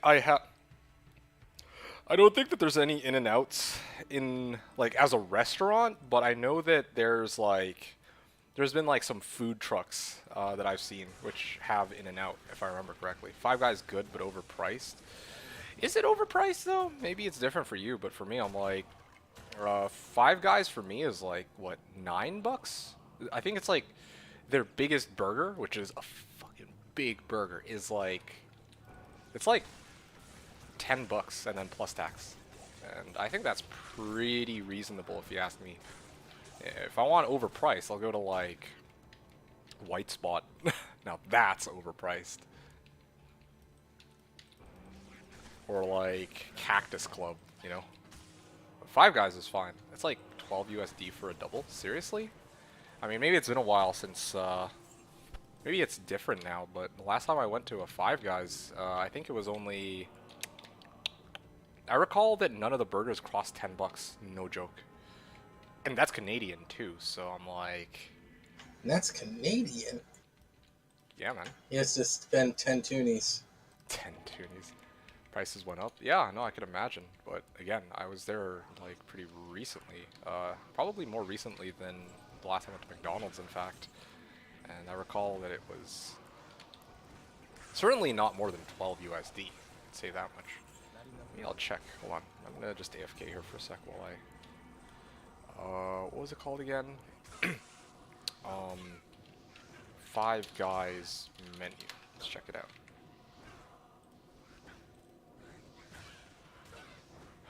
Five Guys menu. Burgers. Bacon cheeseburger. That's usually the one I end up getting, but it doesn't really give a price, does it? Love their shakes too.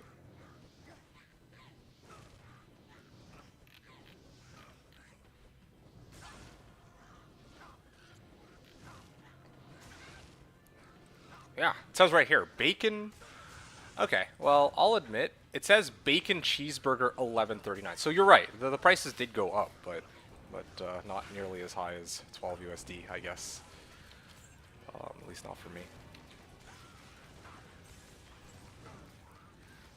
But yeah, all the other ones that you listed, Freddy's, Culver's, Meatheads, In and Out. Yep, we got none of those, I'm afraid.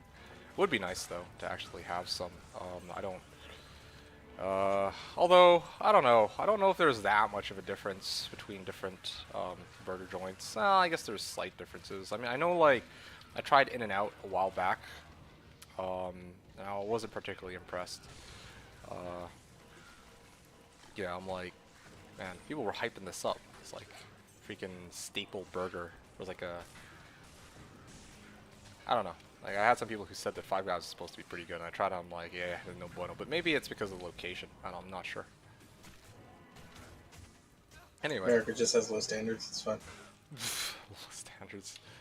We run off of fast food, so you know, I slightly better than McDonald's is like gold to them. I guess so. Guess so.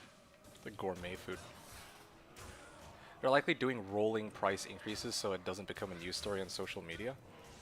Possibly. That could be it. I'm just surprised because you said, yeah, $12 USD. I'm like, whoa. I mean, yeah, that's, last time I was there, I swear, it was like $9.69 or something like that, you know, like, now it's like 11, like, oh shit, that's, anyway. Well, I'll do be like that, I guess. Not really sure what more to say than that.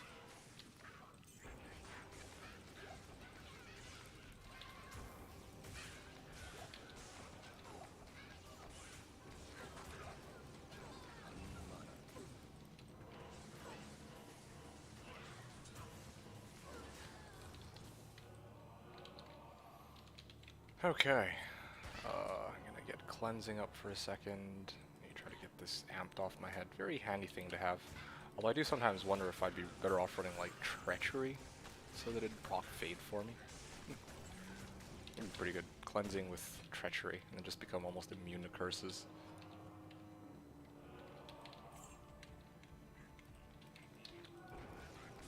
Only problem with Tretch, I don't think I get any ED off of it. Yeah. Yeah, something else I wanted to talk about that I brought up earlier.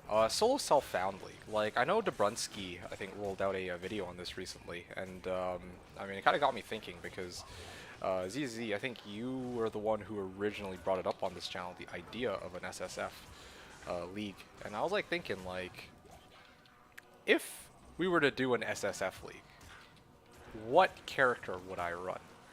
And I'm kind of curious of what you guys would run. I'm like thinking, Like, or is there like a winning situation? a winning situation? What do you mean? Yeah, like, is it just what can I run, or is it like what's the best thing I can run? What would you want to run if you had no restrictions? No restrictions other than solo self-found? Yeah. Sorg. Sork, yeah. That makes sense, I guess.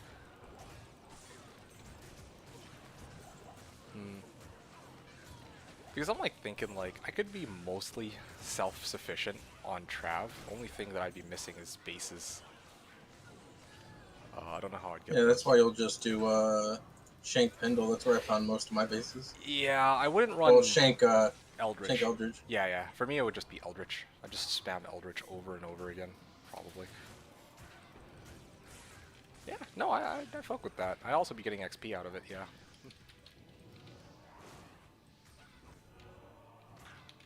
Also, a small French fry is $4.49 USD, literally $5 with tax. Robert, everyone else has small fries for $2 to $2.50. Yeah, I don't know, man. Inflation's been wild in the last couple months and years. Like shit, dude. $11 for Five Guys. I'm still hung up over that. And that's not even factoring in fries.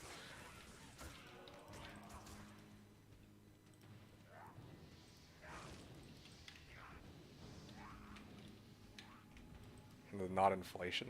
Oh yeah? I thought this is a product of inflation, if anything. It's Five Guys price gouging. Oh yeah? Oh man.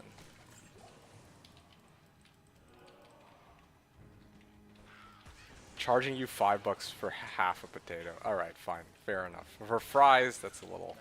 That is kind of absurd, but... I thought we were talking,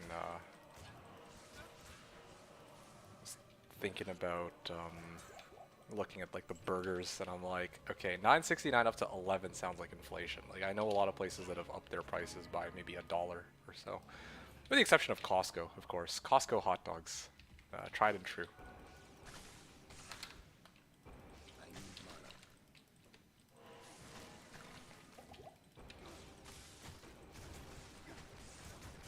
Okay. Atossi was saying you were talking sometime earlier about playing less focused, demanding build so you could chit-chat more. You could go with something less common or obvious compared to Summon Necro. Blaze Firewall Sorceress shouldn't be that bad, for example. That's actually a really good point. Yes, I did talk earlier about how I would like to play a build where I could probably just sit around mostly AFK and not have to actively do anything while still being able to, like, kill everything, right? And yeah, Blaze Firewall Sorceress. You know, that doesn't actually sound like a bad idea, but with Blaze Sorceress, wouldn't I have to walk around? And aren't there like a lot of monsters that are like sort of fire immune? I don't know. I was thinking like Throne Room because I just need to like go teleport my ass in, clear everything, and then I just AFK while the summons go and kill all the monsters. Then after that, I just go kill Bale. That's what I was thinking anyway. What? We're doing Bear Druid again? I mean, Summon Druid again? Yeah, you know it. Yeah, but no, actually though, I think you were AFK when I was talking about this. I was talking about how I would like to play like, I still want to make a summoning druid, just because it feels like one of those classes or builds that I could play where I can kind of just like AFK, not really pay attention to what's going on in the game, while I actually just like talk or like do something else, you know. Yeah, you just gotta find a good spot for it.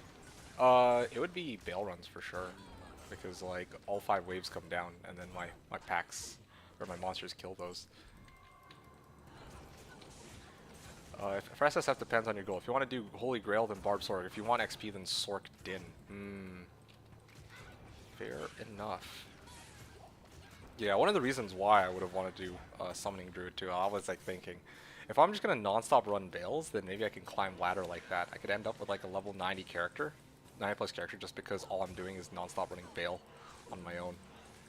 So, something I was thinking about.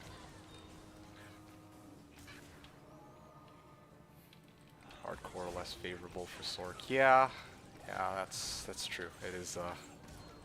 Yeah, like if I were playing, yeah, there are some. That is a good point. I'm like thinking like if I'm playing hardcore and I want to like grind out XP, it's like, yeah, Hammered In would be the probably the main option there because you have the survivability and you have the insane damage. You don't have teleport, but I mean that's not a huge deal. But like, I guess the main issue with that is it's kind of slower early on because you don't have teleport. If you there's like some areas that you want to like if you want to go through the game, you have to kind of like walk it. I guess I don't know. If you have players setting, then LK will be meta for early runes.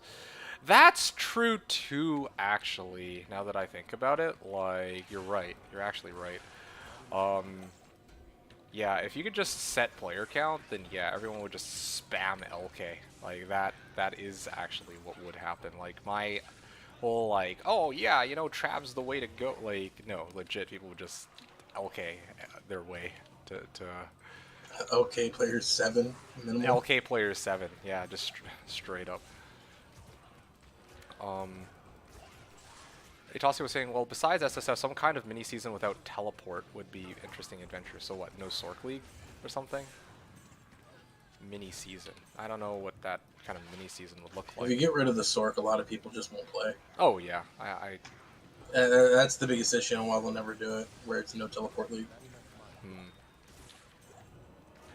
I do agree with that. Like, I would be okay with it. I mean, I'm already used to playing the game without teleport to some degree. Like, okay, I use tele staff, but you know, like even now, like I could get by without a tele staff if I really wanted to. Christopher's like, you have charge and teleport. Yes, right now I have charge and teleport, but I have also played like Druid or like Fire Claws Druid or like Martial Arts Sin, where yes, I didn't actually have charge or teleport. So yeah, like, you know. Good night, I'm working tomorrow. Okay, Merch, thank you again for hanging out, man. Hope you enjoyed the stream. Thanks again for hanging out. Hope you had fun, and I'll see you next time. I don't know when my next stream will be this time around. I have a feeling that we're going to end up doing another one of these purple box races, maybe, because Ko's not even here for this one. And at this rate, I don't think either of us will be fighting a high rune, so... High rune. Like I said, I've been saying this since the start of the thing. This could be done in 5 minutes. Like, it just takes RNG to be on someone's side. Mm-hmm. Like you're like, man, I don't think I'm getting anything tonight, and you're going all off about, and then you got a jaw rune, like randomly, like, yeah, 20 minutes later. Ah, yes, that day. Yeah, well, I mean, it could be like that. But of course, granted, that was a long stream, but I get it.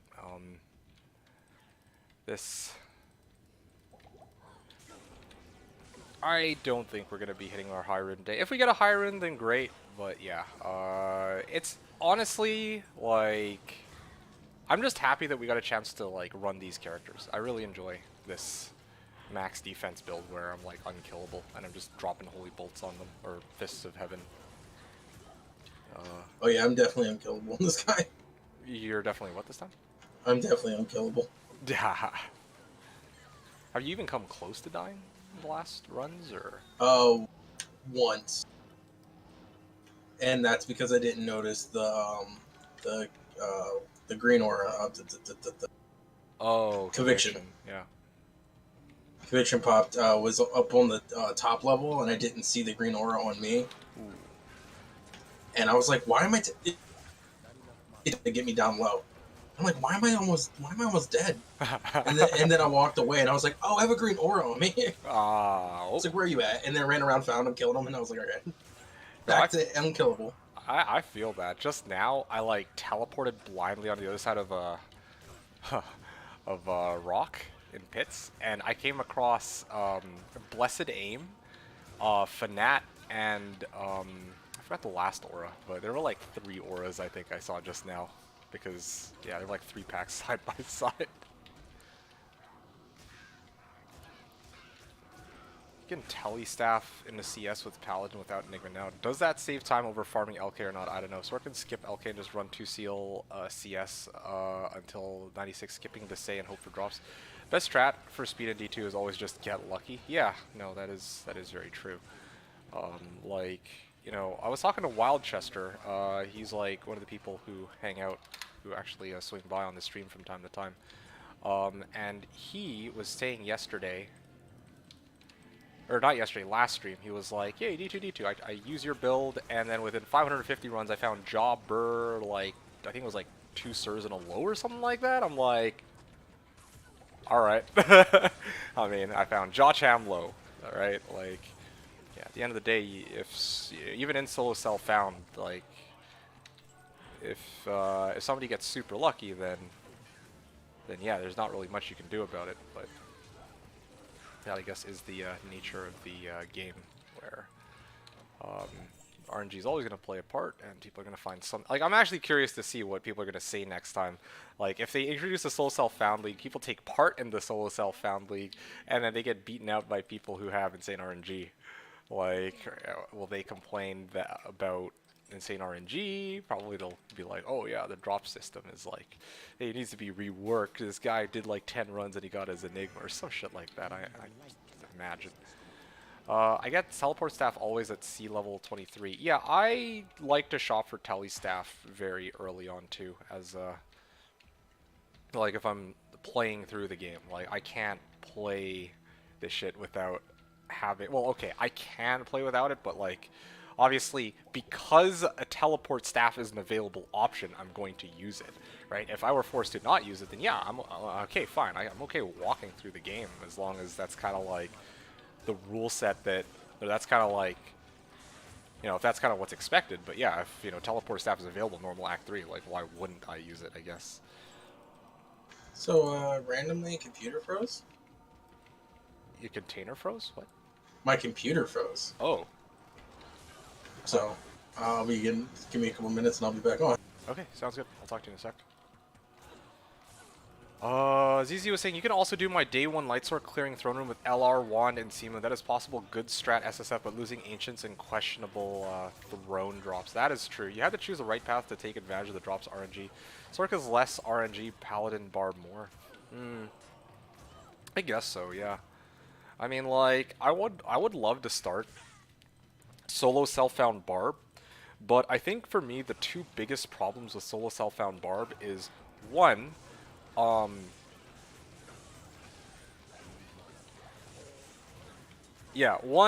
think with a Barb, I'd have a little bit of difficulty trying to find bases as compared to, like, you know, as compared to maybe, let's say, like a Javazon. Like, Javazon goes, runs cows, and yeah, they'll find bases up the wazoo, right? Even Blizzsork, like, Blizzsork doesn't really need many bases aside from Monarch. I guess that would be their main limiting thing, but then they can actually just run AT for that. It would be difficult for me to find like 2 Ev Balrog blades or 2 5-socketed phase blades, you know, like that would be quite difficult for me to do as SSF. So that's, I think, for me, the first issue. The second issue is, to be completely honest, I don't relish the idea of playing Players 8 as a Barb unless I have Dual Grief. Like, I just don't feel like I output enough damage, personally, if I'm gonna run something like Chaos or Throne, right? Like, yeah, I've run Players 8 on my Singer Barbarian before, on Slash, and that's, like, okay, like, killing just the champ packs. Like, it's decent, but, I mean, I don't really think it's a good substitute for, you know, running something like Chaos, if the goal is to get XP there. So yeah, I don't know. It's kind of an interesting thought. Javazon's another one, too, like, Javazon could actually do everything by themselves. Like, I know a while back, like, somebody had asked me, like, what do I think is, like, the best class, and I didn't really have a good answer. Like, if I had to pick one, it had to probably be Lightsork, because they can do everything that's, like, super important, I guess, and they're super fast at it, right? Because of 200 FCR. But, obviously, like, well, actually, Hammerdin's also stupid good because they also pretty much never die. That's another upside to playing as Pally. But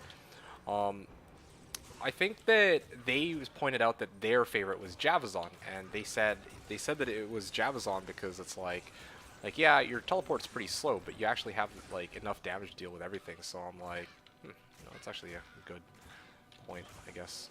It's PX, not P8. That's true. Can Warcry cows then Hork? Yeah, P3. Yeah, you can base off Act 2 in normal, then reroll with Barbie. Base off Act 2. What do you mean base off Act 2? Like Act 2 normal? You mean like shop Act 2 normal or something? I guess your SSF Barb will be running Trav 1500 times with Singer. Yeah, no, that's actually what I do, and I'm okay with that. I wasn't okay with playing a Whirlwind Barb. Sorry, no. I wasn't okay playing a Singer Barb because... Ooh, look, an IO rune. Rip. Well, that makes rune number I got a thaw. full. Man, they are drying me out on runes today. Anyway, so taking a step back here, regarding the whole solo self-found Barb running Trav 1500 times with Singer, I don't mind that. I actually don't mind that. If I know that it's solo self-found, then yes, of course, like, I don't mind playing a Singer as much because I don't have a choice in the matter, right? Until I actually get, like, a good base or something that I'm happy to switch over to. But previously, and I say previously as in, like, at the start of the season, when I was non-stop bitching about playing a Singer Barb rather than Whirlwind Barb, that's because I was like, okay, look, I'm already, like, really close to a Whirlwind Barb. I just want to, like, I just need to get, like, 2 bases and get this shit set up. Like, it's different. The context is different. So for me, I knew that Whirlwind Barb would be way, way quicker for what I was trying to do. But if I'm playing Solo Self-Found, then yeah, I mean, if if Whirlwind Barb is all I have access to, then yeah, I'm gonna mind that a lot less. So no biggie. If I gotta run 1500 Trav, like I'm already expecting to run 1500 Travs if I'm playing a Barb. That's no problem. I actually quite enjoy the Trav with a Barb and find item because it feels very satisfying to get the loot with find item. But obviously, yeah, like I would be capped on if I could run like Whirlwind or not, which I think is going to be one of the things that slows me down compared to like this season. So that's just my thoughts on it anyway. Like me wanting to play as a Barb. Like at first I was like, oh yeah, I totally would go Barb so I can get my Enigma. But I'm like, okay, yeah, but then Sork wouldn't even need Enigma, and Sork can already do players 8's worth of damage as a Blizz Sork, right, from like day 2, day 3. Whereas with me as a Barb, even if you gave me 3 days, I'd probably at most be able to handle players 3 reasonably fine, I guess. ZZ was saying P1 even since Hort. Okay, wait, let's take a step back here. Barb kit. Okay, it's PX, not P8. You're right. You're totally right. It is PX, not P8. But the reason I was talking about P8 is I'm like, okay, if I were farming, I don't think I'd ever do it on P8. With some notable exceptions, okay? Like Hammerden, for example. But the reason why I say P8, why I talked about having like P8's worth of damage is if I'm taking part in a solo self-found ladder, then there's going to be some emphasis on going for XP as well, right? And I'm like, okay, well, I don't want to like play the early ladder and it's just like, oh, well, I can run Trav, but that's like the only thing I'm able to run, and it obviously doesn't give me much XP either, so it's like... So I say P8 because like one of the things I look out for is I wouldn't have enough damage to clear P8 as a Barb, which is the quickest way to like level up, right? Sork and Paladin are certainly going to be superior for that. The trade-off is that Barb might be better for getting higher runes. Maybe. I say, well, yeah. We're proving that now, right? Well, to some degree, I guess. But like here, I'm trading out with people for things like Ev Balrog Blades. If I had to play only Warcry for like as a solo self-found, and I don't have any Warcry skillers that I can just get easily, right? And I can't get my own Barb Torch, that's a very tall order. Well, in D2R, Barbs can do torch runs. Can they? Mm-hmm. Throw Barb was doing them. I guess so. I also think Double Swing can do it, but... I mean, I think even with Whirlwind I could do it if I geared myself up right, but again, I do need gear for all that. Barb can Warcry cows, then Hork, P3, P1, even since Hork does not depend on players. Yeah, I'm not really too concerned about, like Like, look, if I'm gonna play, yeah, if I'm gonna look for bases as a barb, I would run Shank. And if I were, or not Shank, sorry, I'd run Eldritch. And if I were looking for like runes, I would run Trav. That much I have figured out. The only question is, oh, not just runes, but also like Trav is like a really good place to find magic sets and uniques too, right? Because they can only drop magic items or greater. So like, so for me, I guess the main question is, if I'm also trying to climb ladder, how would I go about doing that? I guess that's just the main issue. Like, I obviously need like good melee weapons to get started. I obviously want to build dual oaths, but I need bases for that. Or maybe I just use whatever uniques are given to me. I don't know. That'd be kind of interesting, I guess. Or maybe I actually don't even bother trying to go Whirlwind or Frenzy. Or sorry, maybe I don't bother going Whirlwind. I try to use like Frenzy or Berserk. That could actually be the play. I don't know. Throw Barb is the way. That's true. Throw Barb could actually be the play there. Soul Self-Found? Yeah, it'd be very safe. Might not be the fastest, though. Yeah. No. That is true. Solo self-found and normal is dirt easy. When you hit Nightmare, it's a problem, but not a huge one. Hell is the issue? Well, I mean, we're not talking about...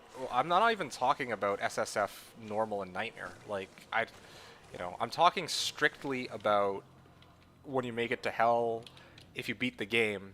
From there on, if you're trying to, like, MF, and you're trying to, like, grind out levels, that's what I'm talking about. Like, normal and Nightmare are, like, for me, it's kind of like whatever. Really. Sork is pretty clearly going to be the fastest on SSF, but because it's SSF, the ladder for each class will actually be legit, not now where it's a joke. Yeah, no, that's true. You got a good point. It's like, it probably would be the fastest on SSF. That's a very good point. Yeah, I guess especially where like some, I think Tio and Llama both played Zon, didn't they? And they don't have to do the teleporting themselves. Like, other people just would pop the teleports, or like the TPs, and let Llama them do the played, farming. Cameron. So that isn't actually like a weakness for them, the same way that it would be that if other people were to play SSF, like if you were to play SSF Javazon, like you can't compete with like somebody having stupid 200 FCR on a sword. Really, you can pick any class and compete for that. No, that's a good point. That is actually a really good point. I didn't really look at it like that. I was kind of looking at it as like, okay, well, is there a way where, you could like match up to a Sork or like a Hammerdin playing as like, in my case, I was like thinking for Barb, right? But how would I do it? Fishymancer. Cows. I don't think that gives enough XP though for like players 8, right? I guess if we're just basing it off XP. It's a combination of Yeah. both. Like, we need the drops, but we also need some XP. Like, at least that's kind of what I'm like trying to think about a little bit. But I mean, ZZZ's got a point too, right? Probably the better metric is not about how many people are feeding you items and teleporting for you. See, that's exactly part of why I'm like, okay, if, hypothetically, everyone plays Sork but me, right? Is there any chance if I do, like, obviously, okay, I mean, obviously, if I get, like, extremely good luck, I get dual griefs, like, a day or two into the ladder, because, Trav fed me 2 low runes and fucking 5-socket phase blade or some shit like that, right? Then yeah, maybe, but I'm talking about, like, okay, what can we expect here? Is there some reason that the Sork kind of, like, slows down compared to other classes? There's something that they need, that other classes don't have? Or, sorry, that other classes have, that they don't have, that might slow them down in their climb, like in terms of items or XP, or No map hack. no map hack. Yeah, but I mean, obviously, I guess ZZ, your answer to that would be no. So that's just what I was getting at. That's where I'm coming from. In your case, though, you're right. Like, the easier, more like worthwhile metric to look at is, people are playing, like, I'm a Barb, so I should match up my progress to other Barbs, right? Like, I actually do feel like that would be something that I would be, I would actually take kind of seriously now that I think about it. Because then I know that, yeah, like, it's not just a bunch of people who are feeding their item or getting fed items. It's people who actually have to grind it out for themselves, and not everyone knows how to do that, or not everyone knows how to grind out for XP. Hell, even I don't know how to grind out for XP as a barb, to tell you the truth, solo. I mean, obviously that was a very tongue-in-cheek statement, Baka. Obviously, Trav won't feed you a 5-socket phase blade because, you know, they can't draw bases. But I just made that up, you know, like, yeah, they feed you everything. No, but you could open a chest outside of it and get a plasma plate. Yeah, exactly. Like, Or the mobs that are right next to the waypoint. hypothetically, they give you everything you need to build 2 griefs. It's like, alright, then yeah, maybe there's a fighting chance. Like alright, cool. But in this case, we're not looking at that particular case. We're looking at we're just looking at, like, if, you know, what we can expect to happen realistically. Like, okay, I'm not gonna get a low rune until a couple days in, that kind of shite.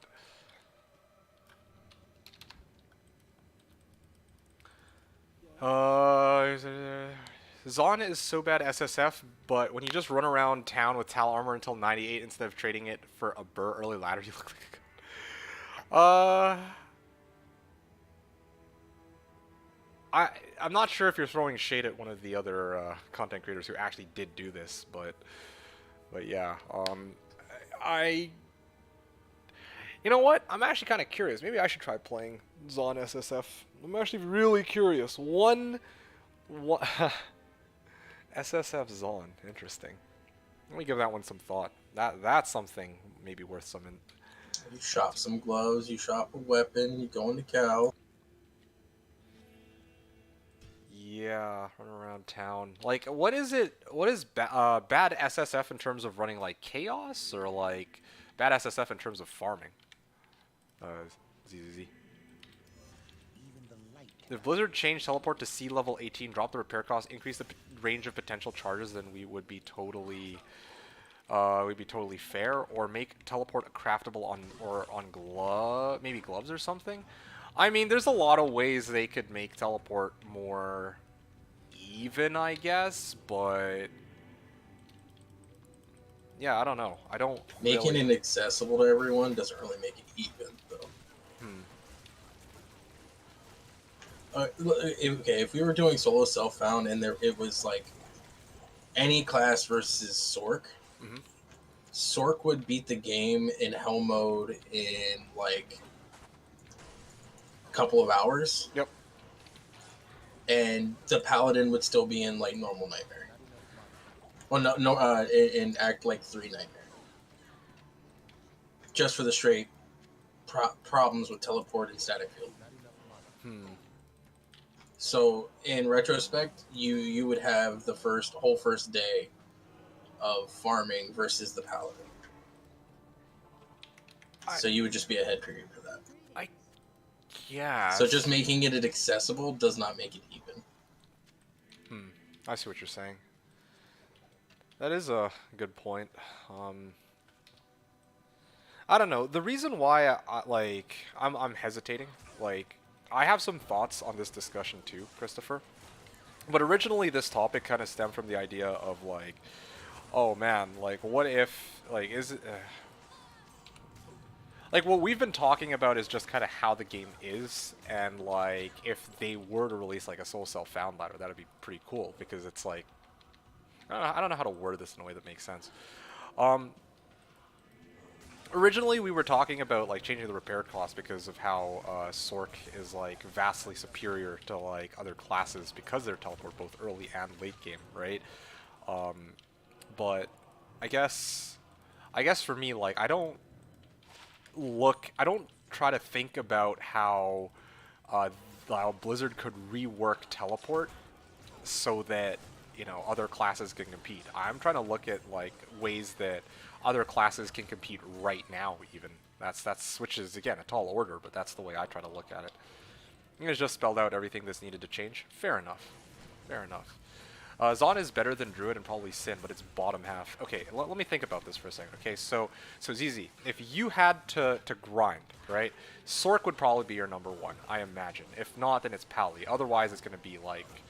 Sork and Pally are basically 1 and 2. No questions asked about that. After that, how would you rank it for yourself personally? What would you run as like 3rd, 4th, 5th, 6th, and 7th if your goal was solo self found to 99?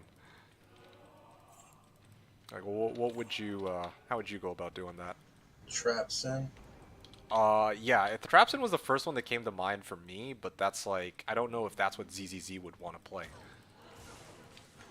Yeah, but that just comes down to opinion. But then it's also like, what's actually just 3rd best? You know what I mean? Well, that's why I'm asking ZZZ specifically. You said yourself, right? Like, oh, it comes down to personal opinion, but I'm curious about ZZZ's opinion, and I also wonder like which he would think has the highest clear speed for like 99, I guess.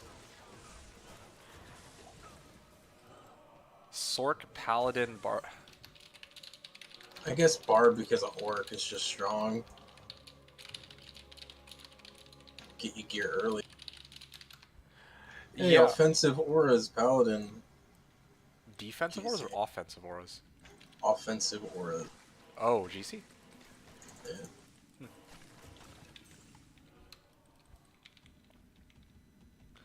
I figured at some point I would get a skiller. I was getting a lot of Grand Charms. Let's see here. ZZ was saying, any build that needs Enigma plus Infinity together is just too much runes. And then you get slowest teleport. So Zon kill speed on elites is just bad. After you take forever to get runes. Ah, I see. Be fine, lol. Keep in mind, the Barb, Sin, Pally all have... Oh shit, okay, there we go. All have moment boost before the Sork does. Well, okay, that's true, but let's be real here, right? Like, I'm sure you've seen these some of these speedruns, Christopher. Like, yeah, okay, you get burst of speed level 6 as an assassin. You know, your Act 1 might be quicker. I think the record for like assassin normal clear is like what, an hour 15. But like, meanwhile, Indrik was able to beat the game like in normal with a Sork on PX at level what was it? Sorry, at like, I think it was under an hour. You know, like as soon as you see that, it's sort of like.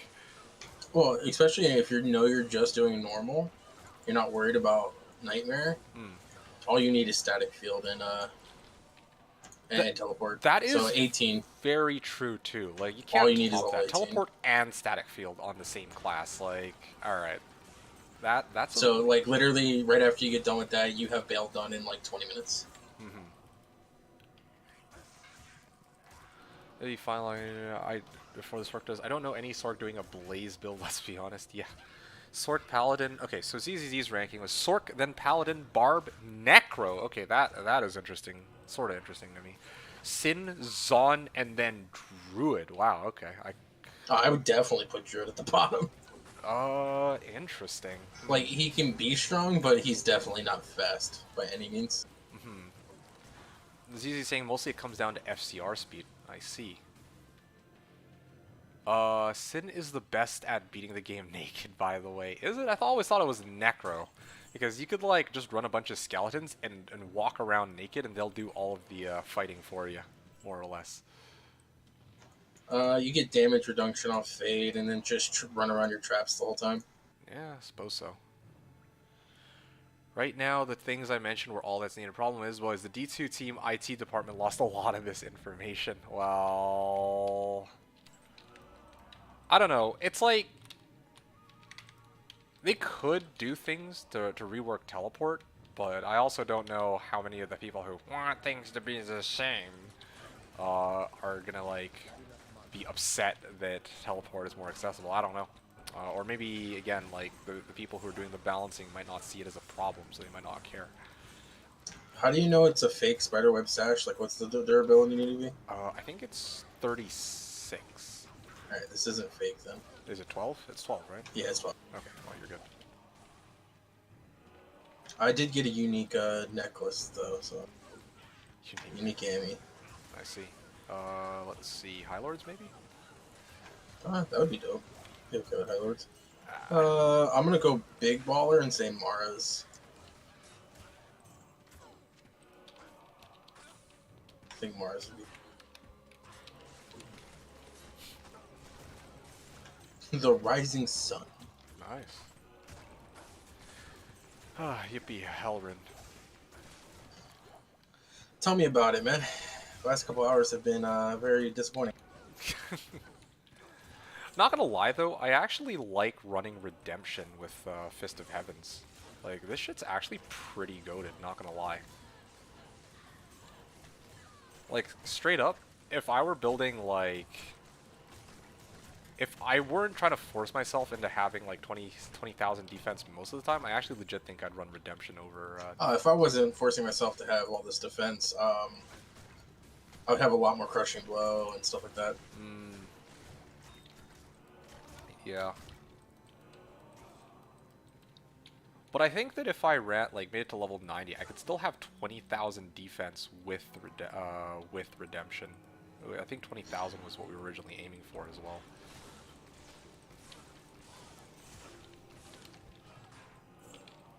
But yeah, like, I'm actually enjoying I could probably get rid of my entire shield and still have the defense, so... I'm really liking this, though. Like, I freaking walk around, and then, like, mana isn't an Yeah, I issue. just don't care about my health unless I see green auras. Yeah. Clear this out, no problem, and then I just... As long as I hold Redemption, it's actually okay. Alright, anyway. Next. ZZ was saying mostly it comes down to FCR speed. After you take forever to get runes. That is a good point. But you don't... Well, actually, no, who am I kidding? If you're running Player's 8, then you absolutely want Infinity and Enigma. Training shield? Oh, that's nice. Let's see. Barb has Sork FCR. Sin ain't best, the Druid is, lol. Sin ain't best? Oh, for beating the game naked. Zon can be really far away from the action has CC. For YouTubers, beating the game naked doesn't mean no one seriously plays naked. You always have some items, yeah. The record is under 58 minutes for normal. Yes, and that's for Source. the sorceress, right? So there you have it. Like, because we're talking about, like, oh yeah, I mean, you get burst of speed. I bet you the fastest hell clear is also a sorceress. Yeah, no, it is. I'm just gonna go out on a limb. Say it's Sork. Like I said, there's two abilities that just make them broken for killing bosses. Itasi was saying most folks find Druid easiest to do naked thanks to Cyclone armor. Find Druid easiest to do naked. You said most folks? Who even? I mean, do you get? What's these most folks? Yeah, do you guys do naked runs through the game? I do naked runs, but it ain't the character. What's up? Hey, Raven, it's good to see you. Hey, what's up, man? I haven't talked to you in a Lord? hot minute. Good luck, have fun. Yeah, thank you. Appreciate it. Hope you enjoy today's stream as well. We're just to kind of fill you in. We are doing a race between myself and the Spy. The Spy is the guy on the Discord with me. And basically, we had this kind of weird idea. Let's make characters that are, which have really high defense. So we set roughly 20, we're aiming for 20,000 or so defense, while still actually being able to clear stuff, right? So that's kind of where we're at. And so far, I'm really liking this one. I'm having a lot of fun with the new FOHer that they put up. Yeah, I have, even with Redemption, I have 19,000 defense. If I put Defiance on, I have 27,000 defense. I haven't died a single time in pits. I've come up close a few times when I'm not really like paying too much attention. But all in all, it's been a very, very safe. I won't lie, if you were a streamer and you were doing what I'm doing, you could do this all day and read chat literally the whole time. Seriously? Yeah. If you want, you can just come watch one of my runs and just... Okay. Let me pull up. So, like, it's pretty dumb. Okay. Let me pull up your stream in a second after I respond to some of these guys. That was a hardcore naked runs. Necro's not that great for that thanks to lowish people. One bad step and you're dead. Oh yeah, interesting. Did you good luck, have fun? Yeah. So, Charles Block was saying I got one of those 36 dribbly spiderweb sashes from Trav and Horizon's Tornado too. Yeah, I found 2 this season, okay? just wanted to get that out there for you guys. I actually have found 2. I think one of them I found on stream, and the other one was when I was rushing Ko through Hell. And then I found it when I cleared his Hell Trav, and I was like, yep, this is the life. But, I mean, that's not really much of a surprise, because, yeah, if I'm running Trav, one of the things I can expect not to get is an Arachnid Sash, so not really super bummed out about it. It's not, you know, I kind of go in expecting this, but still, I'm just like, fuck. No Horizons Tornado too. Christopher was saying, the thing is the minor amount of people you're saying wouldn't want to change should be ignored. There are literally thousands of chains that didn't get applied that were reported to their team. Yeah. I mean, I get it. I get it. I don't know if that's, like, their main priority, I guess, is what I'm getting at, right? Like, yeah, me personally, like D2R, they've already rolled out a bunch of changes to the game, and for me, it's like it in some ways feels like a different game already. So it's like, okay, well at this point, if they want to go all the way and like throw a bunch of changes to teleport and everything else, like, I mean, you know what, go for it, right? It's not really my preferred medium for playing the game anyway. Like, yeah, I'm still playing it right now, but that's because I have very specific things I want to do. I want to get my I want to finish my barb, because it's the first ever ladder for D2R, and I also want to finish this. I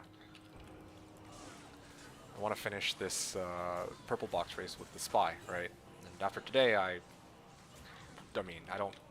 Maybe we'll do another one. I don't know, but at the very least, I don't mind doing another one. Just gotta set it up and hopefully go and them maybe show up.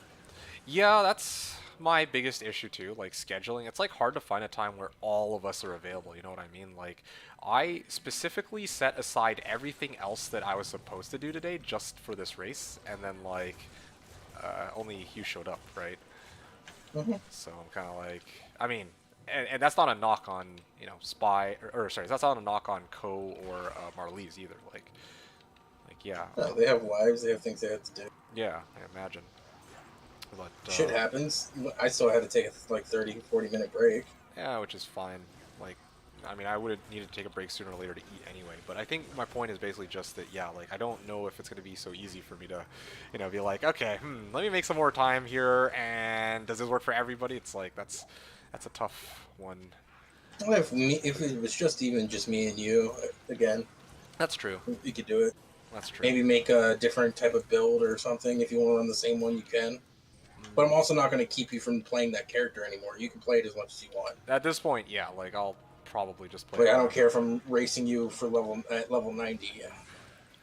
Mm-hmm. I just thought 85 is just like, oh, you could pretty much have all your like levels, skills, whatever. Oh yeah, for sure. I wanted to be on the same starting playing field.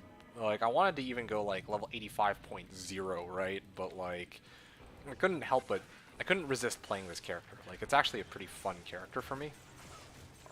Oh, like I said, this one's like dumb. Like I don't have to think about playing it. I'm just playing it. Anyway, I'll take a look at your run right after this one's done. I'm just Okay. finished on this side. Just let me know when you're watching, and I'll. Oh, actually, like, well, once I'll start the whole run anyway. Are you in the middle of? I'm killing a Trav right now, but I'll wait on the next one. Okay, just let me know when you're finished, I guess. ZZ was saying new TikTok challenge, naked hell hardcore runs. Honestly, I wonder if that is gonna be a thing. I mean, D2 community or like gaming communities tend to come up with weird things at weird times. Like, I wouldn't even be surprised if that's the next, you know, speed running category that people end up doing. Really, I can't believe it's been 15 full clears of pits that I've done at this point. Baka was saying, I only threw that statement in based on the word of one knowledgeable streamer. Which word are you talking about here?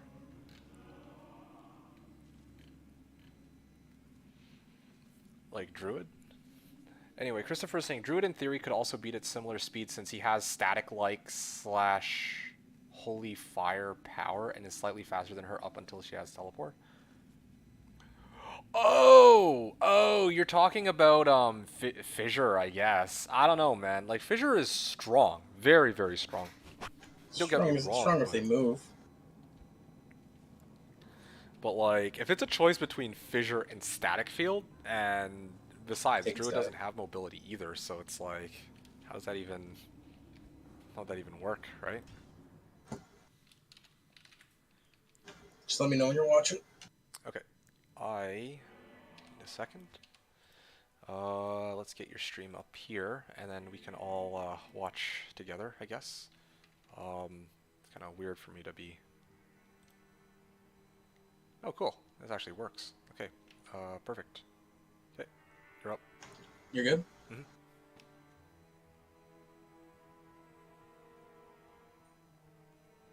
You said you're good? Yeah, yeah. I'm ready. I'm ready. I'm watching.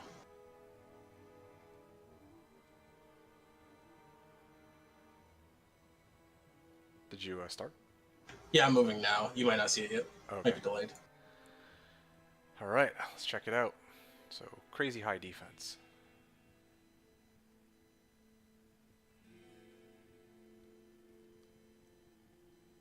Oh, gee.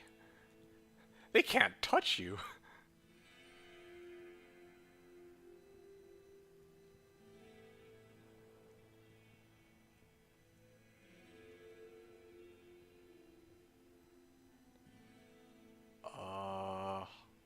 Wow. Everything's dead. What's your... Oh, man. Can I see your defense skill? Like, how much is it? Like, what's the chance to hit you?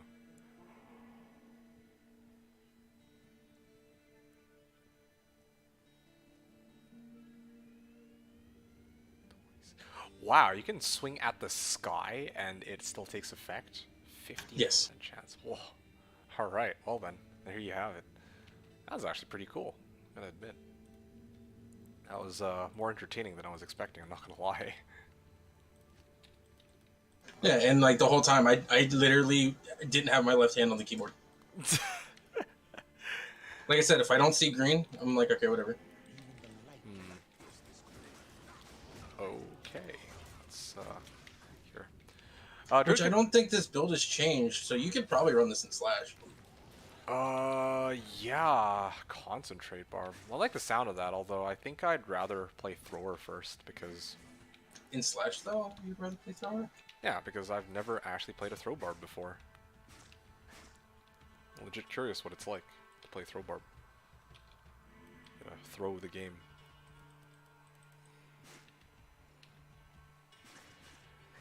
Druid can beat game with Poison Creeper in no time flat with no equipment needed other than boots and stealth. Okay, I don't beat that. I don't doubt that, but I don't. I don't think it's Sork no time flat. That's part of it, but again, like, how do we even get into this discussion about going naked through the game? Is this like a separate discussion, or is this building on top of other stuff we were talking about in terms of like going through the game?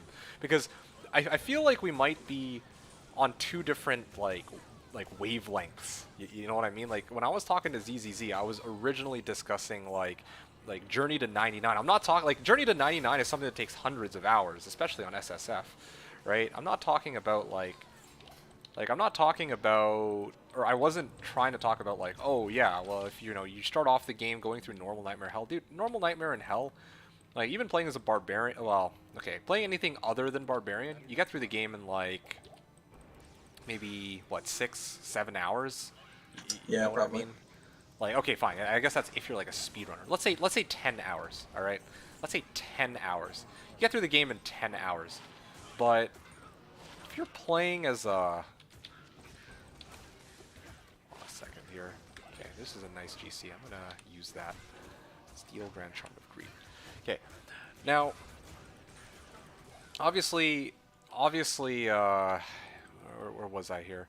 So if you're trying to go through the game as one of the classes, right? Like Sork is gonna be quickest by like a couple hours, but after that, what happens next, right? Like when you make it to like level 60, where are you going to farm? How are you going to farm? How do you get to level 80? How do you get to level 90? How do you get to 95? How do you get to 99? How do you get the items necessary for all of this? Not just like when I say how do you get there, I mean like where will you farm for XP? And then after that, what are you going to farm for items? Are you going to do these two like at the same time? Like I mean, I guess you could run Chaos. Or like players 3 chaos over and over to get like best of both worlds, some XP and also some items. Yeah, because we're like talking about two completely different things. I just want to make sure that we're like on the same page here. Because if we're talking about naked like speed runs through the game, that's something completely different that I wasn't at all trying to even bring up in the first place. Although I'm more than happy to talk about it, I just don't know anything about it really. It's like do people do that? Is that something like that more and more people are like kind of trying to get into? I don't know. So I just want to make sure that we get the story straight here.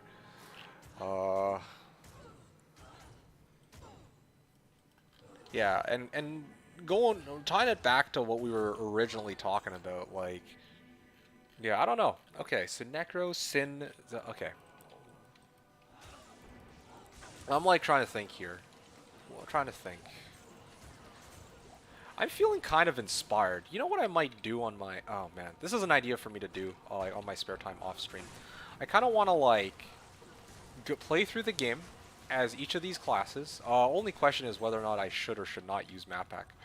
Also, another thing, too, is, ZZZ, you're... Well, at this point, you're probably not going to be playing D2R. And there are some minor differences between, like, D2 LOD and D2R. So I don't know if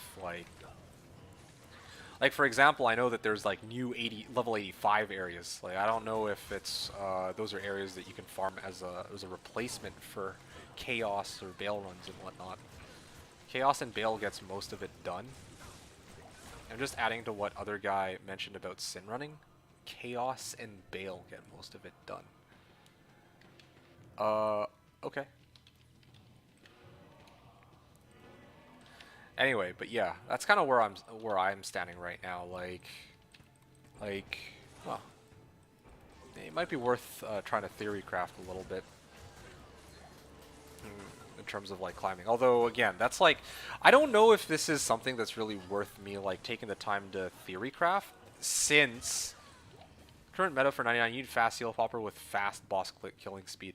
Yeah, exactly. Fast boss killing speed, fast seal popper. For me, like, the quickest one for that by far is going to be the Sork. I mean, it's interesting because ZZ was talking about how, yeah, like, obviously FCR matters a lot. But even then, he puts Paladin above Barb because Paladin straight up has more damage from the beginning all the way to the end compared to a Barb.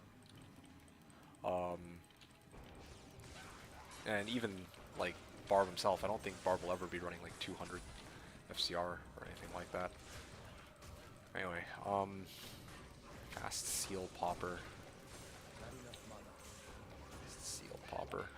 Yeah, I guess for me, I'm just like, Switch rules out Necro since he can be fast with boss only when using skeletons. That is too slow for seal popping. I see what you're saying. Yeah.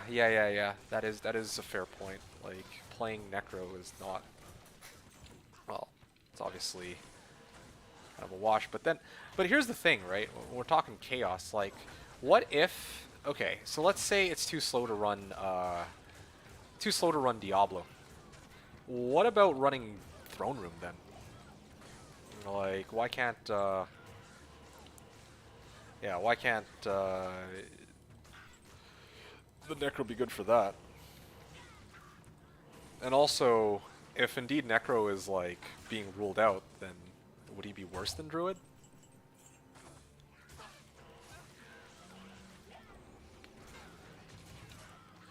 Anyways, just a side note I want to make about all this. I'm actually kind of tempted to like playtest different builds that can go solo self-found and see what I can come up with, right?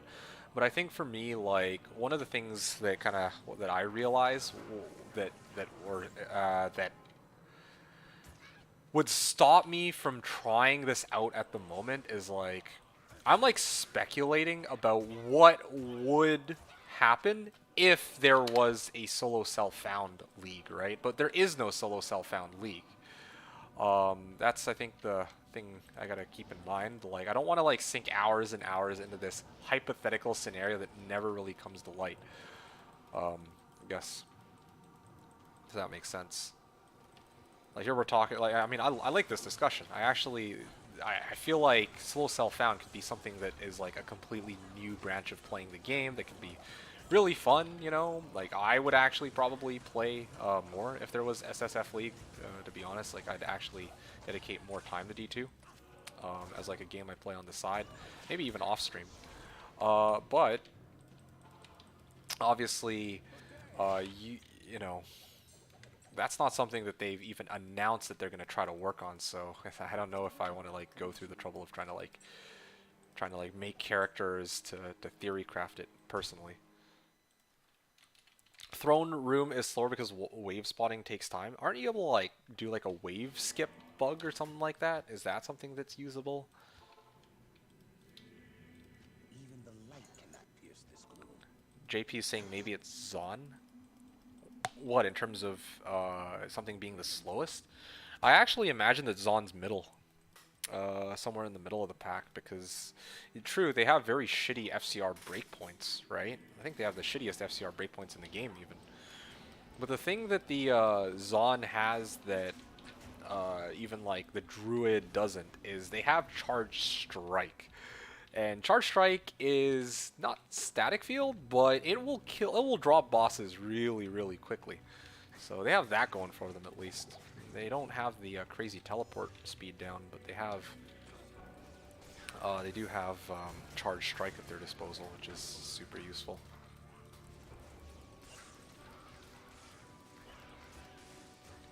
Throne room is slower. So, throne room is slower. Like, fair enough.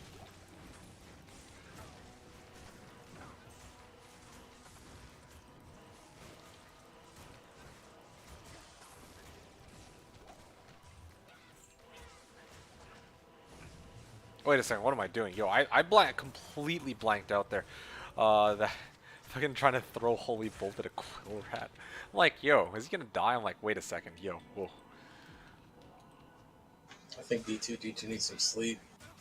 Yeah, definitely.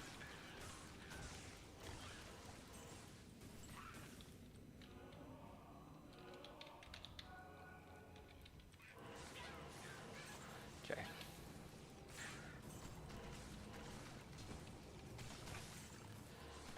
There's usually skeletons.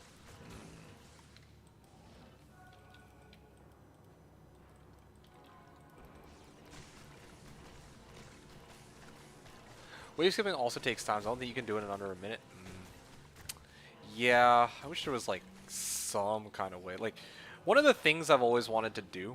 This is a bit of a side note, but I've always wanted to do like 1,000 like quest bug bales, you know, and part like okay.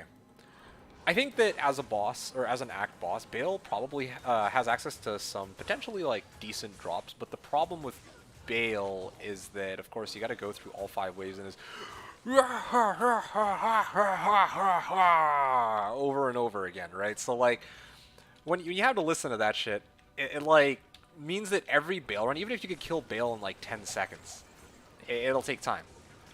So I'm like, I don't know. If there was a way to like shorten down that time, then Bale might legit be like a good thing to farm even for loot. Anyway, sorry, that was a side note. But yeah, like you're right. I probably won't be able to.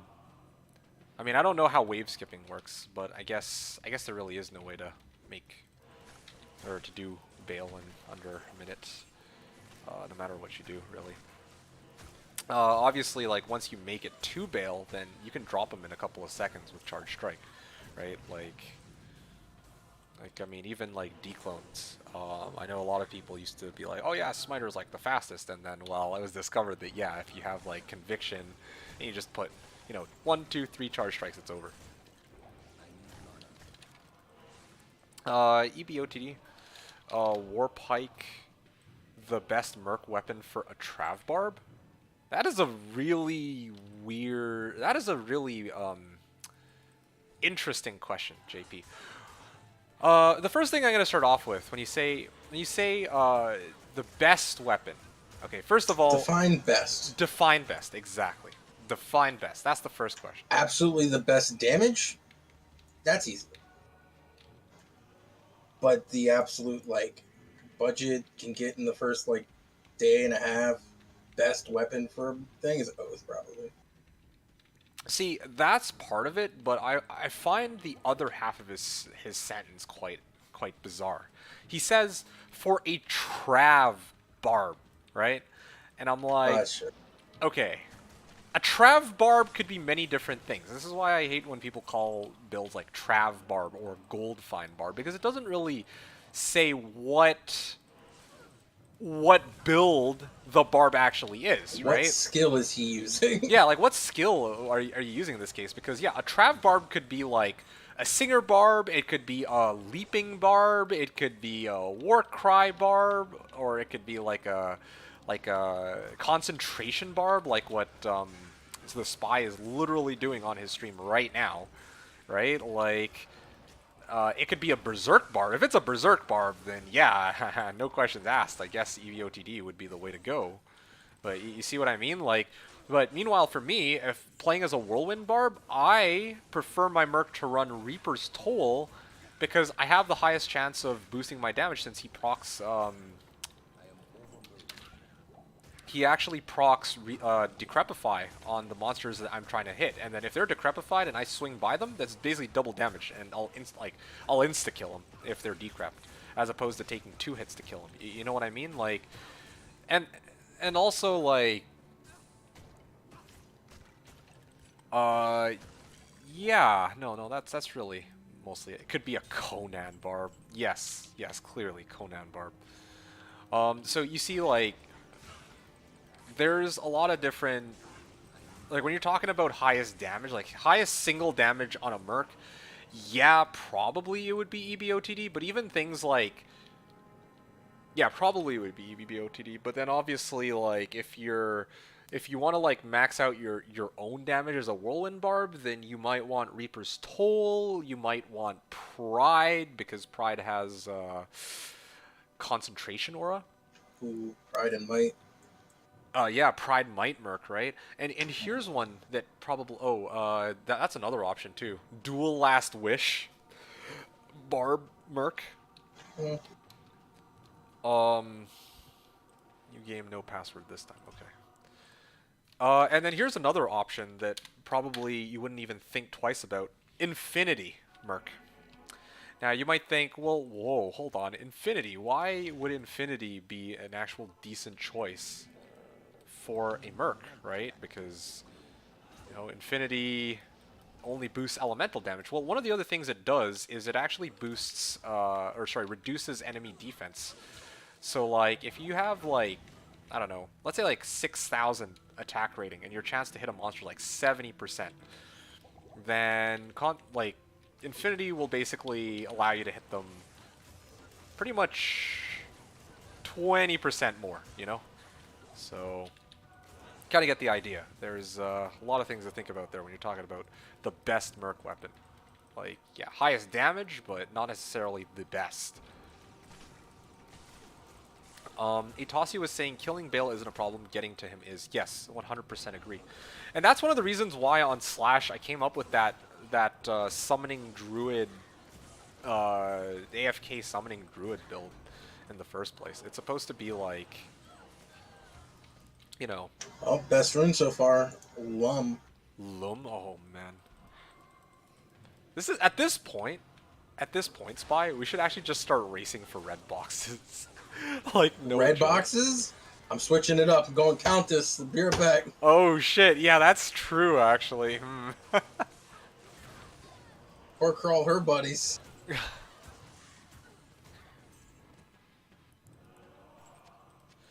That could be, once again, it doesn't matter. It could be done like this run. It could be done in like an hour and a half. That's a good point. Just I don't think it really changes. Yeah, it's rarer to get a like purple box, but no, understandable.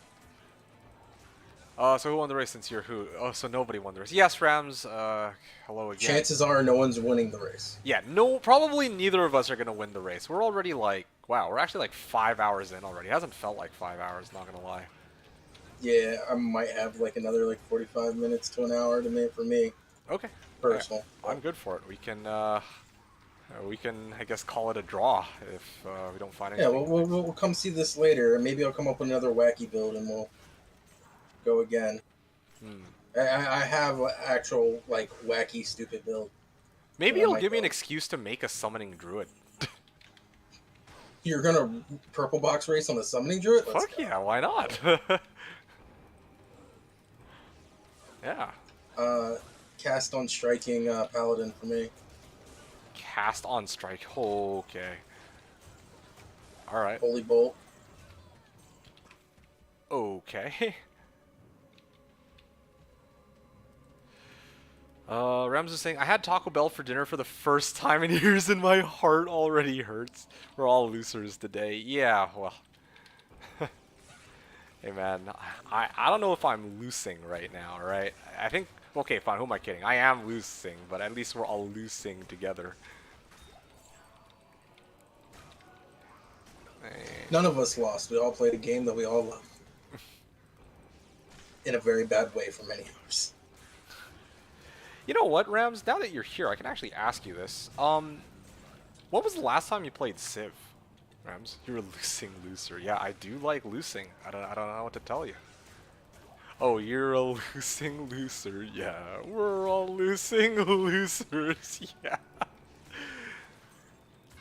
Yeah, that's pretty clever. I'll give that one to you. And I just hit level 88. That's pretty good. Oh yeah. Every point in Defiance gives me like 1,000 defense if I have Defiance up. Ooh, wow. Very close to level 9, or by the end of today I might actually hit level 89. I don't know how hard the XP penalty hits me though starting from here on out. I did not expect to reach level 88 to be honest. But I mean, I guess that's what happens when I'm non-stop running like players 5 bits. Last time I played Civ 3 was when I did that Chieftain NA playthrough against Nuclear Gunny. Made it to nukes and he was still researching writing. That's so funny. He was researching writing. Wow. How did he get so like locked into like just that one tech, or into like ancient times techs? Do you have the VOD for that? I kind of wanna watch that actually. I've been looking for some Civ content. Had all of the Eastern world continents himself and still sucked. Oh man. Hey, some people just aren't good at Civ. He's talking about the AI. Oh god. Come on now. Come on. I don't believe so. No, I was playing music over it. Fuck. Okay, well that's too bad. And if you want to go a map, I'm always down. Yeah, I know you are. I know you are. Okay, it's been on the back of my mind for a while. But I'm like, do I really want to do this? Do I really want to start this? Kind of want to save it for New Year's, you know? Pillars of Culture always deserve their shining moment. I know. I kind of want to save it for New Year's though, you know? Like,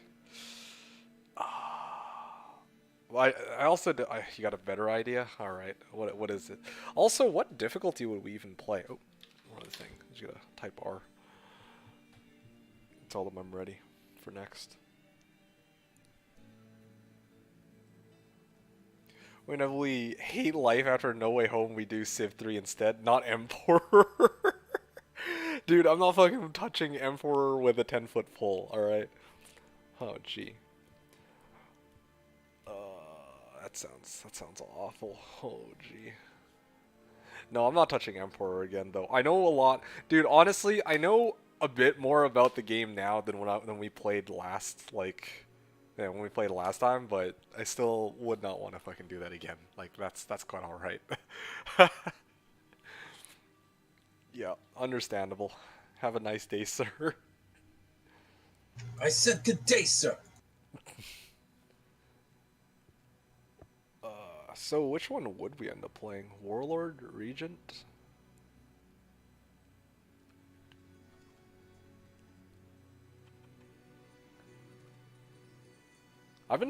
The fact that I did so well while COVID amazes me, though. Yeah, like, no kidding. Like, you were holding your ground so well. But I'm just trying to think here, like... We should do the one that we did off-stream together. You know, off-stream doesn't sound like such a bad idea. Let me think about that one. When the Zulus are fucking pricks. Oh, yeah. Yo, it's always the Zulus. Dude, seriously, I've been playing off-stream, right? Every now and then. And it's always the Zulus. If I see Zulus, I'm just like... Ah, shit. Here we go again. What are they going to extort me for this game? Your firstborn children? Let's say again, sorry? Said your firstborn children? Like 2 to 3 Sundays in a row. Oh yeah, true. Yeah, let me think about that one.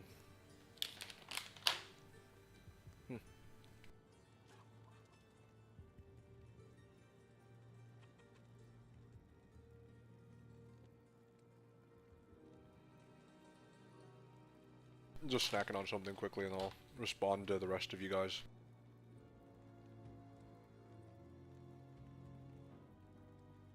Sorry, Atossi. Atossi was saying, for Trav, you probably want dual wield for that Magic 5. No, it was about Merc. Yeah, he was talking about, Merc weapons specifically. And, yeah, we gave a very convoluted answer, but I needed to emphasize that, yeah, it's kind of, obviously might not be looking at the right thing if we're talking about, like, Merc weapons and whatnot.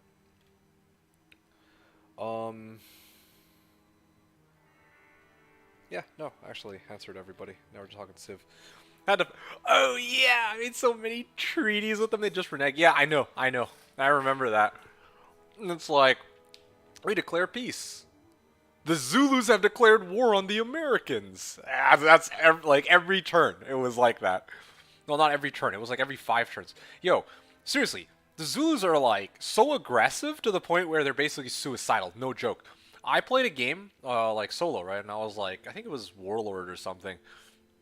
Legit, I had these mofos pegged down to like 2 towns. Or no, I think they were down to 5 towns, and I was much stronger. They were like, they just declared war on me. They didn't even threaten me for anything. They were like, war! I'm like, okay. I think it was Monarch or region difficulty. No, it had to be Monarch. I don't think we definitely wouldn't be struggling on Regent even back then. We wouldn't, like, if it's you and me, we won't struggle on anything under Monarch. I'm pretty sure it was Monarch. And then after that, we took it one step further to Emperor, and you basically carried my ass. I'm not even gonna pretend otherwise. Like, jokes aside, that was a freaking annoying game. Though, like, I get it. Like, I should have just waited on Steam Power, but I really didn't want Zulus fucking, like, abusing that pyramid to carry everyone's ass. Yes, I get it. Well, okay, to be fair, though, like, Pudic was just along for the ride. Yes, he did die in, like, 5 years, but he was just along for the ride, and he went down swinging because it was, like, late for him. He had to go anyway. I don't blame the guy. But honestly, next time we play, I actually want, like, my goal is to get finish within, you know, because it's supposed to be New Year's celebration, like, I don't blame it, but it made the AI so heavy. Yeah, no kidding. AA res territory. 1 stream, please. Yeah. 1 stream. Chieftain difficulty from here on out. Chieftain, eh? I'd actually be good for Warlord even, but yeah, I'm actually okay with Chieftain too. Like, building simulator? Hell yeah, dude. As long as you give me the single town wonders, I'm super happy. Like, next time, like, again, I've played like a lot of Civ 3 in the last little while. Hope I don't disappoint, but I'm telling you, man. Colossus, Mausoleum, Hanging Gardens, Copernicuses, and Newtons. Even you and I can just chillax and still win. Oh yeah, for sure. I mean, like, it's kind of time to go Warlord, so at least there's like some retaliation. But yeah, all yours, yeah. We'll just split the wonders. Well, I mean, those are the ones that I want. You always loved, like, Smith's Trading Co. I remember that. But I always loved the One Town Wonders. Like, I always like having the Raquel Town. building like all of the like super wonders. Yeah, I know you like the economic ones. What were some of the other ones that you liked too, huh? I don't remember. No, there were a lot that you liked. You never took pyramids though. And JS box is pretty nice if the AI gives me tech. Oh yeah, there's another one that I don't ever bother with. Sun Tzu's. Yes, you take all like the ones that... It's funny because it actually works out. You like actually having the multiple towns. I like just having the one town. I'm gonna prioritize pyramids, but it's a really nice one. Oh yeah, it's really good. Like I used to always open pyramids, but the next time we play, I might go Colossus to start. I don't know. I have to think about that one though, because like I like playing solo. I like playing like when I play solo, I don't bother with pyramids anymore because I usually only run one town. But like if I'm trying to do like the thing where it's like, oh, hey, you get a town and you get a town and you get a town, right? Then it's like, yeah, I gotta make sure that their towns can grow. Let's do one where the two of us steal all the wonders. That'll be our goal next year. Didn't we already do that though? Isn't that what we do like usually anyway? Unless it's like Emperor. You go pyramids to start. Yeah, I'm good for that. I'm actually good for that. No, the AI usually gets the early game ones. Oh yeah. Yeah, that's true. Yeah. I mean, that should be easy enough, Rams. Like, legit, I made it a goal to do that in one of the Chieftain games. Steal every wonder solo. And I actually did. Yeah.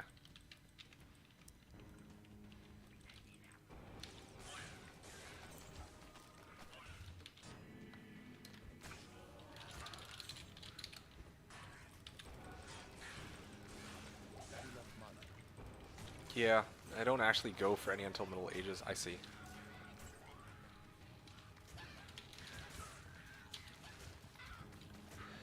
Oh, Theory of Evolution is my favorite after Smiths. Oh yeah, absolutely. Game's an asshole and never gives you a scientific leader. Yo, I feel that. Like, my favorite is playing, I played Ottomans a while back. You know, scientific industrious. And I still didn't get any leaders. I'm just like, what the, okay.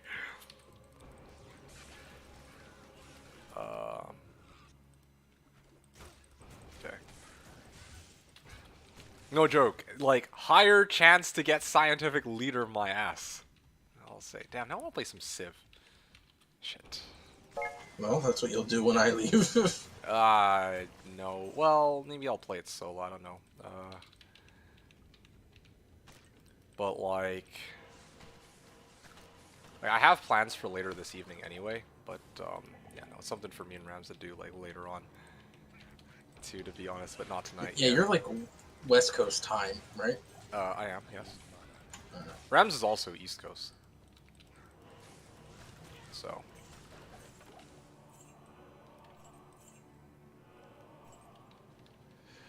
Unreal. I'm trying to think of something. Hey, Rams, you only ever play huge size. East Coast is West Coast. Have you ever played tiny sized map? For the longest time, I only ever played huge, but eventually one day I decided to try tiny just for shits and giggles. And it's like techs cost a lot less on tiny compared to huge. It was a meme. Ah, yeah, that it was. It actually was a meme. Oh, gee.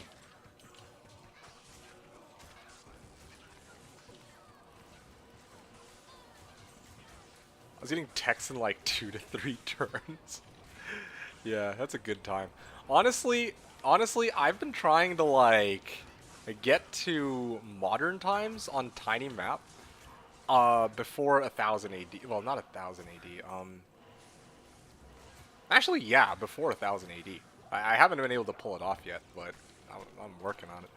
So it makes the game actually last. So it's all around, so I just run out of things to do and just kill the AI. Oh yeah, I totally feel you on that. Nope, totally agree. I mean, I've been doing the thing where I'm like... Sorry, let me rephrase. I'm trying to get to like modern times by like 1000 AD on 2 towns. That's how it was. I was controlling the workers aesthetically pleasing, which I know you don't. Well, I've gotten a lot better at like using automate now as compared to before, because now I actually understand what automate does. Automate no altering. and the workers are just sitting there on standby. Like, I'm glad I know this now. But obviously, of course, I gotta make sure my main town is like fully railroaded and mined, and then I can do that. I don't care what they do after that. I just gotta make sure that Raquel's town is nice and cozy. Anyway.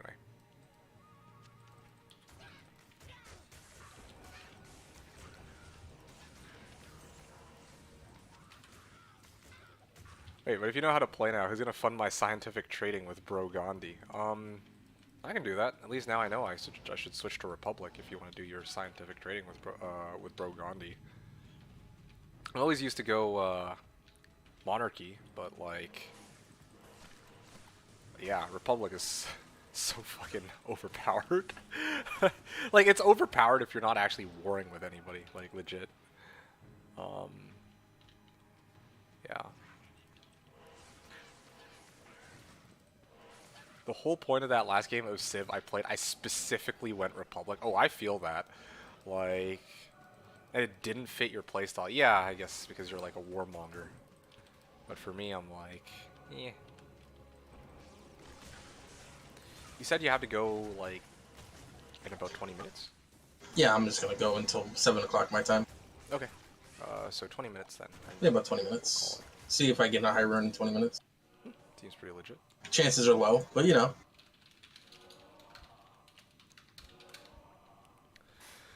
Okay, well, there you have it. So have you gotten anything nice though? Homie, I haven't found shit. Like, I'm just like, have you found anything? no, legit. Okay, okay. Like, I found chances and gores. Okay, okay. Let me tell you what I found. Okay, you ready for this? Here. Okay, here we go. 5-socket cryptic axe. Okay. GC with 5 max, 41 attack rating. Okay. Superior Monarch, 9% ED. 2 max, 96 attack rating GC. 3 faster run walk, 7 cold res small charm. Oh, and Is that it? 4 diadems, 107 attack rating, 30% gold fine for monsters, and a hell rune.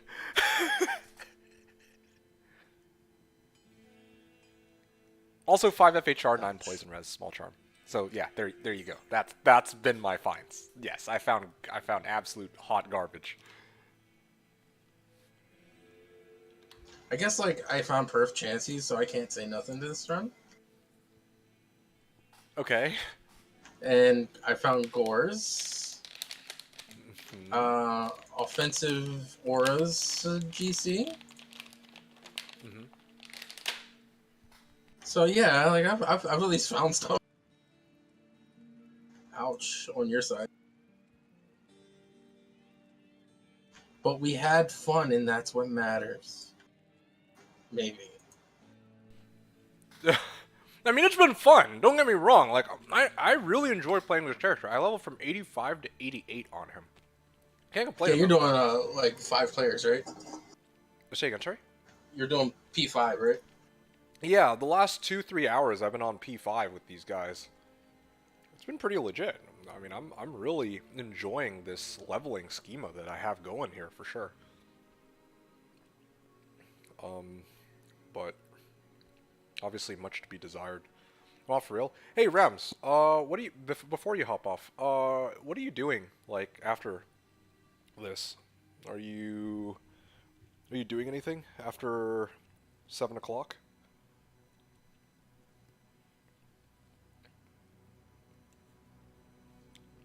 Like 7 o'clock your time, I meant. You're doing my mother. Okay, well, thank you for this. Okay, Dad? I set myself What? up for that, though. I had less money than I did under Monarchy, but that's just it. I couldn't be a warmonger. Gandhi was on the other side of the world, and I still wasn't getting the buff Swede said I would. Yeah, yeah, I mean, it really depends. Like, for me, I don't war with anybody, and I keep my towns close, so Republic is solid for what I try to do. I do a short show until Dry woke up, then we're watching the Mets. He'll be a few hours though, so what's up? I can stick around. Well, I tell you what, I actually have the day free if you want. Um,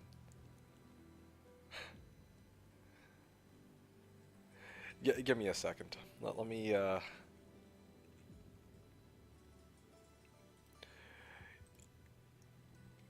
You want to watch me play some Civ 3? I might actually. Huh? What? Nothing. Okay. No, I was gonna say I was like. like, you said no. I got things to do. Now you're playing Civ 3. No, no, no. I said I had plans tonight after 7 my time. Um, but yeah, I reserved most of today. I didn't expect to end so soon. So I mean, that leaves me with like a couple hours. Exactly, says Rams. Exactly, bro. In Discord. uh, I knew I heard him say that. Okay, fine. I'm clarifying. I do have plans tonight, yes, but the plans that I'm talking about are gonna be after. What's it called? Um, Plans I have tonight are after 7 o'clock. Yeah, Rams. Okay, here's what we'll do then. If you plan to hang around for the next 15, I'm gonna play. Or I'm gonna do some farming until. Well, the calves was me laughing. Yeah, sure it was. But anyway, yeah, I'm gonna spend the rest of the day just the rest of this stream just plowing through chaos. Yeah, I'll show you guys what chaos is like with this character. But yeah, if you're hanging out, Rams, I will join you after the stream is over in Discord, and then I'll actually stream some Civ 3 on Discord for you. Get my stuff ready for tomorrow and be back in like 10. Okay, sounds good. I'll reconvene in 10. Sounds good. See you in a bit. Alright, for the rest of you silly folks, let's finish up with some chaos runs. MA, GC. MAGC? Oh, that's Yeah. decent. I'm finding GCs. Oh my. Yo, this is like empty.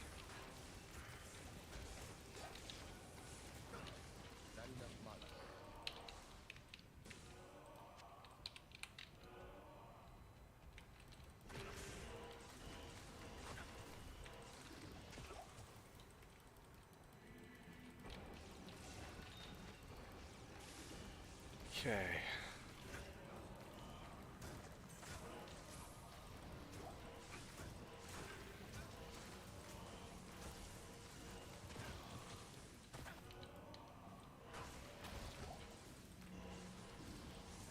Uh-huh. Yeah, so like with Chaos Sanctuary, I should talk a little bit about the farming process or farming procedure for Chaos Sanctuary here. Because for pits it's fairly straightforward, you just walk in and then you just start dropping Fist of Heavens, but here it's a little different, like um, definitely like having Redemption Aura active for this location, since obviously otherwise I run out of mana way too quickly, you know. For the narrow hallways like this, I like to use Holy Bolts, and otherwise if they're like clumped up in a pack, like to use Fist of Heavens. Definitely gets the job done. Is it as quick as hammers? Absolutely not, but you know, it works. But obviously the Merc is kinda... Hold on a second, let me see if we can heal him up. There you go. I'm a little disappointed though. Like one of the things that I'm a little bit upset about that I couldn't do with this build is I actually wanted to max out prayer, so that I could like get like some insane healing. Okay, hold on a second. Not. Okay, there we go.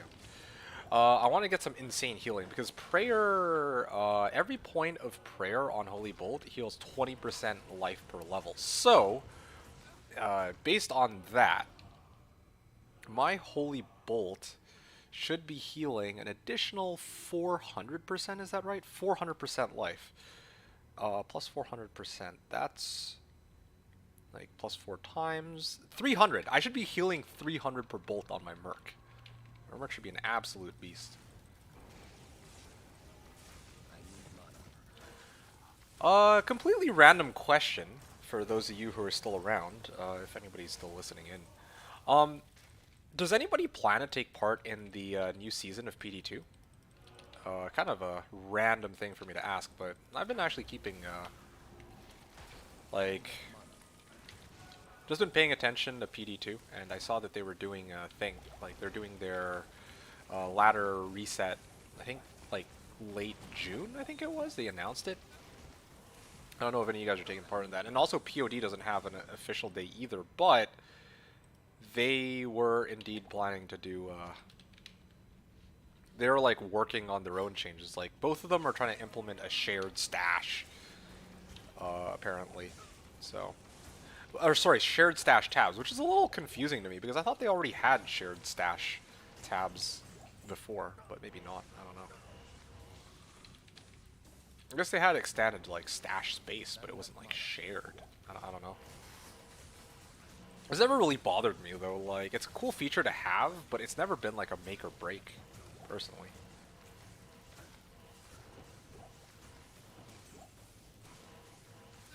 Like I don't look at D2R as any more superior as a game just because it has shared stash. Like it's certainly a nice quality of life change. I will admit to that, but like I've never really had an issue with just like multi-box. You know, pop in a new character, and I have that way. I actually really do have unlimited space, right? Like I can make as many characters as I want, which, you know, it seems like a jankier solution, but it's actually better because then I actually don't have a limit to how much space I have for my game. Like here, like yeah, if you guys have seen my account, I have like 3 other characters that I run. I have my Barb, I have the Necro I made with Marlies, and I have my Barb from last season, or like the preseason, right? So I'm like, okay, already off of that, I have 4 characters, and then I have all the mules from the preseason, and I have all the mules from this season, and I'm like, okay, next season, what am I gonna do? Like, I can't just make a brand new account. Like, yeah, I could spend like another 40, 50 bucks on getting another copy of D2R, but that's a really shitty way to go about doing it. The things I don't get about D2R, or it's not, I wouldn't say don't get, but we actually, if we want more stash tabs, we literally have to pay another copy of the game. Otherwise, or throw out equipment, I guess. But you know, what if you don't want to do that, right? Then it's like you're kind of screwed. So I don't know. I don't like that there's actually a limit to how much you can carry. Um, when considering that in the original D2, you could make as many accounts as you wanted to like hold gear, like mule accounts and whatnot. And on Slash, PD2, POD, obviously muling is, you know, you'd have almost unlimited space. So anyway, look how quickly I killed Diablo too. Very, very easy fight. Now I'm actually kind of curious if I went like this. Yeah, Holy Bolt is still quicker, I think. But you guys got the idea. Pretty easy taking down D.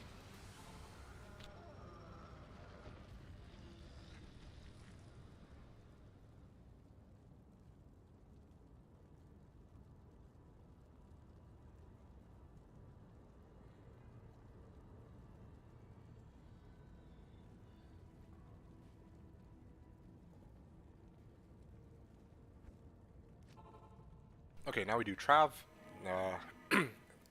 I did upgrade my weapon from last time for Trav, though. Last time I didn't have Hobble, so we'll see if this run is any better now that I have Hobble. And I'm also level 88, so it might be easier for me.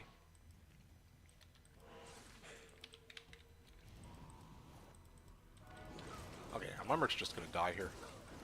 No way to keep my Merc alive in Trav. Okay, I'm not gonna lie, he's actually holding his own pretty well. Wow.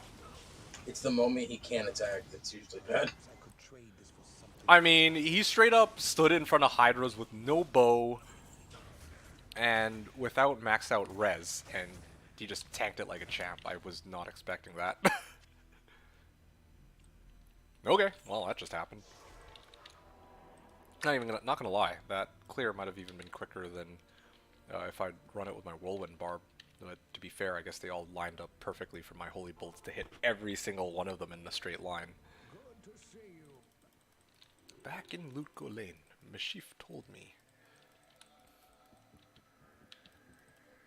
I always talk to Hrotley instead of Mashif.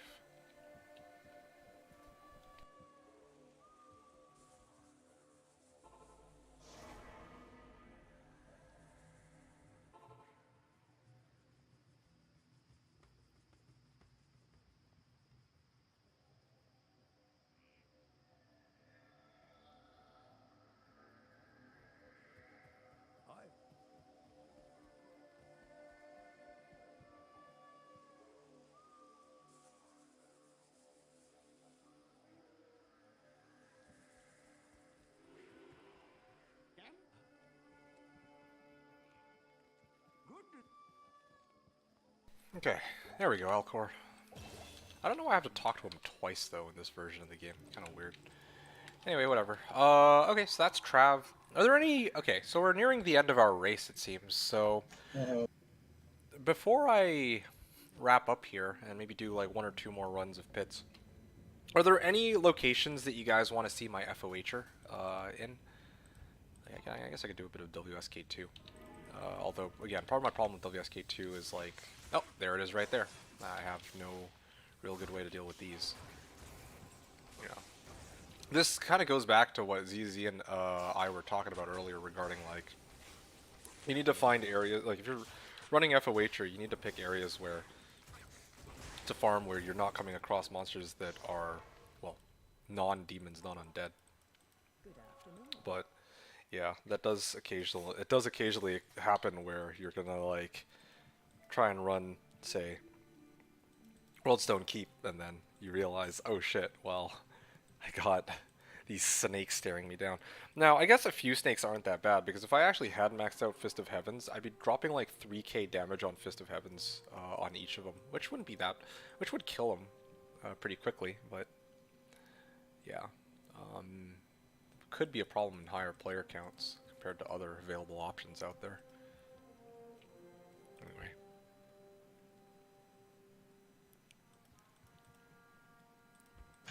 Got the Redeemer. You got the Redeemer? Yeah. Yeah, wow. I paid like an for mine. Yeah, you know, 5 Holy Bolt, right? 5 Holy Bolt.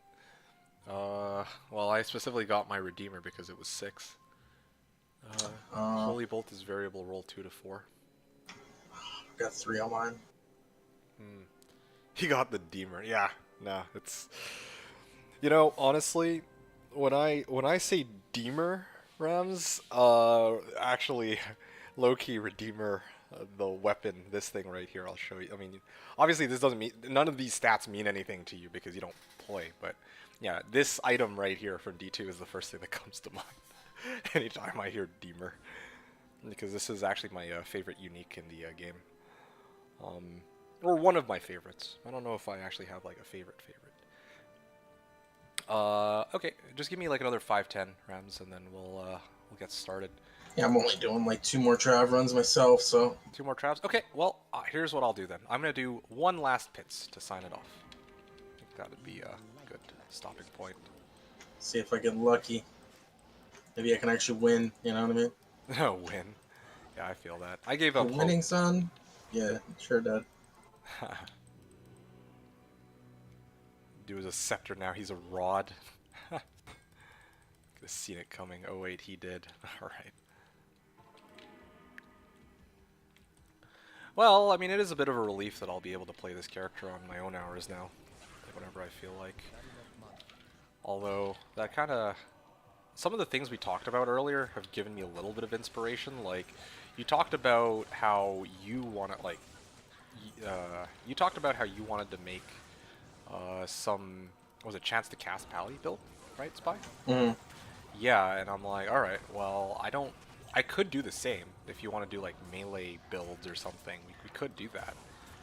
But... I feel like we would come to the same conclusion. Like, we would use we would be using the same cast on Chance to Cast. Not necessarily. Like... No, okay, to tell you the truth, you want to do Paladin Chance to Cast, right? Yeah. If I had a chance to do Chance to Cast, I actually would want to run Sork, to tell you the truth. Unless you have an issue with that. No, you can run what you want. Because I'm like thinking, right, if there's Chance to Cast on some of these items, I'm like, well, the Sork's Mastery is the thing that would go with them the best. I guess.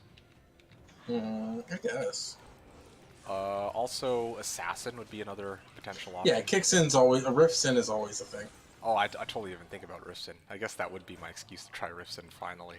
Yeah, like Riftsin, it's not even hard to make. Like, I don't even think the runes are very expensive. This could be it. This could be the moment for me to try Rifsin. I don't know. But, I'm like thinking what else here. Yeah, I do kind of want to have an excuse to like a reason to actually build my summoning druid though. If we're doing another purple box race with different characters, then yeah, maybe I whip out. Druid versus Druid, fire versus summon. Ho, ho, ho, ho, ho. I have a 69 Druid that's fire. Seriously? Oh Yeah. shit, yo, I am good for that. That sounds like a good race. Yeah, it's pretty much me and cows versus you wherever you're at. I would probably go Trav with summons, to be honest. That's how I would do it. Summon Trav? Summon Trav. Okay. Yeah, definitely need a bunch of summoning skillers though. I actually would get. Oh Summons. yeah, like my sadly enough, I don't think I can make I can make it like super cheap, but if I wanted to actually have a chance, like killing things and being good, like I already have a Druid torch for him too. Seriously? Oh, I see. Since it's so cheap. Yeah, that's true. Druid torch is worth dirt. Oh man. Like you're like looking for a Druid torch. They're like, really? They don't. They're like, really, Druid? You sure? Oh, yeah. when? The people probably like are surprised you're taking it off their hands. That is a good point. I'm like, they're like, you can have this for free. Just get it out of my stash.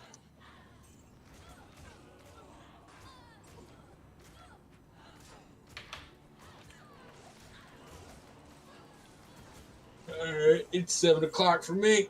Alright, I'm just going to finish up this pits run. I think that'll be my last thing for this race, and then I'm going to say closing remarks, and I'm going to hop off and hang out with Rams. Alright, I'm going to do my closing marks. Thanks for doing the Purple Box Race. Maybe we'll set up the Druids at some point.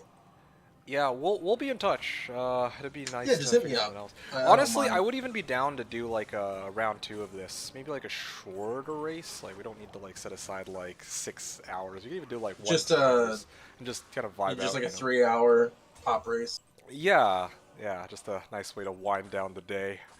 Yeah. But yeah, I think for me, the thing I'm curious about is where did Ko disappear off to? Like, Yeah, Marlies at least told us he couldn't show up. You know what I mean? yeah, no, for sure. Like Marlies couldn't show up. Hey, I mean, I'm not, like, yeah, at least we knew. Kind of a shame he couldn't join us, but that's part of the reason why I would want to do this again a second time. Because I really would like to get a race in where Ko and Marlies are available, right? But I think it's kind of unusual for Ko to just completely vamoose for like the whole day, and it's not like just disappear. it's not like he didn't prep his Sork either or his character for it. Like Yeah, he had it prepped. he wanted to do it. So He wanted to do it. He was ready for it. He was even the first one to ask, like, "Yo, what time are we agreeing upon to do this?" Right? And then yeah, so I'm surprised that he had agreed to Sunday, and then now I'm like, yeah, like I thought he might be like a few hours late, but he's just been completely MIA. he's just a no-show right now. Yeah, so I don't know. I'm curious to see what he'll say later. But hey, thank you so much, Spy. It was a lot of fun. It was really cool showcasing this build. Really enjoyed watching yours in action as well. Hope you enjoyed the race too. I did, and we'll do this again. Fire go Burr. Yeah, that's my Druid's name. I see. Yeah, okay. I'm looking forward to it. You have yourself a good night. Enjoy whatever it is you plan to do, and I guess I'll talk to you soon. Alrighty. Yeah. I'll see you later. Take it easy, man. You too. Okay, give me like 2 minutes. The rest of you guys, well, not 2 minutes, but just give me like a second.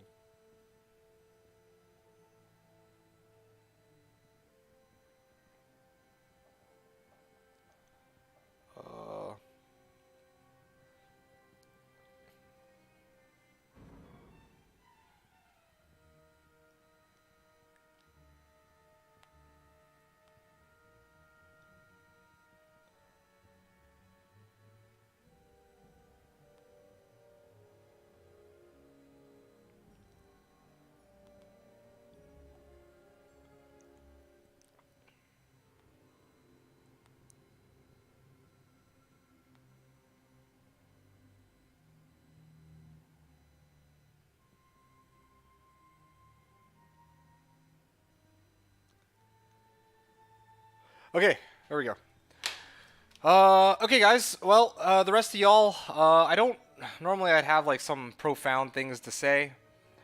But yeah, basically, I mean, since the only person left, as far as I can tell, is Rams. I don't know if anyone's still around, like Hom, ZZZ, and any of the other people who usually hang out, like, or who have been hanging out. I think Atossi was here earlier too. I wanted to give a big shout out to Atossi and a number of the other people who've been hanging out on my YouTube channel, stream chat. Guys, it was a blast. Thank you so much for tuning in and asking questions and just generally being a really cool, lovely audience. I genuinely had a lot of fun chatting with you guys while showcasing this. Honestly, really, it's a pretty fun and awesome build. Like the first few runs I did of it were super satisfying. Even now, like grinding out to like level 88, from 85 to 88 in the last 5.5 hours. Well, I would even say 5 hours of gameplay. I enjoyed myself a lot, and I really do hope that you guys did too. Unfortunately, I really didn't find any items whatsoever that were worth a damn, but yeah, this is the first time I've ever had to do this, I think. I farmed for 6 hours and I have 0 finds. Like okay, yeah, I could say I got this gold find GC, but none of these items are things that I would really think to put in the drops list under normal circumstances, so I'm not going to force it. With the Yankees. Anyways, guys, yeah, this is it for me, though. The next time I stream, I don't really have a time written in stone, so I guess I'll catch you guys whenever I have free time. Hopefully I'll have some time next week, although it might be a little packed. Gonna be playing, next time I come back, I'll probably be playing my Whirlwind Barb again. I gotta finish my Dual Griefs, and I think that's probably where I'll kind of wind down for the season for sure, officially, and not come back until Slash Diablo does their reset. As for this character, again, this character will probably make a return at some point on the stream. If, you know, Ko and Marlies still want to do like a purple box race, since they missed out on this one. And of course, as Spy mentioned, he also is like running a different character, a Fire Druid, and it'd be really cool to do summons versus Fire Druid, so I guess we'll see. Next stream goal equals Tyrael drop. Okay. Yeah, Skelly Sword, whatever you say, you know, like, why not? Yep, Tyrael drop. Y'all jokers be crazy. Okay, wrapping up today's stream. Nothing much to say, just more points in the VIT in terms of the stat point category. In terms of skills, I got I leveled up 6, 7, 8, 3 times, yeah, so my 3 more points in Defiance. So now my Holy Shielded defense is 27.5k, 27.6k, sorry, with 11% chance for the Bone Warriors and Pits to hit me. And then if I were to go Redemption, then, I mean, it is like, yeah, it decreases their chance to hit me by about 5%, but yeah, I do really like having Redemption Aura active. Very handy thing to have, so I'd never run out of mana, really. So, really enjoyed it. Take away from all this, I can run this build Players 5 pretty easily, I would say. Players 3, Players 5, somewhere between there is a nice sweet spot. Players 1, I can pretty much one-shot everything with FOH, and Players 7, it does take a little bit longer. So, that's really the bottom line. In terms of items, I didn't get any upgrades. Same as what it was at the beginning of the stream. Hand of Blessed Light, as was my upgrade as compared to the last stream, and the rest of my equipment is more or less the same. I'm not going to take the time to go over the rest of it. So, there you guys go. That's basically my gear, and my loot today that I found was complete garbage, so I'm not even going to bother wasting your guys' time. Highest rune I found was like a Hell or a Dole, or an IO. Definitely not even things worth keeping. Okay, I'm going to end it there, so I can actually go hang out with Rams. Guys, it's been fun. Hope you guys have some good RNG and some, hope you all have some fun, whatever it is you plan to farm or do the rest of the night. It's been a blast. Thank you all for being an awesome audience, as always. Appreciate you all tuning in. It was a lot of fun today. Hope a lot of fun. Hope you guys did too. And yeah, I'm gonna hop off here. So, like I said, next time I see you guys, I'll probably be running Whirlwind Barb. I just don't know when. Those levels? You mean on my character? Yeah, those are all mules, man. Those are all my like characters that are carrying random crap. Oh, I also have this guy, level 19. I'm gonna host Sight Up, and then I will end it here. So guys, again, if there's anyone hanging out, so here's 4 shit right there, seriously? Wow. You're a Hom 4 watcher. Yeah, I don't know if anyone's hanging out, but I hope you guys enjoyed the stream. Appreciate y'all tuning in. Hope y'all have a... Hashtag who for what? I'm not rating, I'm just hosting. But yeah, that's pretty much it for me, guys. Just trying to think if there's anything else I say, but I think I'm pretty much good. I'm gonna... Yeah, I'll see you guys around maybe next week. But... Alright, I'm gonna off to host Sight Up. So, today's stream was the Purple Box race for high defense characters. Appreciate y'all tuning in. Hope you guys enjoyed the stream as always. Thanks everyone for watching. This is D2R, signing out.